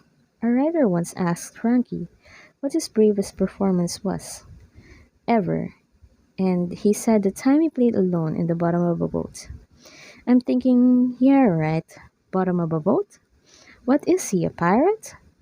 It's like a song from The Sound of Music. How do you solve a problem like Maria? How do you tell a story like Frankie Presto? Who knows what to believe? That's chapter. That's the chapter. Hello, hero. Cool content. Yeah, I'm trying to help out someone in the YouTube. Because they couldn't find. I wish it would be a little bit more late, and I would definitely listen to sleep well. To sleep well. A little bit more late. I'm gonna try to finish this book, hero. And it seems like we're only like one third through the book, so you might still be able to listen to it. Maybe later. How's your day, by the way? Um, we have a lot to go. Yeah, yeah. I'm just trying to help out a YouTube commenter. Because that person mentioned that they couldn't find the book. This is the title, The Magic Strings of Frankie Presto. So they couldn't find the copy online, so I'm just reading it to them on this VOD or on this stream. You seem like you seem like to read. Yes, I like to read. But even I don't know. I get too emotional because of my imagination. So that's why I cried earlier at that last chapter. Oh my god. And great day. Hope yours is great too. Thank you.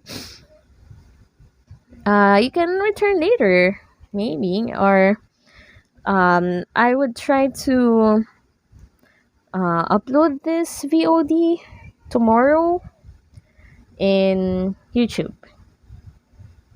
So that's that.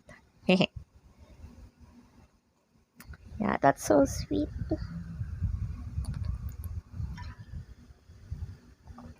Thank you. I just like to help them because I haven't read this book in like since 2019, I guess. So I just want to help them out. And then, hopefully I can edit this video to remove like the chats because I'm trying to entertain the chats too while I'm reading, which interferes with the reading. So, yeah. Oh my god, hero! Oh my god. Thank you so much for subscribing. Thank you so much. I hope I get to make a lot more content. Maybe tomorrow I'll stream a game. I'm not sure if I can stream Valorant tomorrow, but I have a game that I bought. So I'm gonna play that tomorrow. Yeah, thank you so much, Hero. Okay, thank you.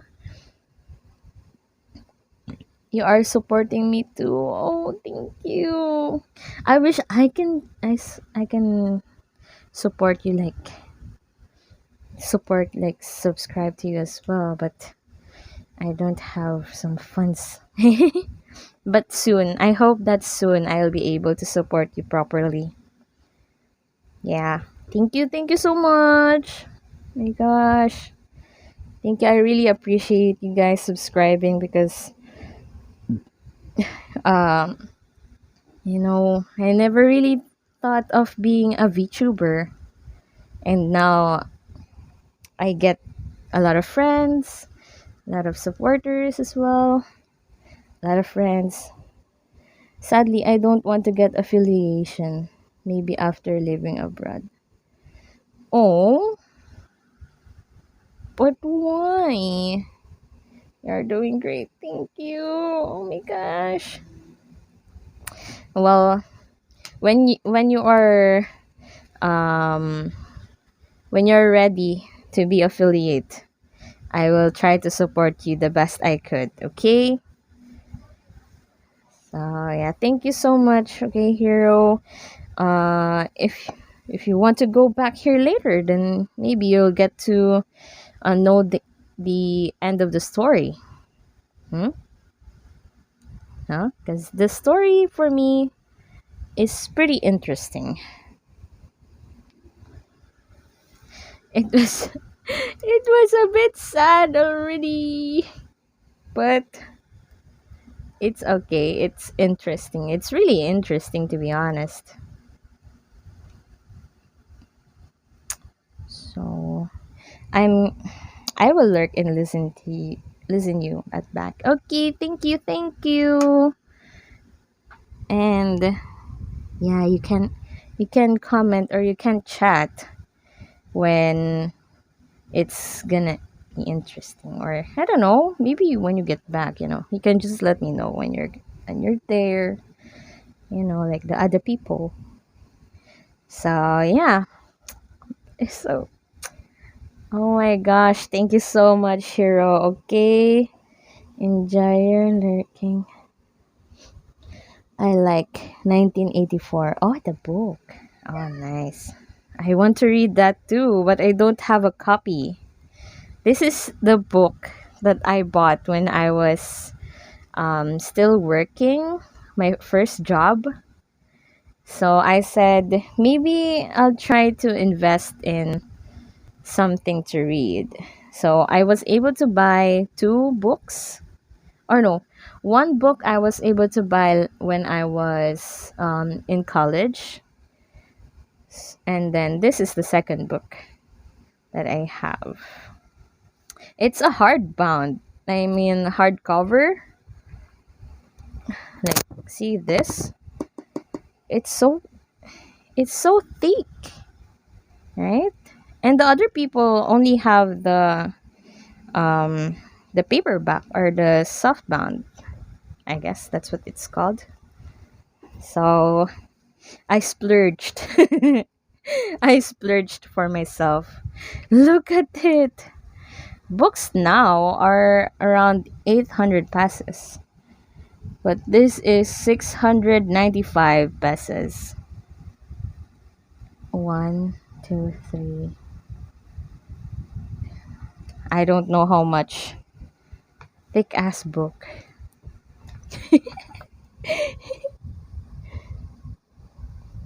Yes, it is thick. But the letters are big, so I don't know. I don't know why they do this, but it's fine. You can read it, see, like that, which is cool. Okay, anyway, uh, let's see. Da-da-da-da-da-da-da-da. My next like I think my VODs that was saved was at this part only. But yeah, well, we're gonna go back to reading now because the person that requested this might have um might have been might have been looking for it already. I gave you a nice rest a little bit, I guess. Yeah. Yeah.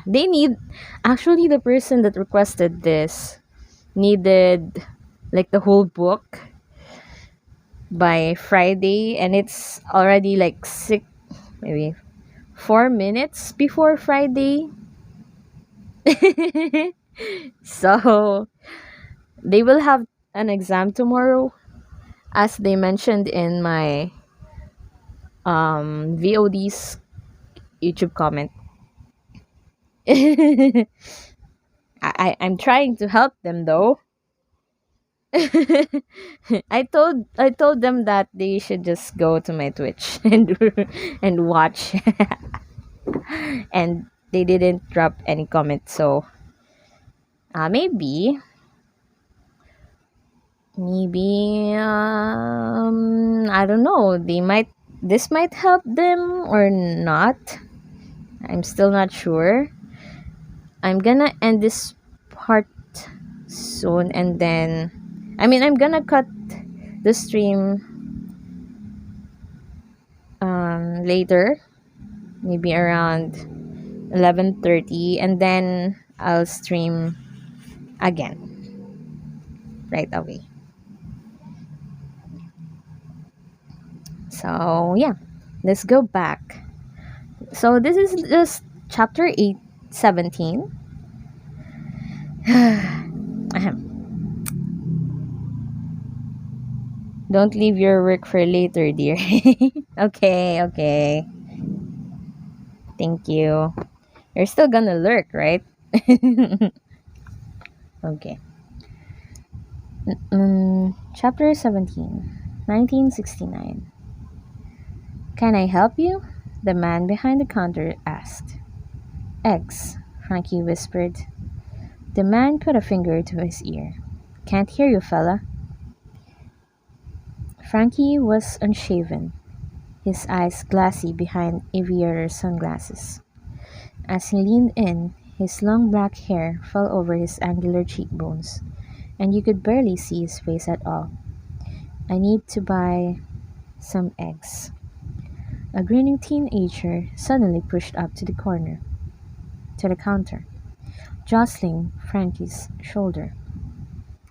He wore a floppy green hat. Hey man, you sell beer? The eggs are over there, the man said, ignoring the teen. Pointing at a refrigerated shelf behind a crowd of young people, men with scruffy beards and headbands, alongside women in print dresses or blue denim shorts, many of them shoeless. The store's floor was covered in muddy footprints.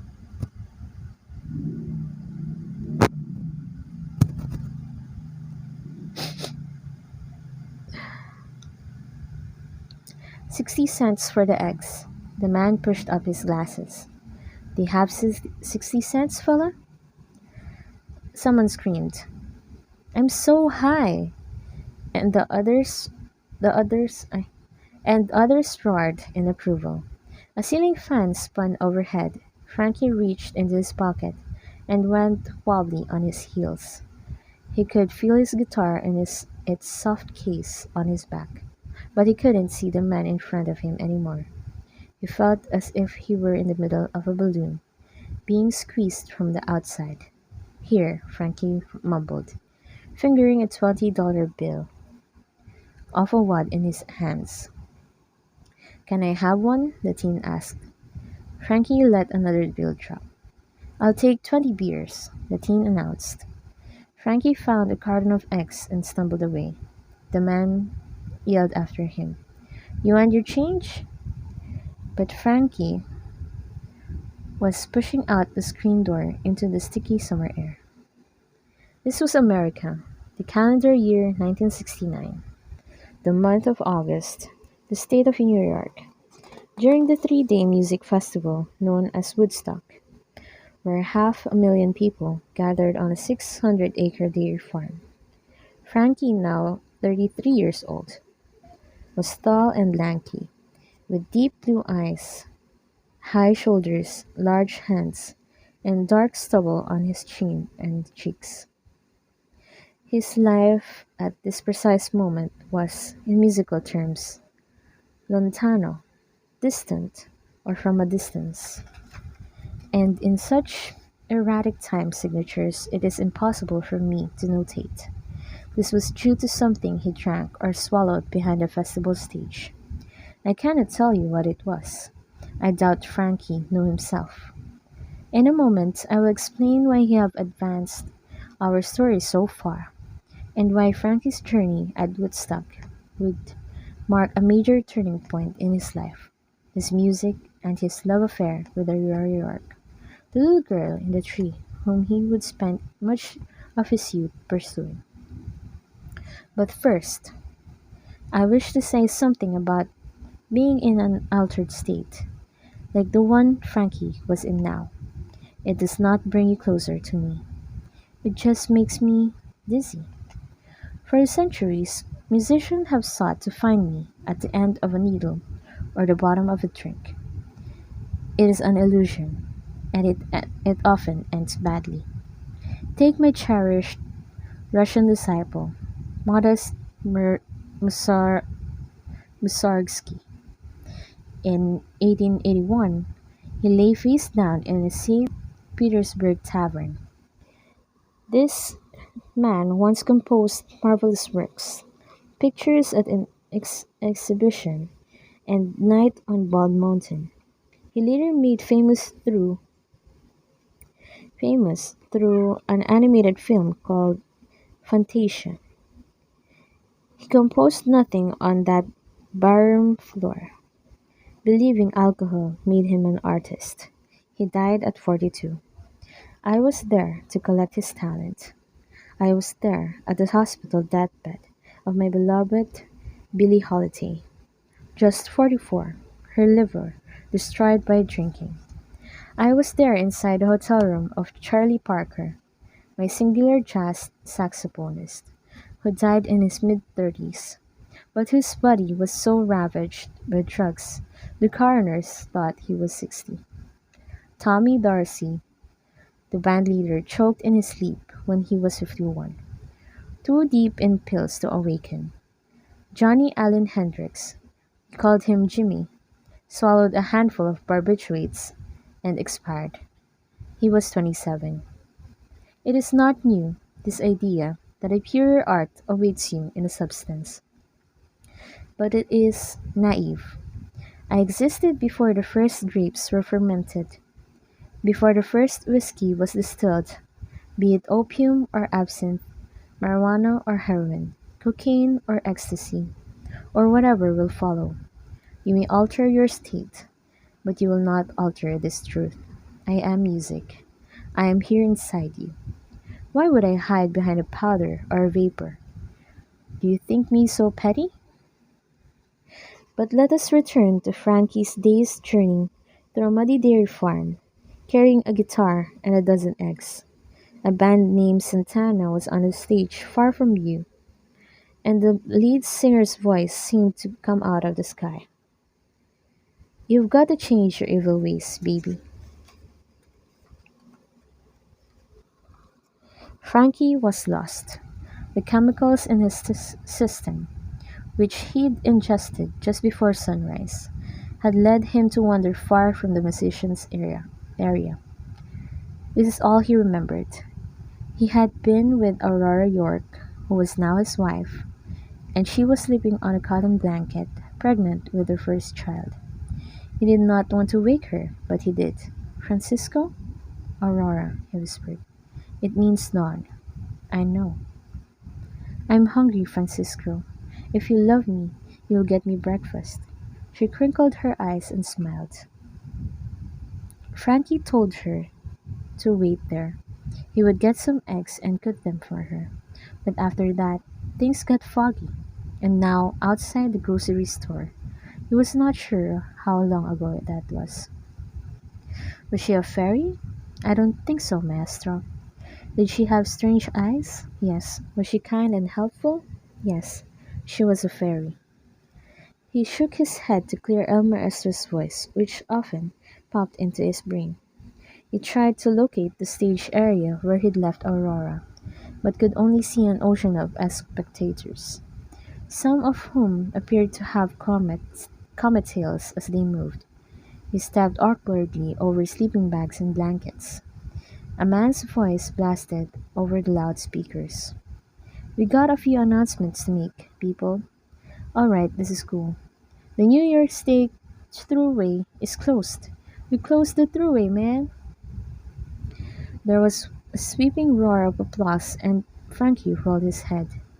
Everything was too loud. In the midst of the people slapping hands in celebration, he stared at the egg carton until his ears detected the music. "Lord knows you got to change." He stumbled toward the sound, trying to use me as a compass, and to remember when and with which band he was supposed to play.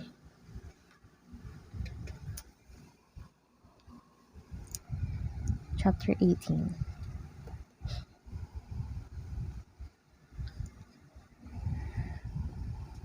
1946. Play something, Joey. Frank looked up. He was 10 years old, wearing tattered clothes, sitting by his open guitar case on the docks of Southampton,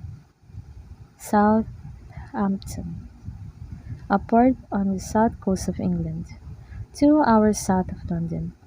A French-speaking man with a thin mustache had wandered over. "Joey," said the man again, shaking his wrist. "Pompe." "Beg your pardon, sir?" "Pompe. Your guitar. Like these." The man made a pumping movement, as if scratching his chest. It was already dark, and Frankie glanced at the 2 coins in his case. It was not enough to buy a single potato, which was all he had eaten since morning. The ships were in for the night. This foreigner was his last hope. "Please, sir, I'm hungry. I can play a song for a shilling."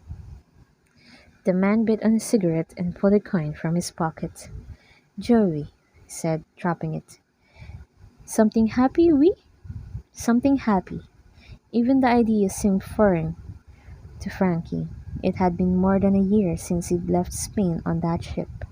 After 3 days below deck, he'd been awakened at night, told to crawl beneath a dirty red blanket. "For your protection," one of the sailors said. "Where's my teacher?" "He's coming. My guitar." "We are bringing your things. It's a fun game, yes?" "I want el maestro." "Lower your voice." "This is how you play. You hide, and then he finds you." "But quiet! If you speak, he will not come." Frankie inhaled as the world went dark, enveloped in that blanket. He was carried off the boat by 2 of the men. He heard splashing water, the creaking of wood, flapping sails, his own accelerated breathing. He was laid upon a hard surface, and the guitar case was slid under the blanket. He grabbed it with one arm, holding on as if it might keep him safe.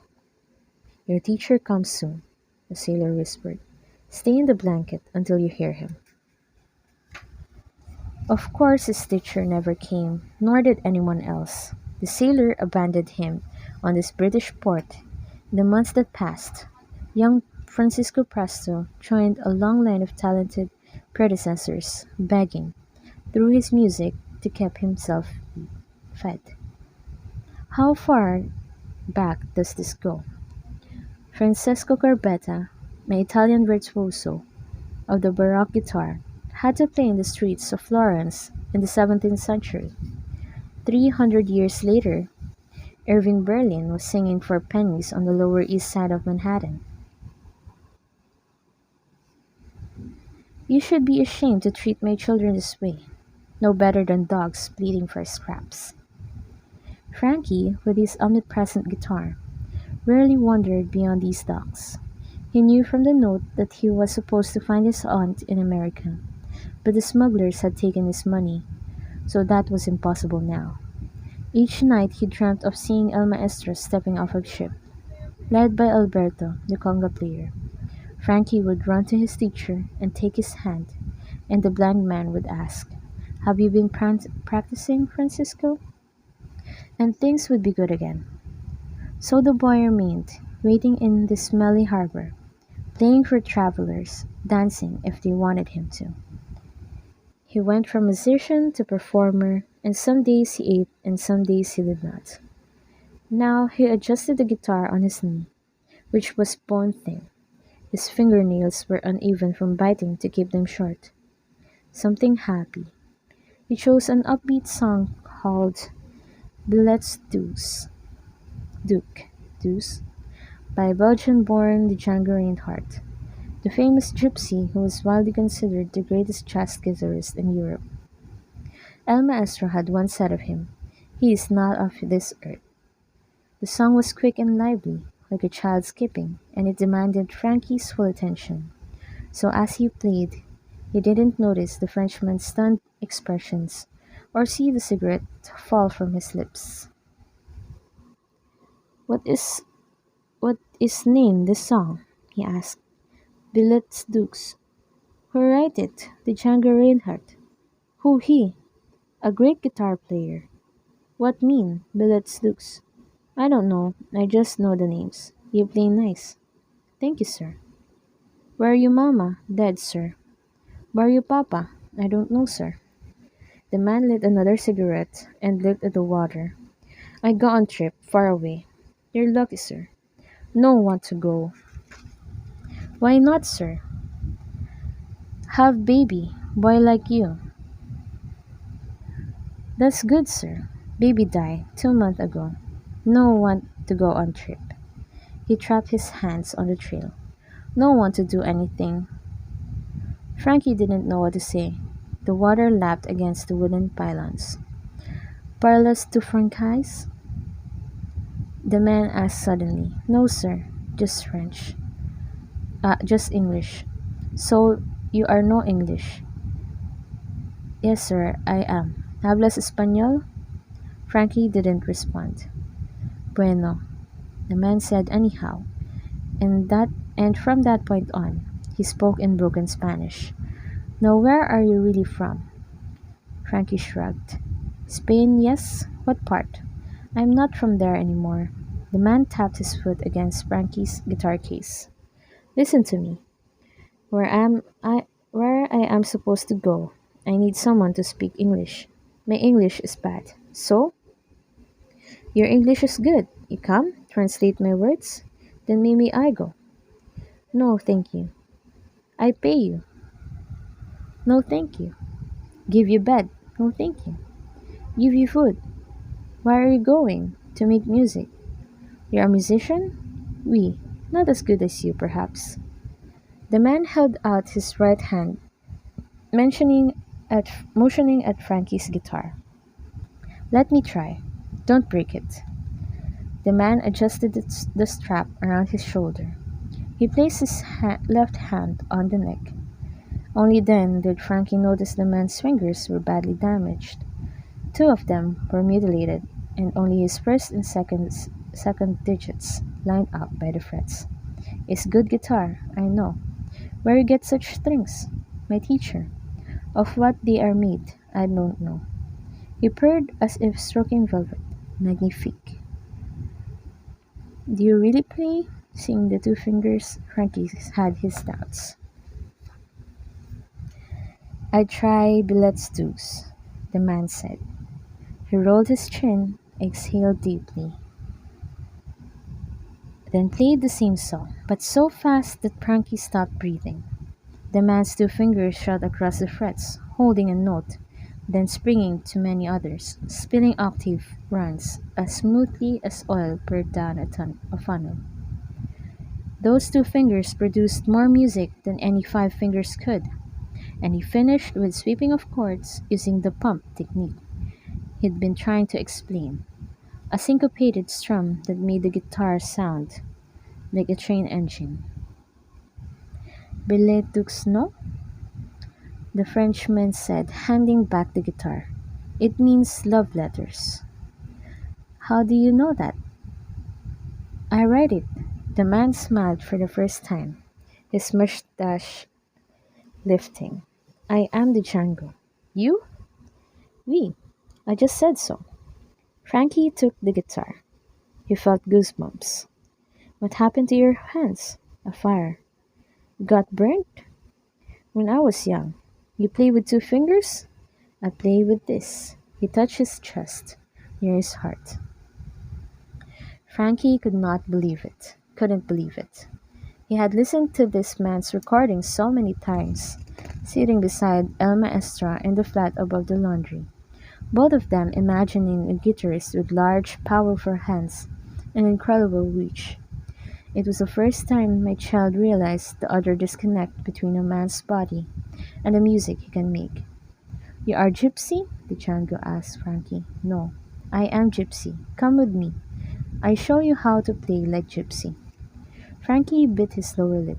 He was so hungry, and this was the Django Reinhardt. When? We leave in the morning. Tomorrow morning? Yes. Why so fast?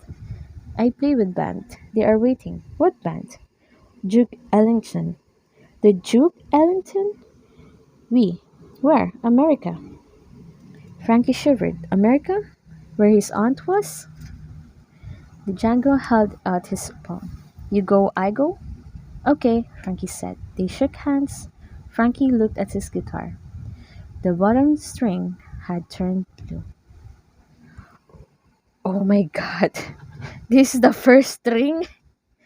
This the first string? What the heck? Ah, 19. 1969. Whip wop. Whip wop woo. As the as the sun set over Woodstock, Frankie passed a large group of spectators, screaming, dancing, and banging on drums. Whip wop, woo! Some were ponchos, and some were shirtless, and two blond men, who might have been brothers, had wrapped green towels around their necks like capes. They were passing a bottle as they chanted. One brother handed it to Frankie and motioned for him to drink. Whip wop, man! Frankie took a swig. Whip wop, he said. Join in. Play. The man pointed to Frankie's guitar. Come on, man. Rock us. Rock us, rock us. The crowd started chanting. The drumming continued. Hey, I know you. You're Frankie Presto. Whoa, really? Who? Frankie Presto, man. Shake, shake, remember? Frankie, even in his cloudy haze of consciousness, felt a flight reflex kick in. You're Frankie Presto. He was supposed to move away when someone said this. Shake, shake, Frankie. He passed the bottle and banged the drums, and now all of them were chanting, calling him in. Shake, Frankie. He turned and staggered off, hearing boo and no and aw, and he's freaking out. He felt his heart racing, and once he was safely away, he fell to the muddy ground in an area of yellow buses, each of them spray painted with colorful messages. He breathed heavily in and out, letting his ears find the music in the sky. Another band that he could hear but not see. Canned Heat, singing something called Going Up the Country. Was that a flute? Frankie thought. Yes, a flute. Hey man, a female voice said. Take it easy.